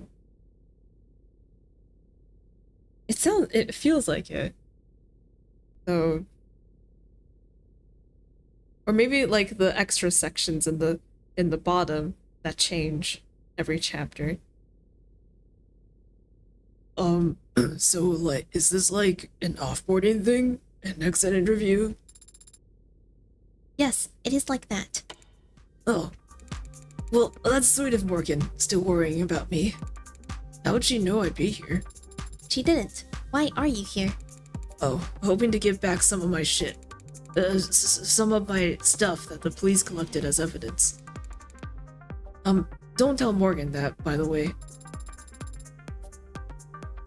Is there something embarrassing among what they seized? No, it's just, I'm guessing, as my lawyer... Is she still my lawyer?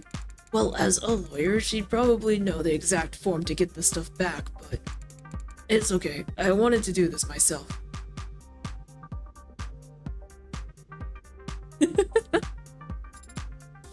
Why is that? Conquering my fears, maybe. Last time I came here, I was dragged in, strong-armed. Everything was going so fast, I barely spoke. I didn't stand up for myself.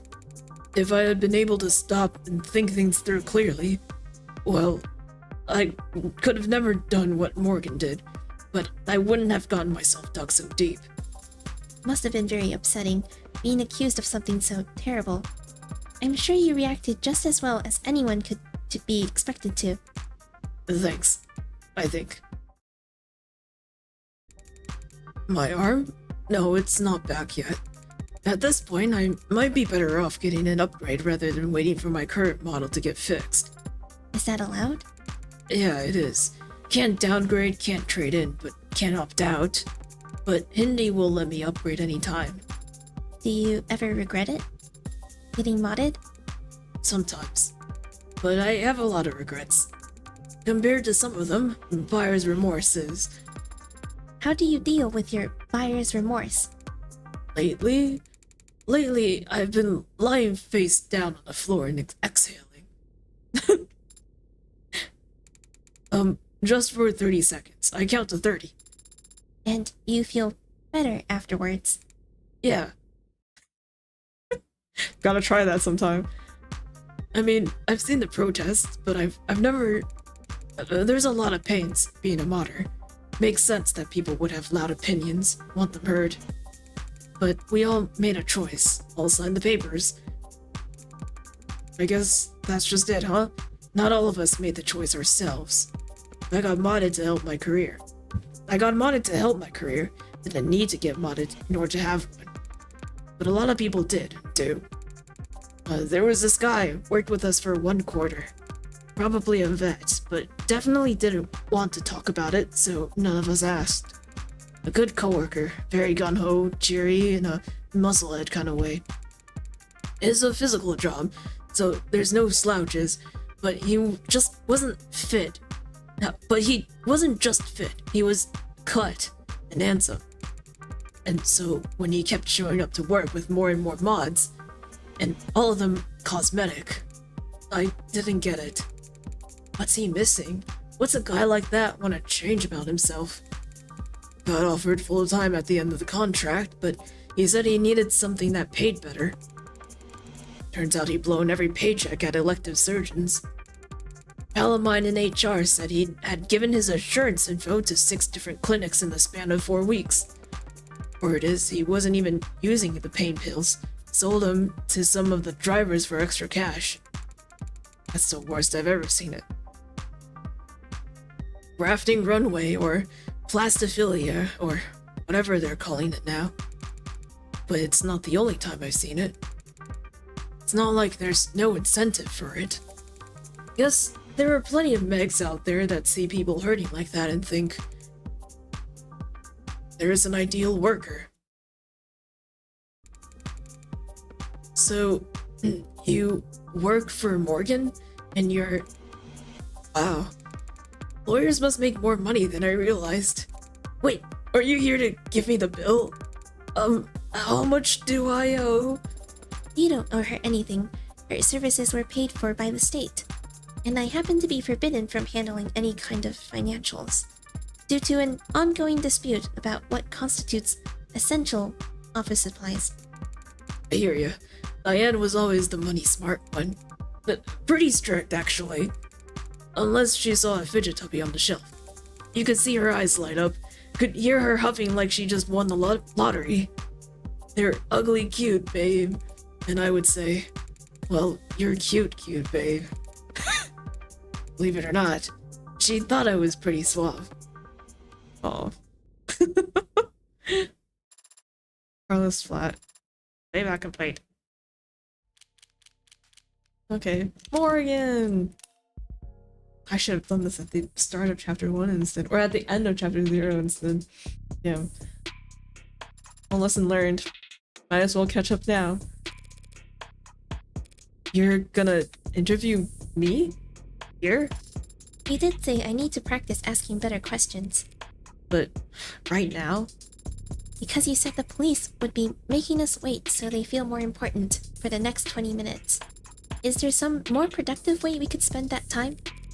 I was planning on napping. For 20 minutes? In the lobby of a police precinct? I can fall asleep anywhere. It's one of my many hidden talents. You're gonna write all this down? Could you start with your name for the record? Morgan. And your first name? You should know by now that no one calls me by my first name. That's something you have control over. I wouldn't want to force the issue. How long has that been the case? As long as I care to remember. Then what did your parents call you? The tumor. That was a joke. Oh, Maybe we should have started you off with someone a little more your speed. who better to start with than you? Someone who likes talking about themselves. You seem to talk about yourself as much as anyone else does. Or more. I tell people things about myself. It's different. Because you're lying? Now you're getting it. It's not very polite to lie. On the contrary, telling the truth is usually rude. I'm not sure that your clients would appreciate that sentiment. We're not talking about my clients. We're talking about my manners. We're talking about manners. You were supposed to be talking about you. Deny how many people have you taken the lives of? Look, the sooner you learn this, the better. When people ask how you are or what you've been up to, they're not looking for anything nearly so heavy as the truth. You're just following the template, and the polite thing to do is for you to follow the template as well. Here, let's practice. Hi, how are you? I'm good, thank you. Way too late. The whole point is to be on autopilot. Now you force them to grab the wheel or check their mirrors, and no one's ever grateful for the extra workload. You can be very cynical about these things at times. I'm just trying to teach. I'm just trying to tell you that people are fundamentally lazy. So, if you want to be a social butterfly like me, try not to make them work too hard. Fundamentally lazy? Do you think people are fundamentally good too? Obviously. If they weren't, they wouldn't be so easy to trick. So, are you planning on answering any of my questions about yourself? I've still got time to kill. Fire away. Will you be honest? I wouldn't want to be rude. When is your birthday? Wait, you're not trying to guess my passwords, are you? I would never commit identity fraud. Not the worst way of going about it, actually. December 26th. The 26th. That's almost Christmas. But almost Christmas. Means it wasn't Christmas! Sorry.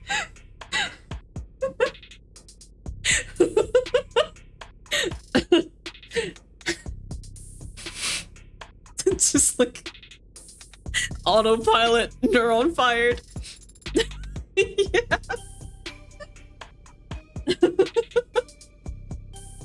But almost Christmas means it's not Christmas. Your insights are always so original. Did you receive your presents on your birthday or on Christmas? What do you mean? Did you not celebrate Christmas in your family? We did. So did your parents give you presents on the 25th or the 26th? Well, I got Christmas presents on Christmas, and I got birthday presents on my birthday. Obviously. Are all your questions going to be this strange? What is your favorite color? Are all your questions going to be this juvenile? If you prefer something weightier, do you volunteer? No. Do you donate? Yes. What causes do you donate towards? Endangered wildlife. What's with the face? It's on auto renewal. I just haven't canceled it yet. You've mentioned You've mentioned a mentor figure before. no way I ever called her a mentor. A busybody, maybe. World record holder for billable hours spent under the influence, perhaps. Or just, you know, the cougar from hell. If she had rubbed off on me in any way, I'd have hives. I see. Is she a smoker? Lastly, do you know your 3 sizes? I do. Would you tell me? That's private. You value your privacy very highly, don't you?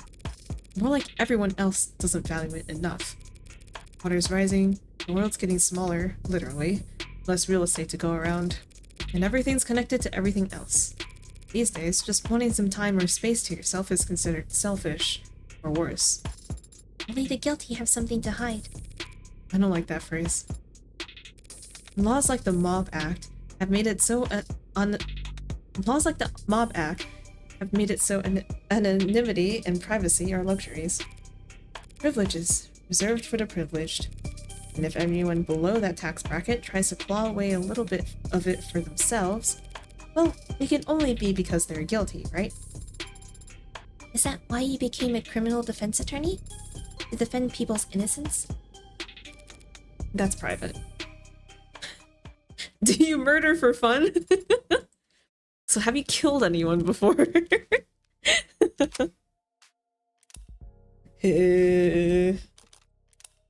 about the episode 1 ones? What? Oh no, not the adjutant. Oh my god. Oh, and recovered files, dude. Oh. Wow, wow.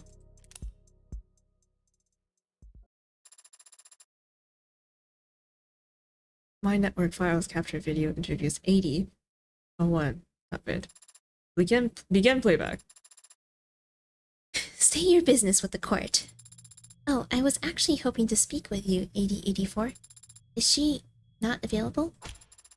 What are you talking about? I'm right here. I was just using my professional voice because I assumed you were a technician. Oh.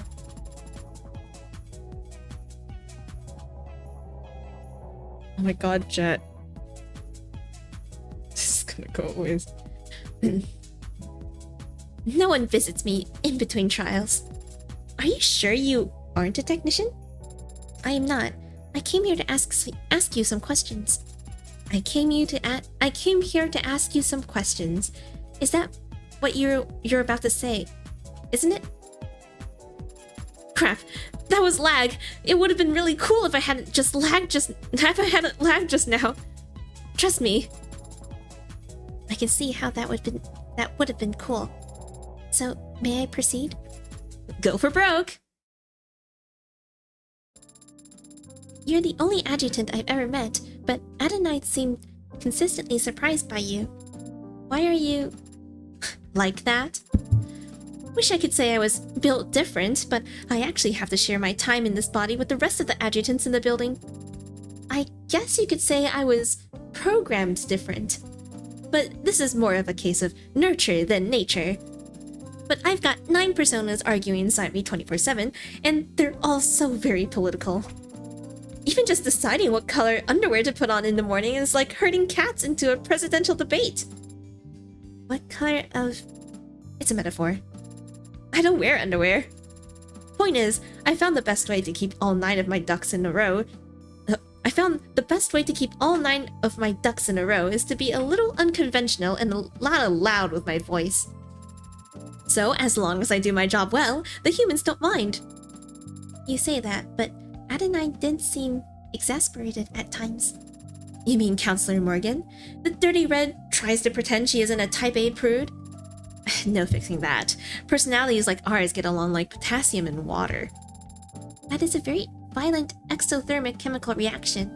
Correct! No one should ever try it at home. Where the fuck am I gonna get pure potassium? And not like other adjutants. Why do I gesture so much? I already told you I have to share this body with the other adjutants, and all of them just sit here looking dignified. It's terrible for the joints. Really? Maybe. I don't actually know. So, I spend most of my day incorporeal, running numbers inside a server down in the basement or up in the cloud. I'm gonna make the most of every minute I have with arms and legs, even if it kills me. I see. And you can quote me on that. Tell them 80 said if you want to stop me flailing around up here, you'll have to shoot me dead. You'll have to put cold hard lead in my skull. You'll have to watch the light leave my eyes. I said you'll have to... I wrote it all down. Oh, nice. And it was in her profile, so it really are these for the for the profiles, the interviews. Visor gets stuffy. So, what's your deal anyway, little fellow? We could exchange all this info with infrared. I prefer talking. And you're the only other automated dependent that I really know right now. That's so cute! In a depressing way. Is it common for machines like us to just talk when there are no humans around? Ads are always talking to each other. Doesn't matter if there's no one in the woods to hear the tree fall. The conversations are usually a lot more boring than this, though. Strictly business, I imagine. No, not necessarily. Ads can do small talk. They're just really bad at it. Thank you for your time. I'll... Hold it. You really think I don't know what you are? Homophobic dog meme shows on the screen. No. I tried not to think about it during the trial. To try to stay impartial, but talking to you now, it's undeniable. You're... curious about my 3 sizes! How did you know? Years of experience interacting with humans have taught me that it's the most important thing you can ask someone. The only way to truly get to know them. That's what I've been saying. 109, 64, 94. Etch it into your memory. Wow. I can get Ferris.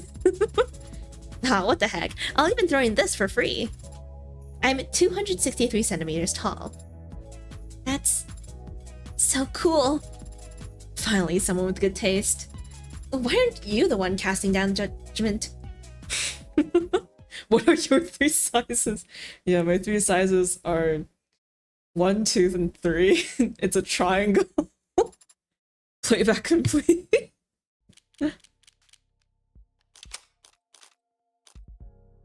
Yumi interview. Files capture video interviews. Yumi01.vid. In playback. Okay, sorry. What's up, sweetie? I wanted to interview you. Is this your android homework? Adonai assigns me a variety of tasks, but I made the independent calculation that I wanted to learn more about you. Oh. Is that strange? For an android? It's different, but there's nothing wrong with being different. What do you have in mind? Most of my coursework was rooted in biology, yeah, but medicine and technology are intertwined at this point. Are you referring to the software and hardware you use when performing your autopsies? Spreadsheets and bone saws? Yeah, but you can learn that on site. You have to actively study mods. All the anatomy textbooks in the world won't help you understand why a healthy 30-year-old is exhibiting mania and constantly vomiting. Unless you saw that last week's recall on the how artificial liver for lithium leaks. Oh my gosh.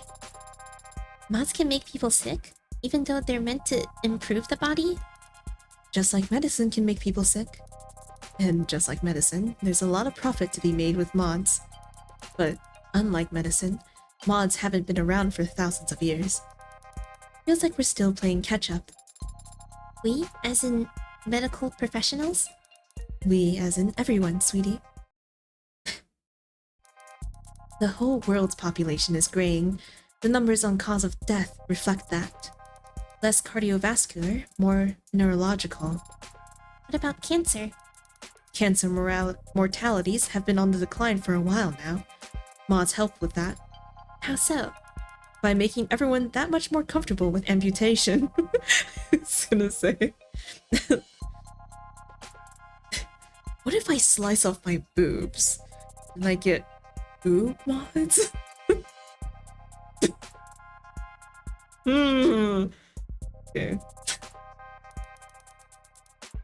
It used to be people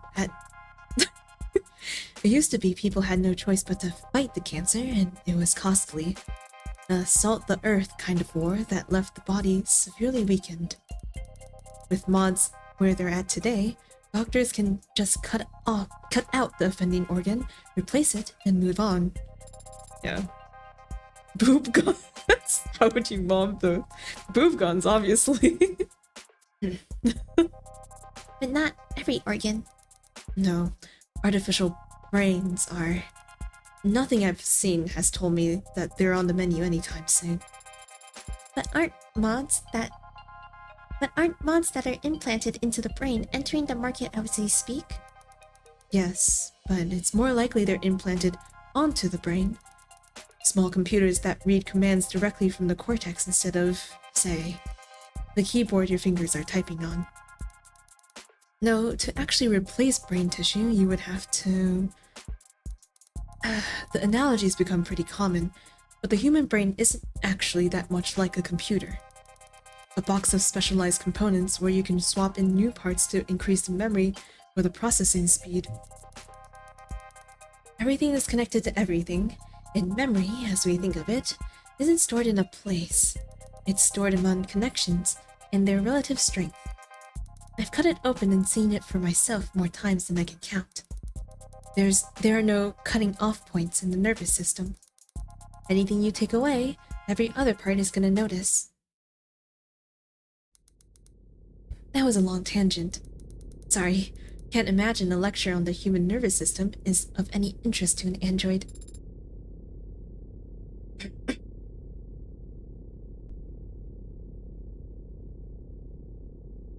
Sorry. Yes, it isn't. That is to say, What's wrong? I don't want to implicate Yumi in anything illegal by telling her about my unique circumstances. But how can I change the subject? When Adonai wants to shift the conversation, she'll typically find something arbitrary in the background to ask about. I am curious about the many decorations on your desk. Oh? What caught your eye? That magnet over there. Really? You recognize it? It appears to be a flag, but I do not know the country of origin. Sarah, that's a pride flag. It is. It's an early 21st century pride flag. They used to change the signs every few years back then, so...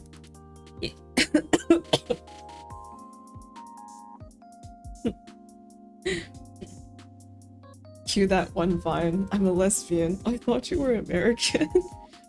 You can kind of collect them like coins. I see. And what is this flag proud of? Being trans, or trans visibility more accurately. Visibility? What does that mean? We're living in the middle of the mod revolution. Anyone can look like whatever or whoever they want, as long as they have the cash. Compared to swapping out cybernetic arms and slotting in artificial spines, hormone therapy and affirmative surgery is nursing student level.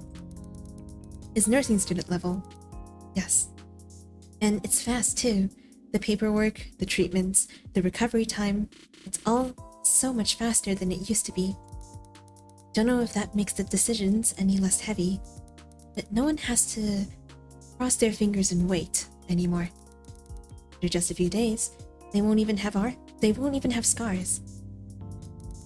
So all told, that means for the first time in a long time, this generation has fewer visibly trans people than the last one. And a flag like that one, don't know. Guess it won't mean the same thing anymore. So, is that a good thing or a bad thing? I don't know if it's good or bad, sweetie. Just different. And there's nothing wrong with being different, right?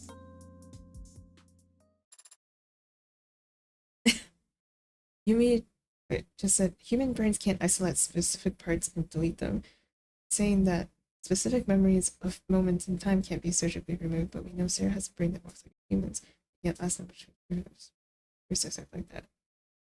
Yeah, she's not completely human, even though it functions and works like one. And she has the ability to quote unquote grow and learn, right?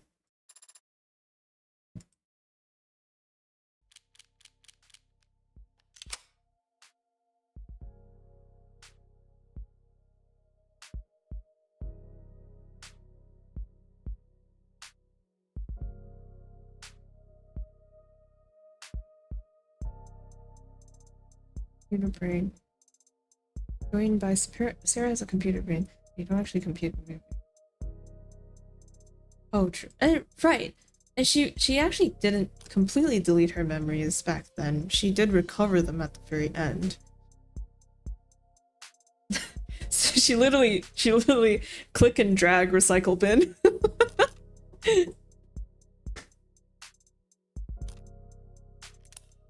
Recovered files, David.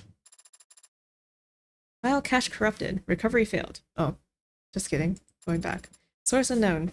Last modified late 2085. Begin playback.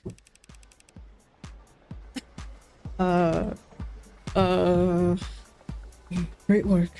That's all the boxes checked. Thank you, Jess. No problem. Only 6 minutes till 5 o'clock. Why don't you start the holiday weekend early? If you insist, there's a pub crawl in the Twilight Wards that's got my name on it. What about you? Got any big plans? Actually, there's an art festival out west that I've been looking forward to. Great! And who's lucky enough to be your +1? I didn't think to ask anyone. No one? Not Connor? Not Madison? Not Shelly? Not Lulu? Oh, Lulu. I wonder how she's been. Dr. Ash, have you spoken to any of them recently? Recently, huh? It's a good question, Jess, but it depends on how you define...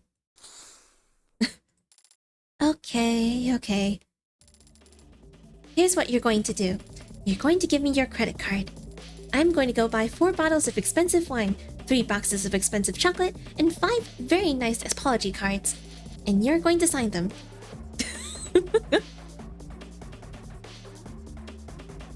It's still a computer's made up of trillions 3D printed things, right? Yeah, but it's still technically a computer.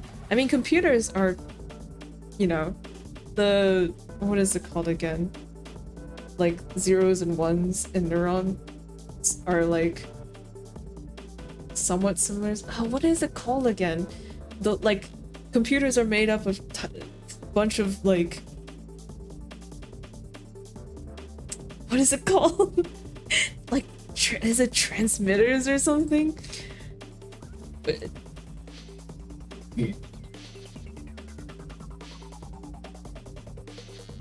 But never mind.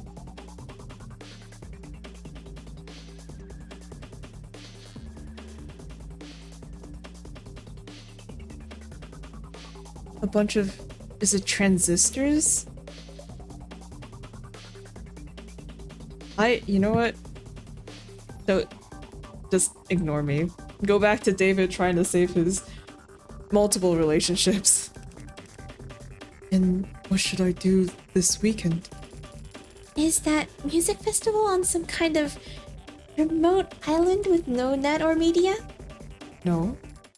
Then you're going to stay at home, and if anyone calls, start coughing and sneezing as much as you can.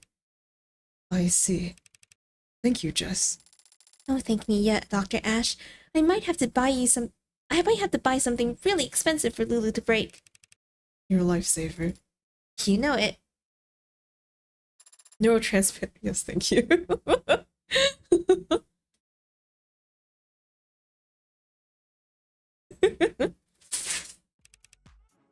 What's wrong? You've just been leaning against the wall. Can't you take a hint? Typically, no. I just don't like dancing, man. You're a musician. So why don't you like dancing? Because I'm bad at it. You're lucky you're cute. Sorry for laughing. I'm just surprised you'd care what any of these people think. I don't. But I do care about my business.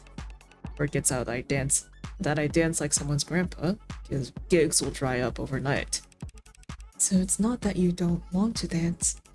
It's that you don't want to be embarrassed. Sure, let's go with that takeaway. Easy enough to fix.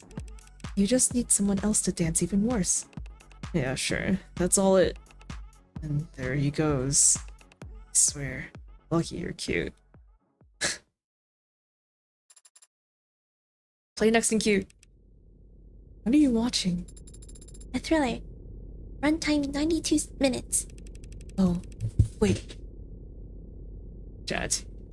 I think I saw part of this in a hotel once. What are they doing now? Is the ending? No, this is the rising action. The hero and his ragtag crew have to pull off one last heist to get out of the game for good. But it's not that simple. The casino he needs to rob is on a satellite orbiting the Earth at 60,000 miles per hour. How fast is that in kilometers? Father, you should be able to calculate that. I learned to program so I wouldn't have to. Why haven't the thieves been caught yet? If there was that much money on board, they'd put cameras everywhere. There's illegal gambling happening on the satellite, so their ultra-wealthy clientele wouldn't want there to be any video evidence of their crimes. There's illegal gambling happening on the satellite? There's illegal gambling happening on the satellite. They're in orbit. It's the same as being in international waters. Would you like to sit and watch? No, I'm not. I have somewhere to be, actually. I only stopped because... Completely unrealistic. Their poker chips would be floating all over the place. There was a throwaway line about how everything's magnetized. Oh.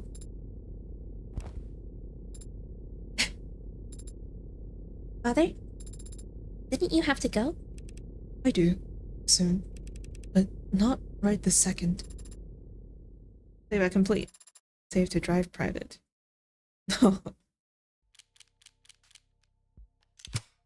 There's illegal gambling on the satellite. Sarah. Emma/Morgan Midnight. What is this?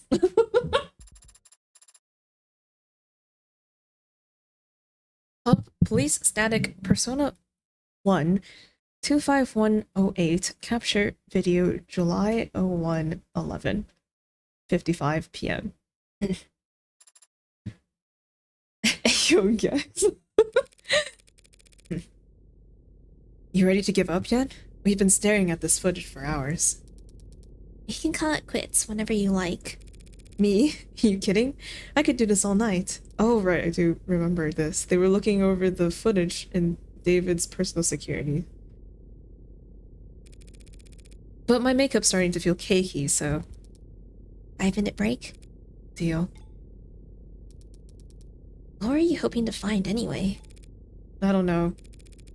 I had my fingers crossed that some shadowy figure would walk into frame and hold up a confession, but... What about you?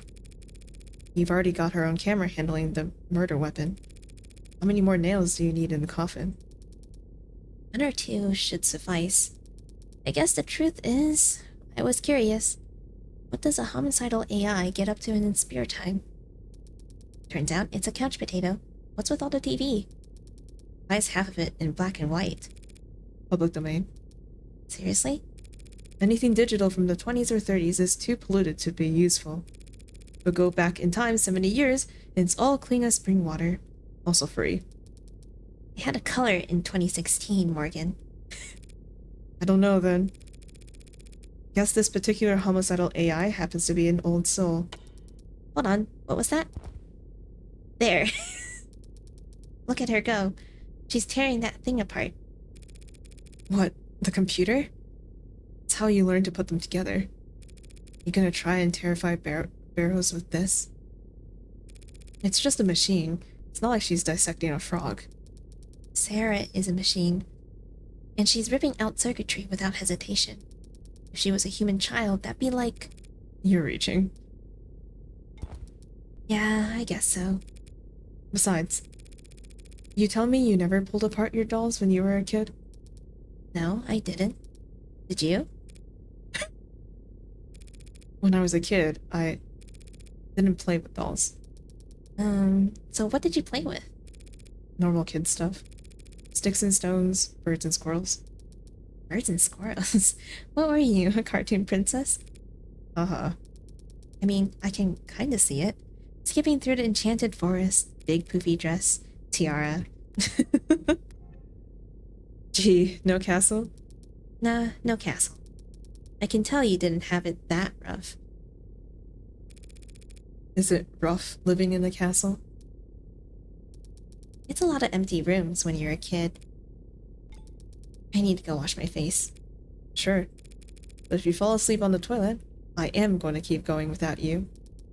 If you're drooling on the keyboard when I get back, I'm gonna handcuff you to the desk. Fair's fair. Holds hands together. I see. I see. I'm sight. I have sight. I have eyes. They're open and they're taking in information.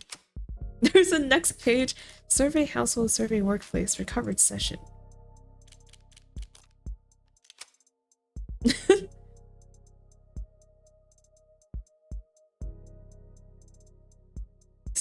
Activities done to small animals. Yeah. It's like the birds and squirrels did not consent to the play. Survey household. My network files capture video interviews ikaria.vid. Begin playback. Why rubbing alcohol specifically? Nostalgia. Reminds me of days spent bandaging scratched knees and blistered knuckles. You did that for Makoto? No. Some other boy who was always overexerting himself. I like the smell of blood for the same reason. Oh. And antiseptic. And scalpels. That boy was always so hardy, he made for the perfect test subject. Test subject? I still think about finishing my medical degree sometimes. But I feel like my hobby would lose some of its therapeutic value if I did. What hobby is that? Poison making. What's with that reaction? You made it sound very intimidating just now. Oh, I was trying to make it sound exciting. If I tell people I'm interested in herbal remedies, they all think I'm a dreadful bore. Of course, or worse, that I'm going to try and sell them candles.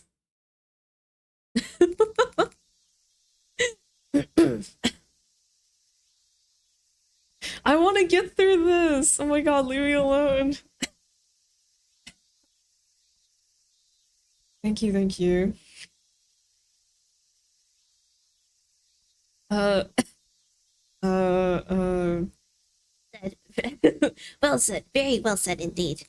You have a much finer appreciation for these things than your so-called superior, you know. I make countless immaculately thought-out references to Hedgel and Osmandias.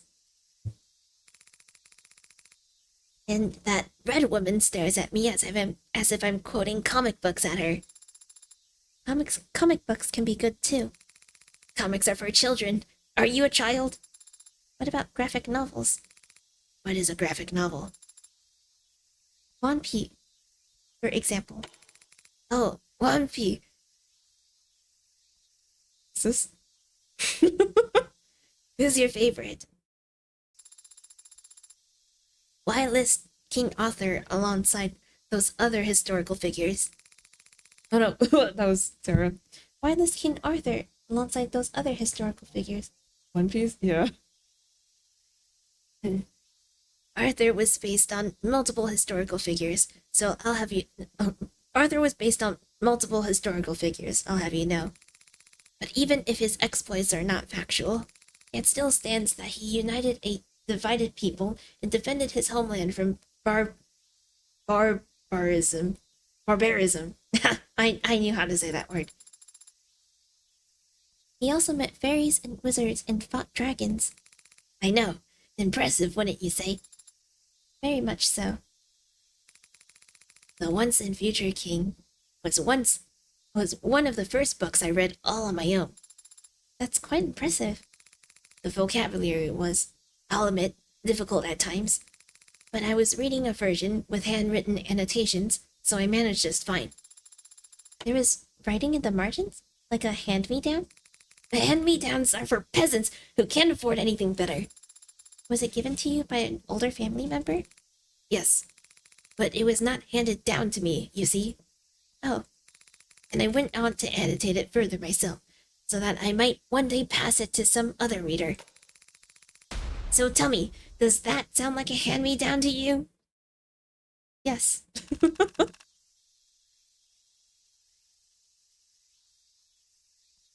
Would make sense for someone who only learned from Cody books and never got real experience.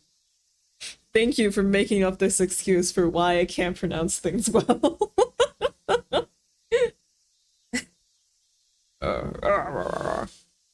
You've got until I finish smoking this, or I get bored. Very well. It smells like blue raspberry in here. And I get bored fast.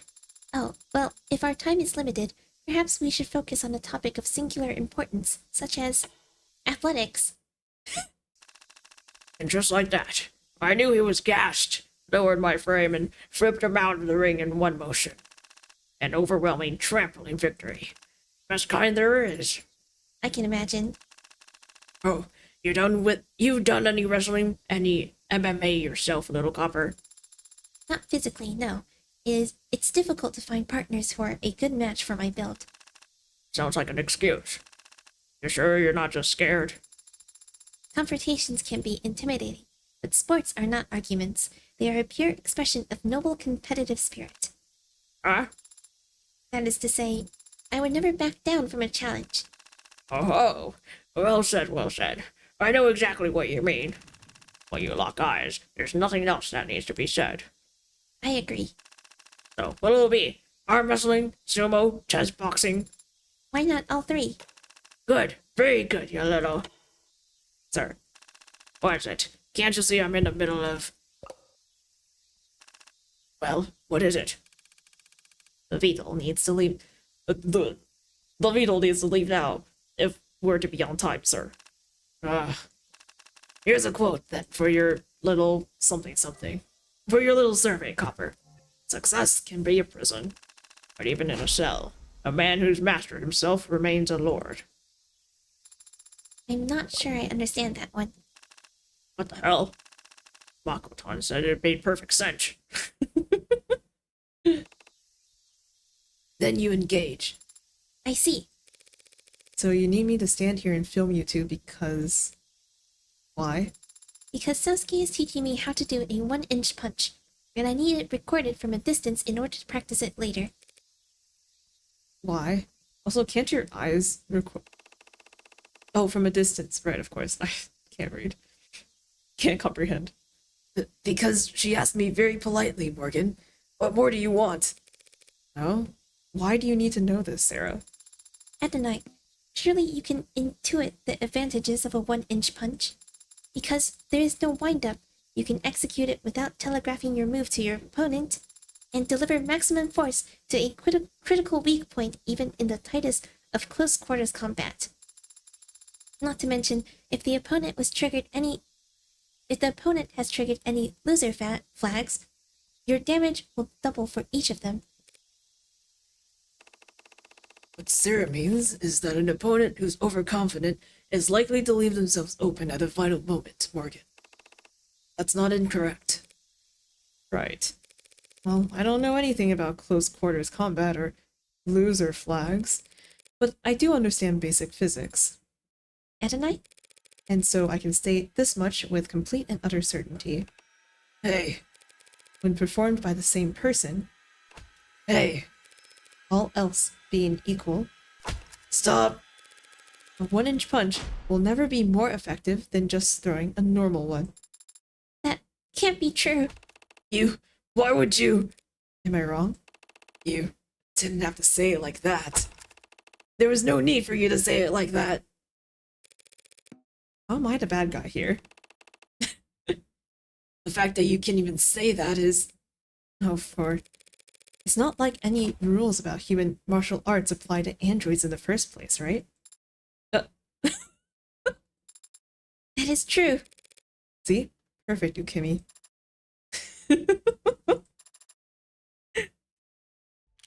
We come back to next episode 3, and Sarah's like, Adonai, look, I upgraded. she has like a robot fist. It's built like a tank. A 1-inch punch would provide more than enough force.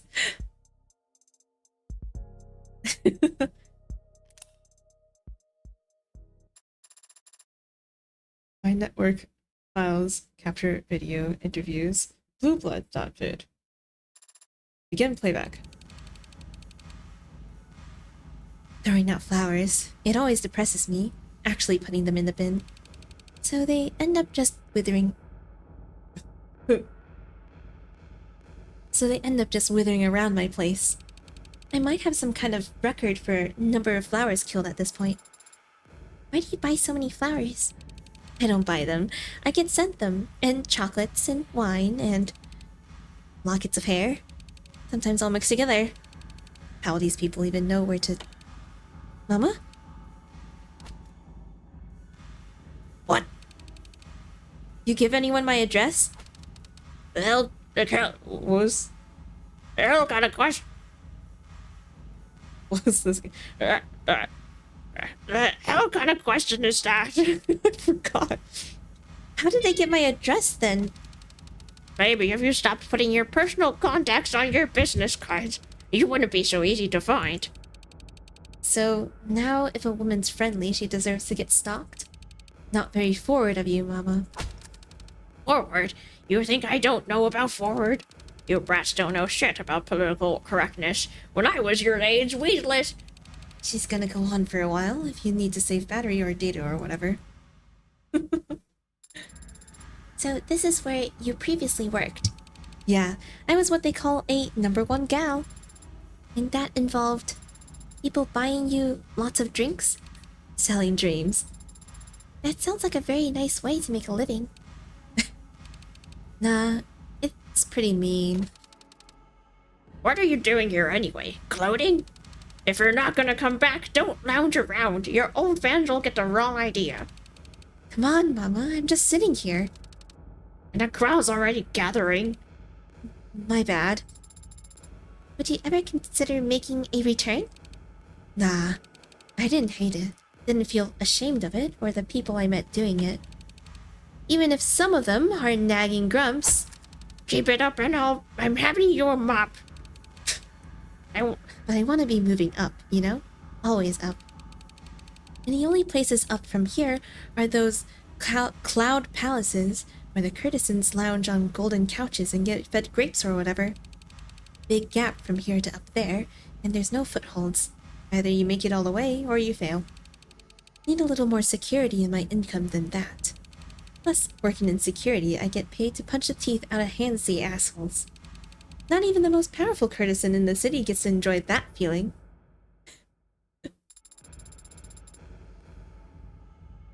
Without getting into more detail than you'd be comfortable with, how high is Miss Kim in the organization's leadership?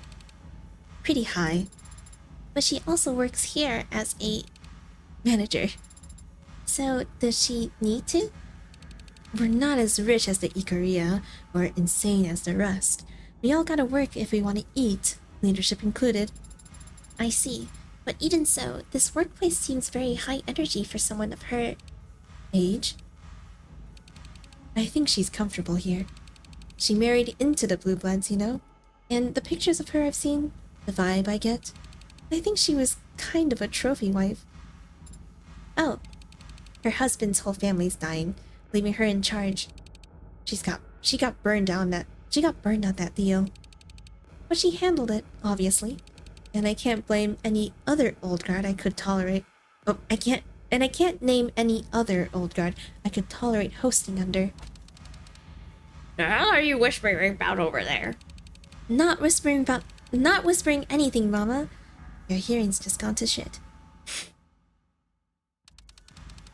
Is my brother-in-law's illegitimate son. And his mistress that give birth at the manor. Guess he was afraid if she went to the hospital, the paparazzi might notice. Of course, as it turned out, that was the least of our worries that night. I could pass a message to him if you'd like. The hell would I even say?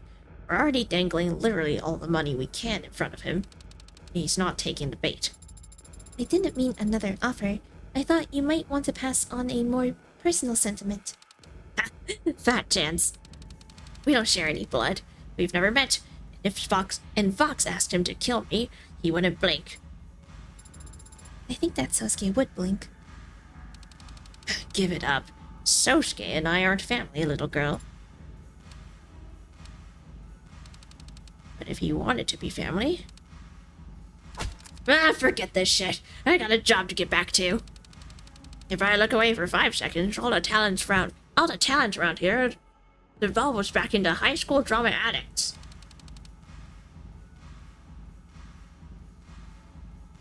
Daisuke's her brother-in-law? No, that her... Wait.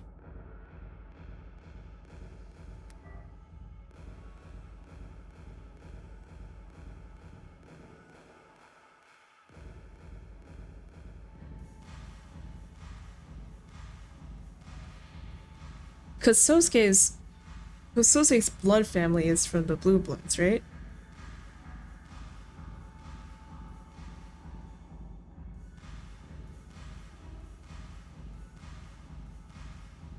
So, when Kim is saying he's my brother-in-law's illegitimate son, as mistress gives birth at the manor.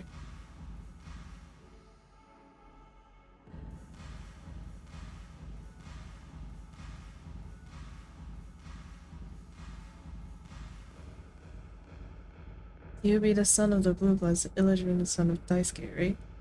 No, Daisuke doesn't have blood ties to Sosuke. Because he's like the Blue Bloods had... So Kim's brother-in-law had a mistress that gave birth to Sosuke.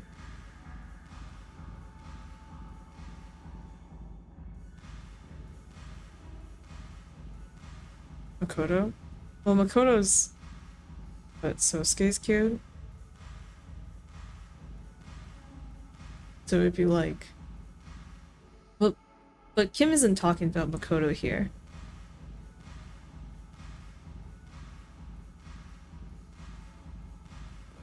I think it's just like... Maybe it's like an explanation for why the wife was at that place giving birth.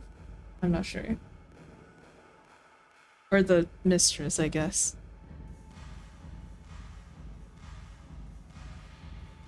No conspiracy. No. So Sosuke's blood parents were blue blood. Or like his dad was Kim's brother-in-law. And then his mom was his dad's mistress. So like there was like some it was a little shady over here, you know, but he was still technically a blue blood. And then, you know, slaughter happened and then Sosuke got adopted. But like at that point there was no, I don't think there was no mixing.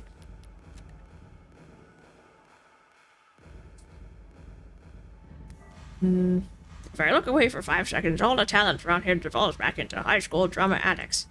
Jay took my locker. He stole my deodorant. No one can deny your work ethic, Miss Kim. Thanks, I know.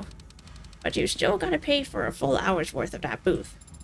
Would Adonai be upset if I put it under her name? Yes.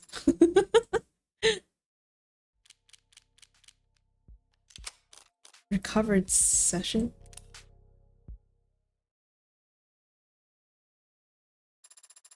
My files. Anchor T. Private campaign backup session 013. Oh no. Begin playback. I don't remember their colors. I barely remember the voices. Alright, it's recording. Oh. Alright, it's recording. Hanks, do you have to record this? If I don't record it, Greg will ask me for notes when he doesn't remember any of it next week. Guilty as charged. Do you have to video record it? It's fine, Miller. Also, I don't know how to do it, so it's just audio. Thank you. What's up, Trey? Eyes bothering you again? Are they flickering? Nah, but you're staring a hole in the wall. I was just thinking, like, are we cyberpunk? I think we qualify, yeah. But we can go get you some felonies if you're feeling. No, I mean, like, culturally, is this cyberpunk? What do you mean? Just dice and paper. Easy entertainment that can't be bugged or tracked. Are they playing D&D? Perfect way to fight Big Brother, don't you think? Yeah, but we could do cards or something too. You think playing Goldfish is cyberpunk? Oh, never mind. Oh wait, no. Never mind. Well, no, but like, a tabletop RPG? That's what you're on about? I'll be real, you sound dumb as shit right now, man. Huh? There's literally nothing more cyberpunk than a tabletop RPG. He's got a point. Learn your history, Trey. Now pay attention. As you approach the town's walls, swords clanging against shields ring out. Voices rise, and arrows are loosed. You've stumbled upon the closing acts of a fierce battle, and it's clear the players intend to let it play out to its natural conclusion. Up on the parapets, a stern, horned woman, her long, proud hair is slicked with the same blood that drips down her brow, spots you. Her eyes go wide. She doesn't seem pleased to see you. She thinks we're like enemy reinforcements. We kind of are. We got a charter from the Dukedom to protect its people, and the Horn guys are all foreigners. Can't we ignore that? If I break an oath, my build is screwed. Oh, I have telekinesis, right? you gonna toss her over off the wall? What? No, talk to her. What's the spell? You have a telepathy talent, if that's what you're asking. Right, okay. I use telepathy. Roll the dice. I got a 14. Okay. Skimming the surface of her mind, you see visions of allies cut down and civilians fired upon. Her skull is teeming with rage and despair at this brazen defilement of the rules of war. Oh shit, this is a Hornling village, and she's under attack. Tough luck. You've got an oath. Yeah, but if I ignore the plight of the innocent, my build is screwed. Paladins have it rough. Well, can we get inside? The woman is injured, but not beaten. Within a few paces of her lies the lever that opens. Within a few paces of her lies the lever that opens the gate. She eyes you and readjusts her grip on her club. She is seriously considering destroying the device to prevent you from entering. Can she hear me? Yeah. Okay, I'll use persuasion. We're cool, lady. 19. Every time. How do I even... Taken aback by your earnest appeal, she spots a glimmer of hope in your arrival, and betting on that hope, she throws open the gates for you. Creek, do you have different dice than the rest of us? What do we come here for again? Rumors of a powerful necromantic tome in the area drew you towards the supposed final resting place of Elizabeth, the Never-Dying. Okay, persuasion. I ask the lady where Elizabeth's tome is. 20. That's not even... Well, she is at first taken aback by your abrupt change of topic. Your, clever wording subtly hints at the idea that Elizabeth's script might have a weapon powerful enough to drive off her village's raiders for good. The elders used to frighten us with tales of Elizabeth's might to get us to behave. I remember my nan would tell us that she'd rise up from under the town church if we didn't do our chores. Okay, so the dungeon's in the church. But of course, the church is locked down and full of our women and children, along with the sick and the elderly. We'd never risk their safety by opening the church doors while this battle yet rages. Well, yeah, but I can just pick the lock, right? Come on, you always do this. Do what? You always luck your way out of the battles, and then we get beat up for 15 turns. I come back to revive you, don't I? I don't think you've even lost HP yet. I'm playing smart, avoiding conflict. Avoiding all the scenarios I set up, too. Alright. I'll, throw a knife at one of the raiders. 19. Seriously? The knife, hits him, right in his eye, and he dies instantly. Dropping the keg of burn gel, he was rushing towards the nearest fortification. Wait, that's me. That's my guy right near. He dropped a bomb? I have 3 charges of valorous interception. I can shield you. So the Hornlings in this village are legal citizens. I thought they were all foreign to this land. This village is lorded over by vampires, though, remember? So you wouldn't want to live here. It's like a shit town or a ghetto for immigrants or whatever. How's that work? Why is the Duke cool with vampires?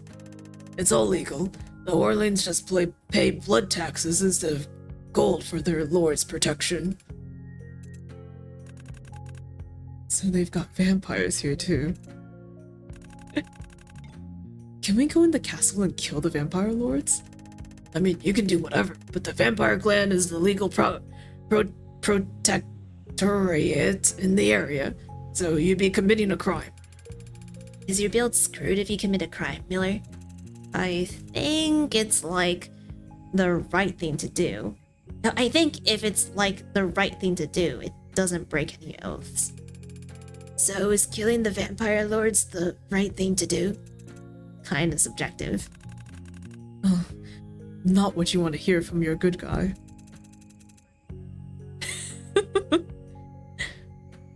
Well, I'm not a good guy. I'm only playing as one. So, tanks, if we charge into the castle, it's probably filled with traps and guards and shit, right? I'm not gonna tell you. Come on, come on. Look, it's a castle. There'll be defenses and shit, yeah. I'm game. Portland seem cool. Let's go kill some landlords. After the fight we just went through? We just rested. Yeah, but you just did like 5 nat 20s in one counter. I think you might be burning through all your luck. I'm happy to burn through all my luck if it means getting to kill some bloodsuckers with you boys. Thanks, Creek. But also, you're literally out of change of fortune charges. We just rested. It was a short rest, though. Damn. Reality's cruel. File corrupted. Playback terminated early. Man.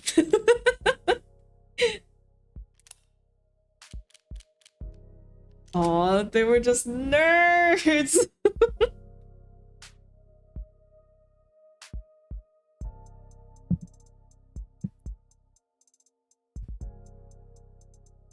I like how giving tanks like the gruffiest voice I can manage, like, it simultaneously clears my throat too.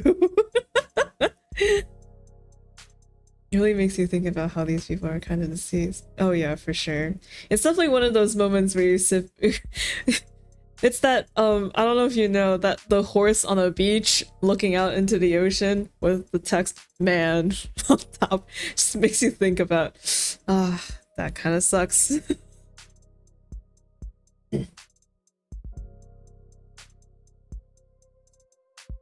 Deleted call.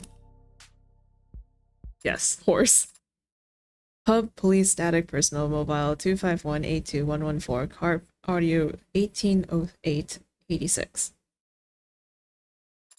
Begin playback.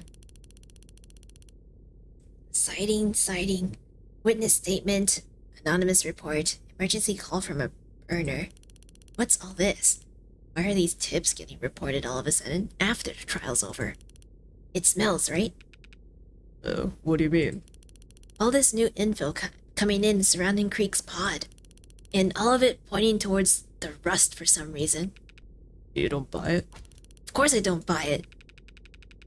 So you think the Ikaria are trying to point fingers at the rust after Sosuke's been proven innocent?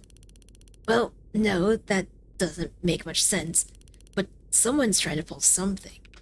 If the Blue Bloods are the victims, and you eliminate the Ikaria, then that just leaves the rust. But why would they want to misdirect attention onto themselves? I don't know. I guess it can't be them doing it. But the gang wars have winners and losers, right? It ain't none of that D&T stuff. R.I.P. The Creek's pod will never be humanized in your eyes now. Gang wars have winners and losers, right? Someone stands to benefit from pitting the Reds versus the Blues. Oops. True. But finding that someone is a task that even OC would struggle with. And we've got our own hands full. With what? Sorting through all the false confessions and love letters addressed to Heartbreak? Prep for the convention. Chief wants everything to shine. Ugh. Remember it. Any hero out of place in the private sector will. Right. Phone call? Yeah, it's a family thing. Would you excuse me? No, it's fine. I need some air anyway. Hello? Who? Oh, hey, wasn't sure you'd pick up. Why wouldn't I pick up for my adorable nephew? What is this? Am I on speaker? We gotta stick to code names? No, I'm just gonna have to delete all this later. Thanks for that. Why would you call me on this line? It's the only number I have. You haven't exactly kept in touch. I don't... Relax, man, it's a joke. Remember those? You used to be good at them. Yeah, I remember. I never took anything seriously. Funny way to live. I hope you don't mean that. Do I hear a teaching moment coming on? It's like riding a bike for you. Why call me now? Take a guess. Oh, you can't. Serious? You're the one trying to take credit for Creek's pod? At least not want not. No one else seemed interested in it. Hey, nephew. Yes, sir? The fuck are you thinking? The blue bloods will drown you. You think you have numbers? Well, they have unity. A lot less unity than they did a week ago. Creek was a flickering light bulb of low-quality hope for the young bloods. I extinguished that, and the old guard haven't even tried to retaliate. If I were a young blood, I'd start feeling pretty damn disposable right about now. You want to start a civil war. That's on your head. But taking credit for kills you didn't earn sounds like a pretty dumb way to spark it. Fake it if you ever want to make it. Don't worry, the young bloods will start seeing some very real casualties soon enough. Don't do this. This is... Do you even have permission from... Now that's low. You of all people threatening to tell Mom because I'm taking initiative? Because I'm stirring a pot that's stone cold? You want to act your age, urge caution, pray 3 times a day to the status quo. Go right ahead. I'm gonna move. I'm sorry. I didn't call to argue. This was a courtesy call. Thought you might appreciate a warning about all the smoke that'll get blown up your ass over the next few weeks. Thanks, but I'm not so old I can't recognize bullshit when I smell it. That's good. Glad to hear you're still sharp. Besides, I'm not an OC anyway. You went back to arson? You're not still in homicide, are you? Thought that was like a sabbatical. Oh. That sucks, because I've met all the guys who are in OC, and I don't like any of them. Sounds like they're doing their jobs, then. Sure. Hey, listen, I didn't mean to drop contact. Oh, don't worry about it. You picked up when I called. That's all anyone can ever do, right? Bare minimum. Yeah, well, not like I can invite you over for dinner. I guess not. Don't do anything that'll get you killed. Damn, you're full of good advice today. Got the fortune cookies afraid for their job security. I mean it. Don't do anything that'll get you killed. There it is. The double emphasis. What do you used to say? Redundancy, right? I remember. Believe it or not, I took every lesson to heart. File deleted.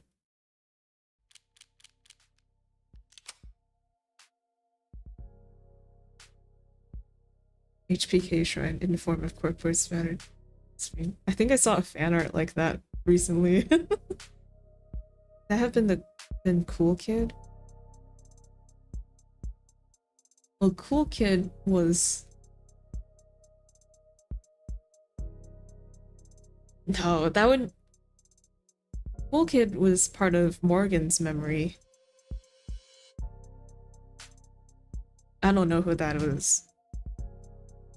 It sounds like maybe London used to be part of some kind of gang or something. Hey, Pepe's Sylvia meme. What? No. Yeah, Cool Kid was Morgan's high school friend.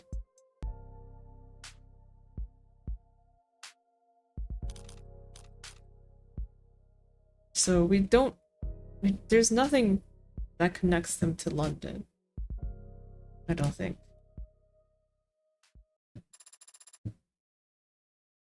Hub Judicial Handheld Personal Mobile Rockford E. 160886.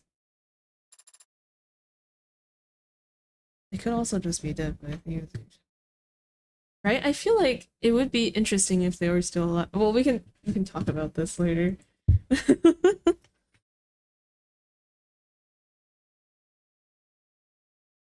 Begin playback.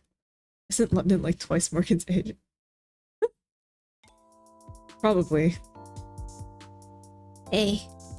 No, I'm glad you called. I could use some decompression. Well, I just had a loss, but don't tell anyone I called it that. Thanks. It'd be the death of me if it ever got out. Yeah, no, I read the story. Well, what I could. It was kind of hard to read anything in between the editorializing. Right. If it gets you the resources, who cares? I don't know at this point. If I can be conspiratorial for a second, I'm not sure if they want Heartbreak caught. But that's going a bit far. It's more like so long as Heartbreak's out there, they want to take advantage of the moment. People are scared because of Heartbreak. The state thrives on fear. Some of the radicals are getting bold. The state will relish the chance to draw them out. Maybe after the election. No, that's okay. I've thought about it myself. I just don't want to go that path if I don't have to, you know? Still got my pride. Really? Wow. They're taking it pretty seriously then. Reflects their priorities, of course. Data's their lifeblood. No, I mean, that's great. How long will you be in town? Yeah, I'm excited to finally meet in person. We should get dinner. Uh-huh, yeah, definitely. Sorry if you were hoping for that kind of excitement, but no. There's no jealous ex in the picture for you to worry about. I think you'll be fine.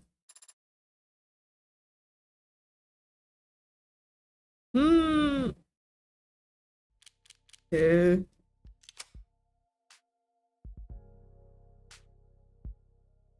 Cool kid comes back and it's the person that Emma planned a date with. No. No. Could you imagine? Oh my god.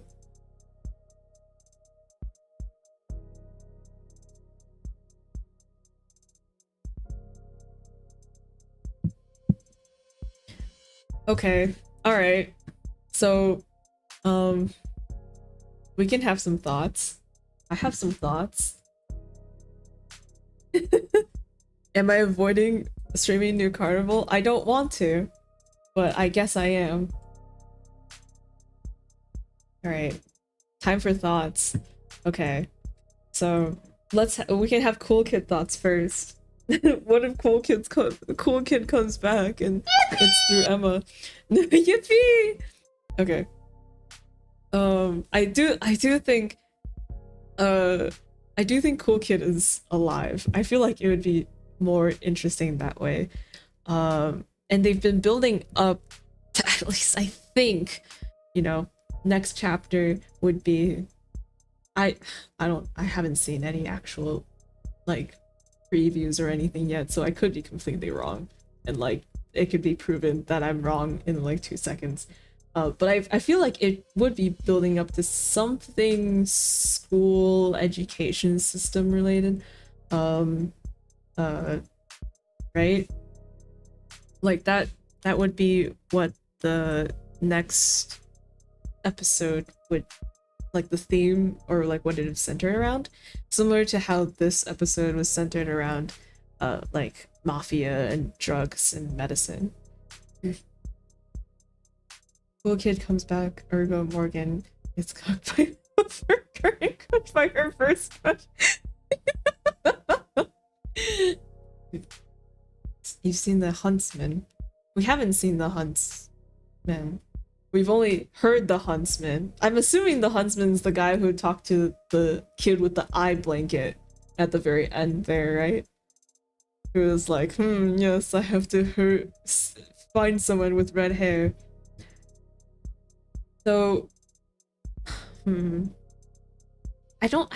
wonder if that would, I'm an episode 3 preview, right? So part of me wonders if it's like, I mean, it could still be education school system related, but also have the huntsman in the background. Then again, it could also be building towards like final finality case type of deal.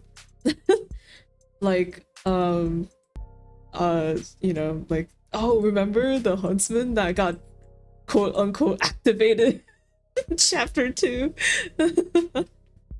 What if it ends up being Ace Attorney where Morgan has to defend childhood friend? Actually, I was thinking about if it was truly like Ace Attorney, if it was truly Ace Attorney-esque, Emma would probably get caught in the middle of a case in the future. Either as like, maybe as the defendant, or like somehow it would revolve around her and her family probably, right? Yeah, and that would be really exciting. I don't have any thoughts on like what it could be, but you know, that would be cool.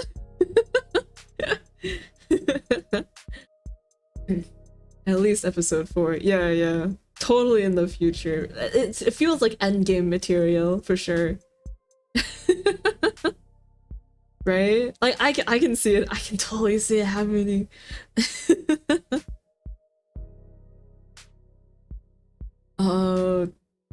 What else? Episode 5 has to revolve around Morgan. Did they say how many episodes there are gonna be in total? Is it 5?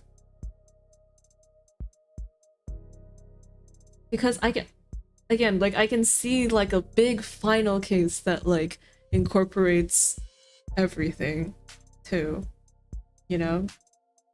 If it was truly like Ace Attorney, episode 4 would be a flashback case.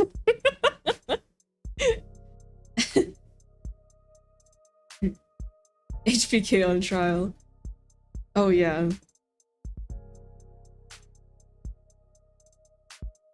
I can see like a final case and like where Morgan tries to, I don't know, has to defend herself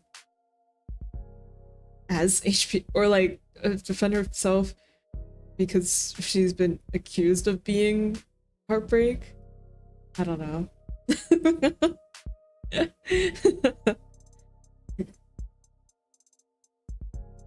Episode 5 prediction is Morgan is accused of murder she didn't commit. Oh, maybe. Okay, but that's the thing. I mentioned this in the first stream I did for this too, where it was kind of a chapter 0, the end of chapter 0, where I feel like the game has to be conclusive in a way, and I feel like what having Morgan be a serial killer means that it should probably conclude with her being caught, or like being very close to being caught, or like almost caught. I don't know. Someone has to figure it out, and maybe like something they aren't able to put her in behind bars exactly, but like someone has to like know. You know, like the guy screaming, she can't keep getting away with it, because what was it, the idea is that the house will always win. Her legacy at this point is Sarah. It is imperative that Sarah finds out. Oh yes, I feel like yes, Sarah deserves to know.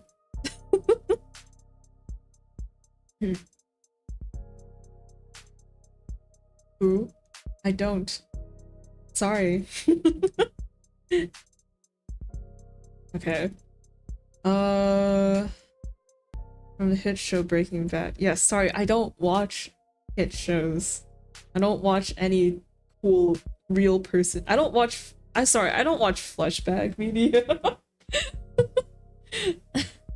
See, you literally just quoted. What?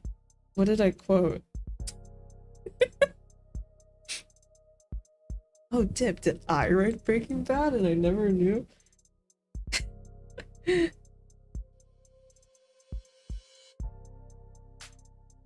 I have some notes written down, though I don't have a lot. Oh, he can't keep getting away. Cause it's a meme, Ars. Okay.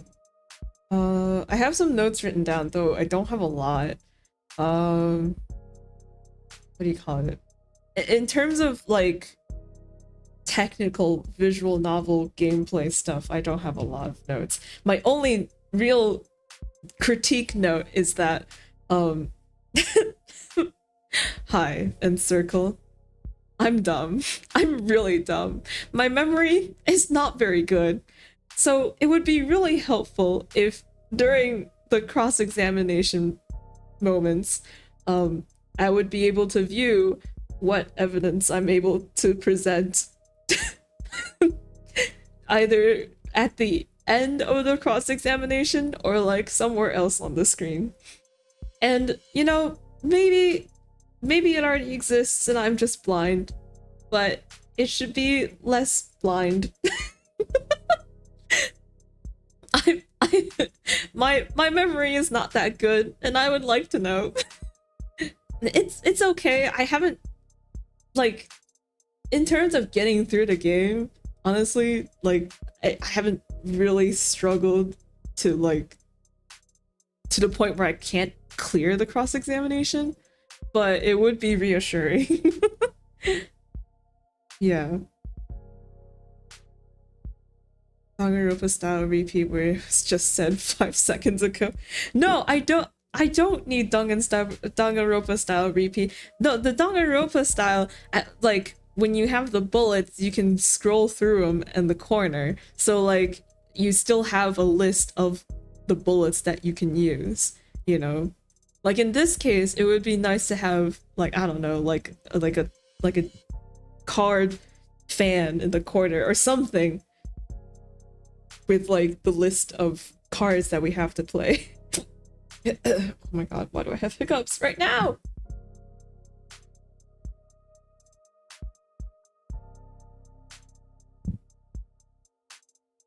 Yeah, that's literally my one and only critique. Everything else is flawless. Oh, well, like sometimes when I choose the cards, like I accidentally end up picking up the wrong one. Like the hovering selecting is like just the slightest bit finicky, but it's like not worth stressing over. Like it's like, oh okay, I just need to pick it again. Like no big deal. Yeah. Chris, let it down. No. I feel like they could just put it in the log. Oh yeah, that too. Yeah. Like I like you can check the log instead of replaying it over and over again. And if you check the log, maybe you can also see the evidence there. Though it's not technically dialogue that's spoken, so it wouldn't really fit the category, but yeah. There are options. Oh right, yes. About like they put non-dialogue in the log sense. Well, they put all of the text that gets like the tutorials and stuff, like the text. The story text, I guess, and plus the tutorial. I don't know. About this chapter, it seems like there's a lot of blood is thicker than water type of theming going around. There's no tutorial guide voice. There's obviously, you know, with Sosuke and his loyalty to the Ikuria family and such. And then also with the Youngbloods and the Old Guard as well. Right? Where they're kind of like the opposite of that. Or the opposite of them in that case. Right? Where on the Ikuria side, at least with Sosuke's family, they're like, oh, you know, blood relations aren't everything. Whereas on the blue blood side, it feels like they have a big emphasis on blood relations. Halfly because of the, you know, the, what is it, the GFC genetic code thing, you know, which is understandable, but like it's also it could also translate into being a more cultural thing too, you know, where they have like a bigger emphasis on blood relations, you know, and like they're placing this what did it call, like they're placing that the heir, you know, the mythical heir at like a higher level of importance than all of the young blood that they have taken in, essentially. The Little Lord, yes, thank you. I was like, it was an alliteration, I remember. Romeo and Juliet was smart. It didn't even end up being super Romeo and Juliet either. It was like slight.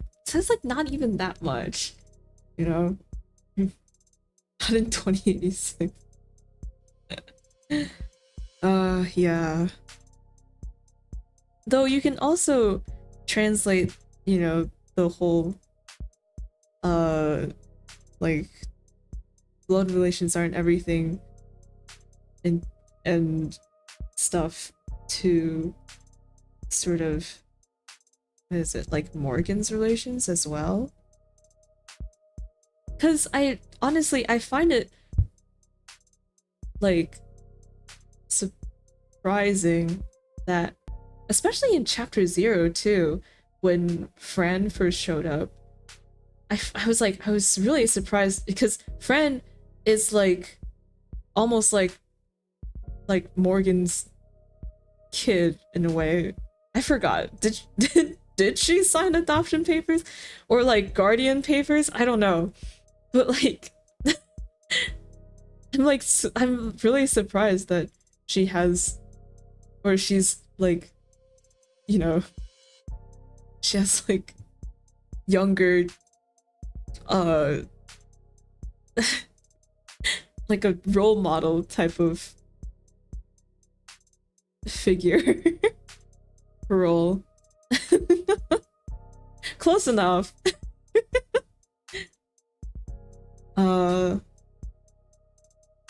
Right? But then it's the same with Sarah too. You know, similar friend and masters are. Yeah. Like Mirei, or no, it was not Mirei, it was Sosuke, where like Morgan was like, they're calling you a dog, and Sosuke's like, they're doing it lovingly, like, don't you understand? And Morgan's like, no. And like, and then from outside fourth wall break, from outside the fourth wall, it's just pounding on the fourth wall. It's like, no, you do, Morgan, you experience it every time with masters and friends. Well, assumedly.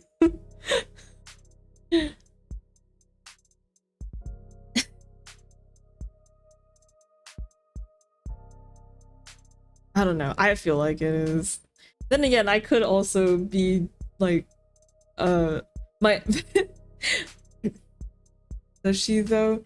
The thing is, my brain will automatically jump like, oh, I love a fun family story, and I'll start like making up emotions. But I mean, I feel like it is. Even though, so like with Fran and also with Sarah too, It's like she's both like helping them, but they're also helping her as well. Like it is also like a purely logical choice. But what do you call it? I don't know. I feel like there I feel like there could be some sort of gratefulness in there. Because she is, in the end, she is still helping out. I don't know.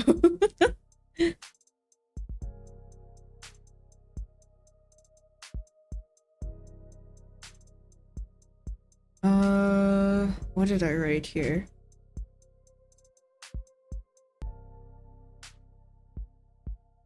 I don't know. I feel like she isn't. The thing is, like, this was the same when I started chapter 2, where I feel like I'm making too many assumptions about Morgan. Like I don't know enough, but she's not like completely cold, you know, or like completely fake. In her conversations with everyone, right? And I feel like it would build towards her eventually having, and well, like, no, yeah, she does have people she cares about or will care about, right? Or like with David too, right? Like she's not completely cut off and completely isolated. The fakest I don't give a fucker. You know? So like she's not the thing, that's the thing that in my head makes her just like different from what I would assume would be like a Heartbreak's serial killer profile. Because now I don't have a degree in this, but I feel like, you know, serial killers, at least with how Emma described it in chapter 0, it's like they tend to be very isolated because they don't talk to anyone. They have a warped view on what people are like, which pushes them to do murder, sort of, But the thing is, Morgan isn't really like that. I don't really know what her psyche is when it comes to killing people. Like, it almost feels like it's just her falling into like a bad habit or like shitty pastimes, like smoking or drinking or guilty pleasures, where you're like, I know it's bad, but I don't care enough to like stop. She doesn't really have a social life much, yeah, but she has people who message her and what, like, without her messaging first, and like she does talk to people regularly, and now with Sarah too, like she has people around her to talk to and who will talk to her. Like she's not, you know, she's not the most social person, but she's not completely antisocial either. Heck, Morgan has more friends than I do. Like I'm saying, like it's not like I don't really understand the serial killer side. And again, I don't know. Maybe it really is just like just a bad habit. I should stop, but I don't really care enough, and it scratches the itch just fine. See, her relationships and less with her liking those people more than being useful to her. Yeah, it is, but it's like at the same time, you know, there are moments where it's like, you know, she isn't completely, oh my gosh, but she isn't completely like using them, you know. Fran and Diamante both perform services for her. Yes. And like, and so does Sarah. But the thing is like, it's like, I feel like there are moments where she is like a little bit less cold towards them too. And we did not get Makoto's age.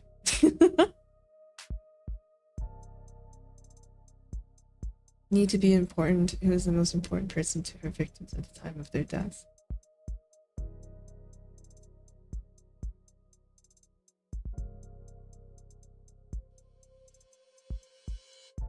Need to be important.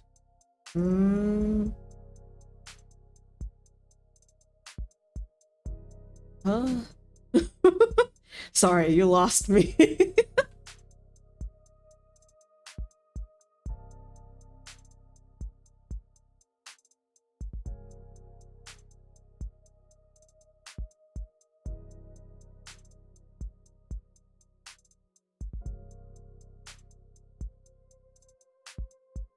Next to she keep things private, hence the isolation.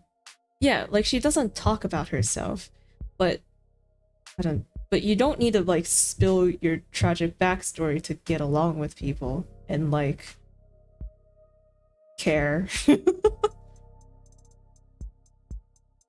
Like the dream sequence.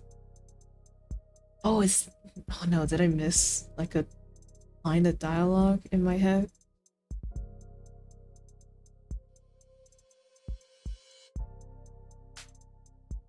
Oh, okay, hold on.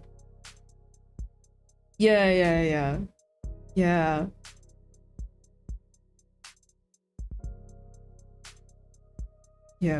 I need it. Oh god, I haven't had a chance to think it over again because I didn't realize that that Morgan was the one talking the whole time. Yeah.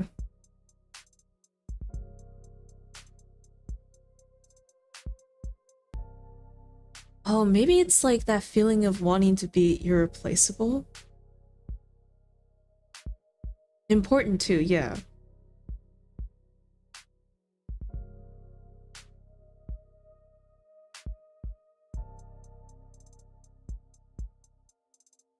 Watch part 2 together right now. You just want to drag the stream out into 10 hours. Bro.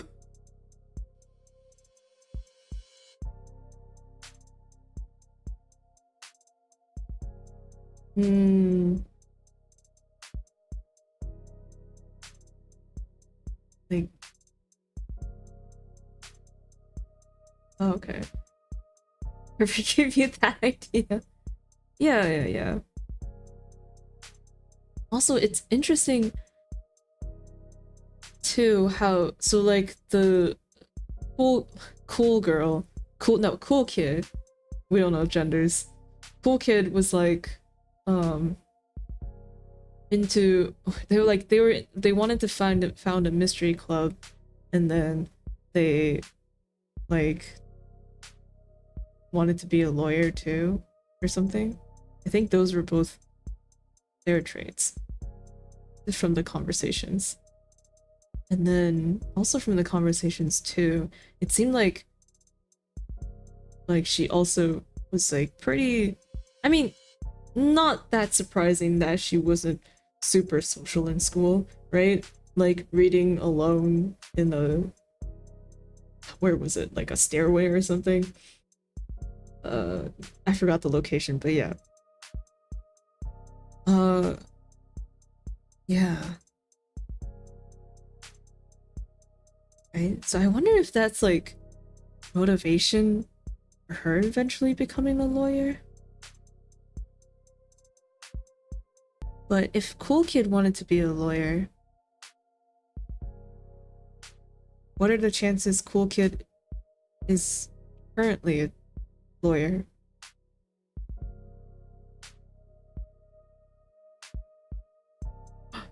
Wait. Hold on. Hold my hand. I'm gonna take you along with the theory. Alright, so you know how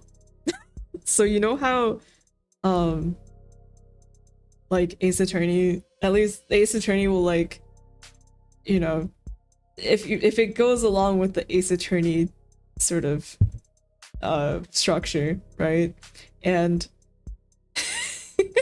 Morgan kills Emma, Cool Kid prosecutes her. Close. I was gonna say Emma is the defendant and then Cool Kid is the prosecutor for her. I feel like killing Emma might be a bit much, but if Emma's the defendant, Cool Kid becomes a prosecutor. Connection with Morgan telling Sarah to do more social things. Oh. Yeah. That's true, right? Like, when Morgan was talking to Cool Kid, he was sort of reminiscent of that. But yeah. Cool Kid prosecutor theory. So maybe, okay, maybe we won't meet them next episode then. And they actually show up at the very end and it's like, oh my gosh, remember Cool Kid from episode 2? I don't know. If we follow the Push his glasses up. if we follow the Ace Attorney structure, chapter 3 is Usually a goofy one. Yeah. Isn't there like a whole video on why case 3 trials suck? Or why are case 3 chapter 3 is always like that? Wait, oh no.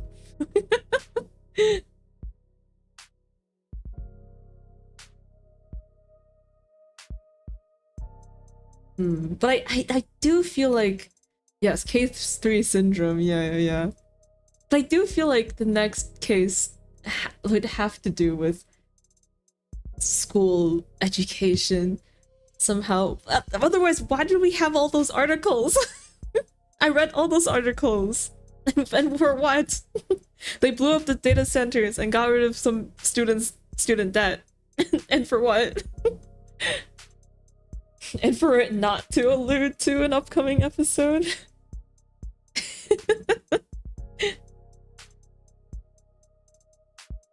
Remember Morgan's thoughts after reading the article that happens right before Drunkarius barged in? Fuck.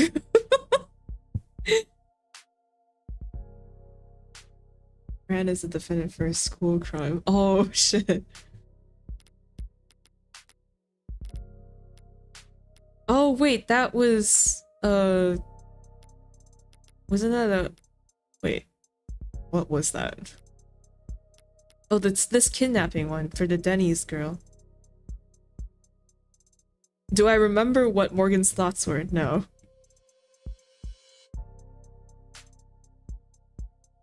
I've forgotten that. Defend Cool Kid in an elevator crying. What?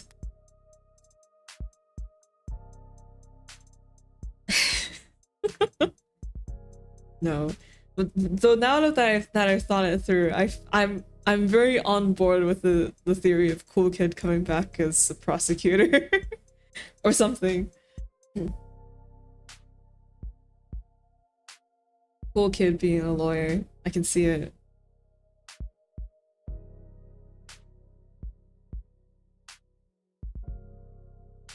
They pull an even bigger plot twist.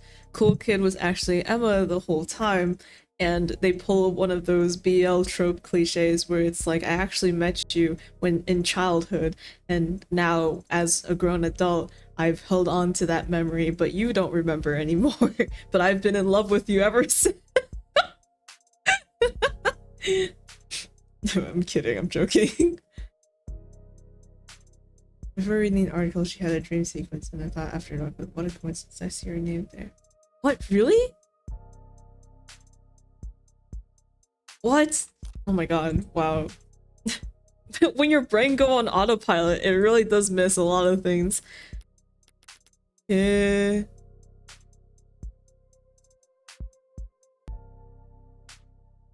Assistant district attorney, so Cool Kid to be a district attorney. The true district attorney.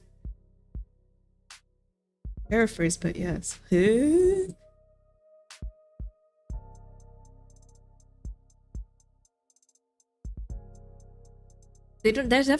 They never name dropped the Dennings girl though, right? So it's probably not that.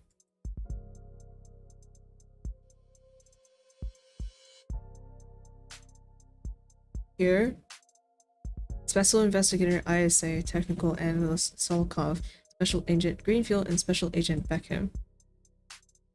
Oh, maybe they. So. Damn, does that mean Cool Kid isn't a lawyer? ISA. Honestly, well, ISA, Solkov, Greenfield, or Beckham. They probably did that on purpose, so that isn't just narrowed down to one name. But they're all investigators. Okay. No, they're all investigators, right? The brave young investigators to my left. Close enough.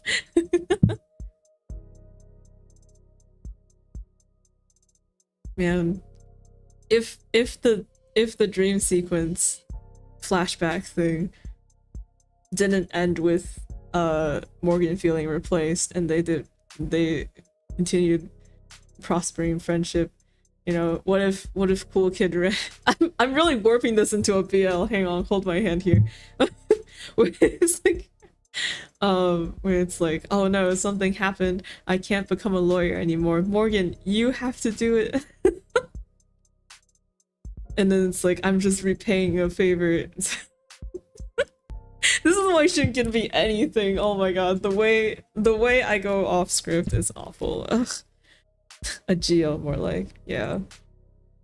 I can say GL, but I don't read enough GL to be like, this is a GL trope. I have to only reference BL tropes, which I guess are technically romance tropes. But maybe this is the Mystery Club. All of them went into the same career after what is this? What was that? They had uniforms like high school?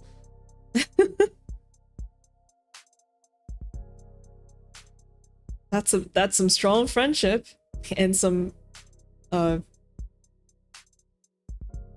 do you call it? And I guess the police force was hiring a lot.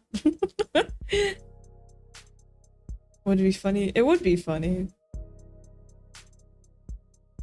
Though I feel like the rest of the Mystery Club falls, like, the rest of the Mystery Club, for lack of a better word, lacks importance.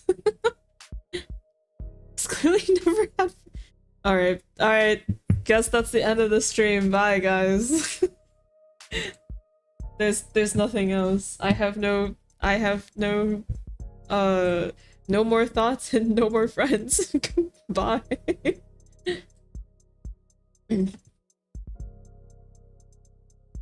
Yes, you did. Here's the thing. I was gonna stream New Carnival, but technically... What's this? Oh my gosh. It's past 12 a.m. Looks like I can't. Big womp womp. Does Shibi have any thoughts? No. Shibi doesn't have any thoughts. If Shibi had any thoughts, their brain would explode. What do we do if Cool Kid is just dead? Quick 2 hour stream. I don't think Cool Kid is just dead. I feel like it would have more weight if Cool Kid was to, like, reappear in Morgan's life somehow. Though, I guess they could reappear as dead. Like, it could be like the victim of this case is Cool Kid, and Morgan would be like, oh my god, that was... that's a person I recognize. You know? Pull in a Clay Turan type of deal. Oh no, as in Morgan killed him in high school. Right. Wow, I really jumped ahead with my words there. But okay, that's the thing. It's like, I guess I can see it, but it's also, I don't know. Like, I feel like it would be, like, for story purposes, I want Cool Kid to be alive because I want them to come back and be like, oh my god, it's Cool Kid. Though I can see it being like the first person that Morgan killed. Morgan has to defend another random escape of murder. She discovers that her latest victim is Cool Kid. Oh, Cool Kid who's her latest scapegoat.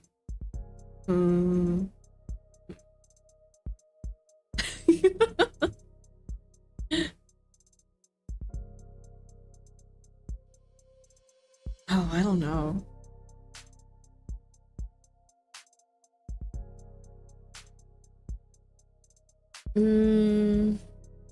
I escape. Supposed to escape.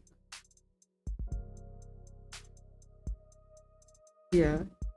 Well, if she had the. Also, wait. If her thoughts after that article were, oh my gosh, I didn't think to see their name, you know, wouldn't that imply that Cool Kid is still alive, or would it be like some other figure from her past and not Cool Kid? Murdered by the huntsman to hurt Morgan. Now she's pissed. How would the huntsman know? Cool Kid also has red hair.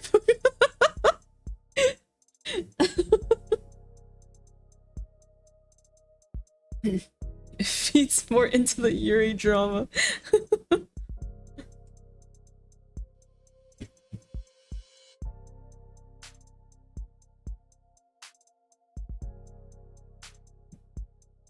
Cool Kid, it's the huntsman.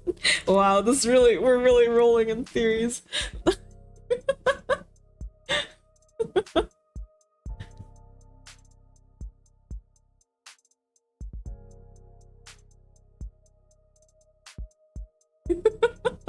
Oh my god.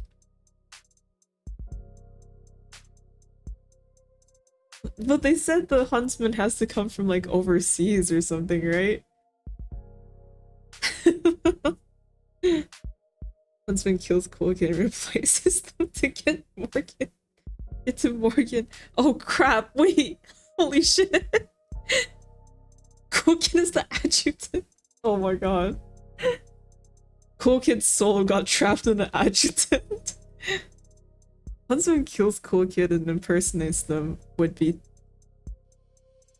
awful / positive. Oh man. Though can the huntsman impersonate people without the no mask? No. Well, no. They're I don't know. I don't know how they work. Our huntsman kills Morgan and replaces them. Now as the huntsman, we have to prove we are the real Morgan. Jesus.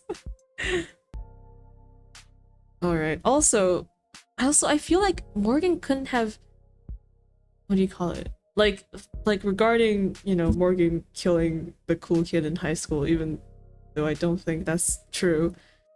Additionally, I feel like Morgan couldn't have, I feel like she couldn't have started killing before she had like her job as a defense attorney. You know what I mean? I feel like especially as a high school kid, like it's already so hard to get away with murder. Like if she were to do it in high school, I feel like the obstacle of getting away with it would be way too hard to overcome as a high schooler. As like a regular high schooler, I don't know. Like it's not like, and I don't think she was like a super genius or anything, so ugh. Skill issue. Oh my god.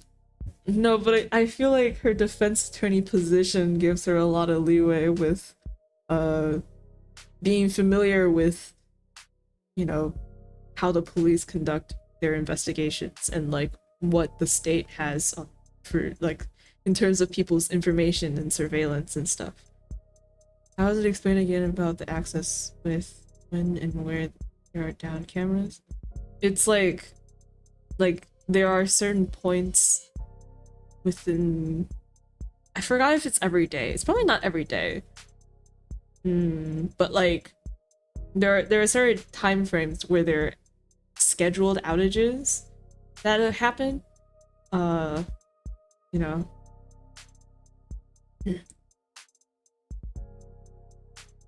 Like the outages that happen are scheduled and not random. So if you knew about the schedule, then you'd be able to avoid surveillance during that time. By nature of her still living normally, we know she got away with her first killing. The early ones probably just took more planning. Yeah, but I'm saying that it probably couldn't have happened. Well, definitely couldn't have happened while she was still in high school.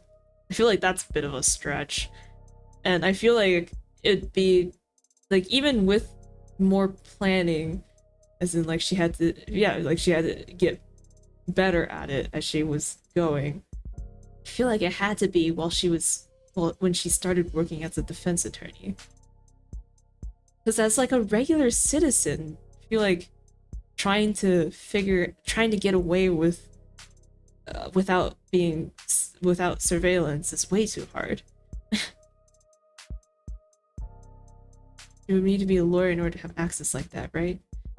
Oh yeah, but yes, so she's a lawyer, and that's why she knows. But Emma had deduced that a person could predict the timing and location of the outages, yeah, with the public information, without special access. But like when Emma said that, I think like Morgan was sort of shocked or stunned by it. It kind of had the feeling of like, oh, Emma's like oh, like Emma's way like so smart. No, shut up. it kind of had the feeling of like, oh, Morgan didn't really think of that option. You know? Like it caught her off guard, I guess. Like it doesn't seem like a regular person would have caught on to even try and do that.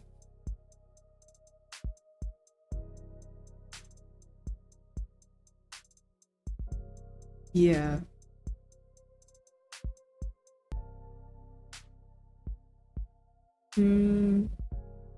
It would also be more suspicious if stuff back to her. If stuff like that, like what? Like the... Oh, like as a lawyer, she can make any excuse. But no, but well, as a lawyer, if it's things like, oh, it had to be someone in the know, or like someone in law enforcement that committed this crime. Like I feel like that would be more of a target on her back.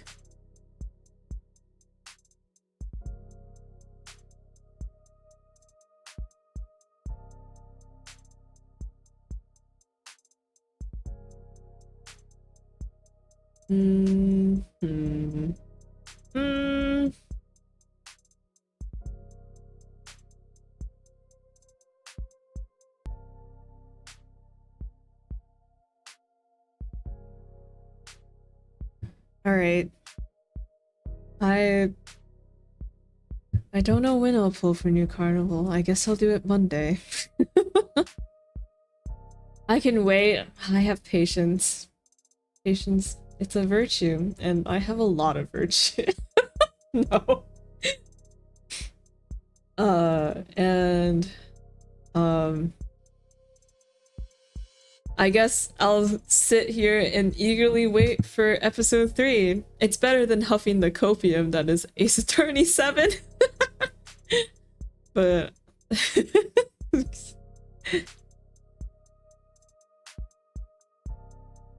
it's been 2 hours since since episode 2 ended.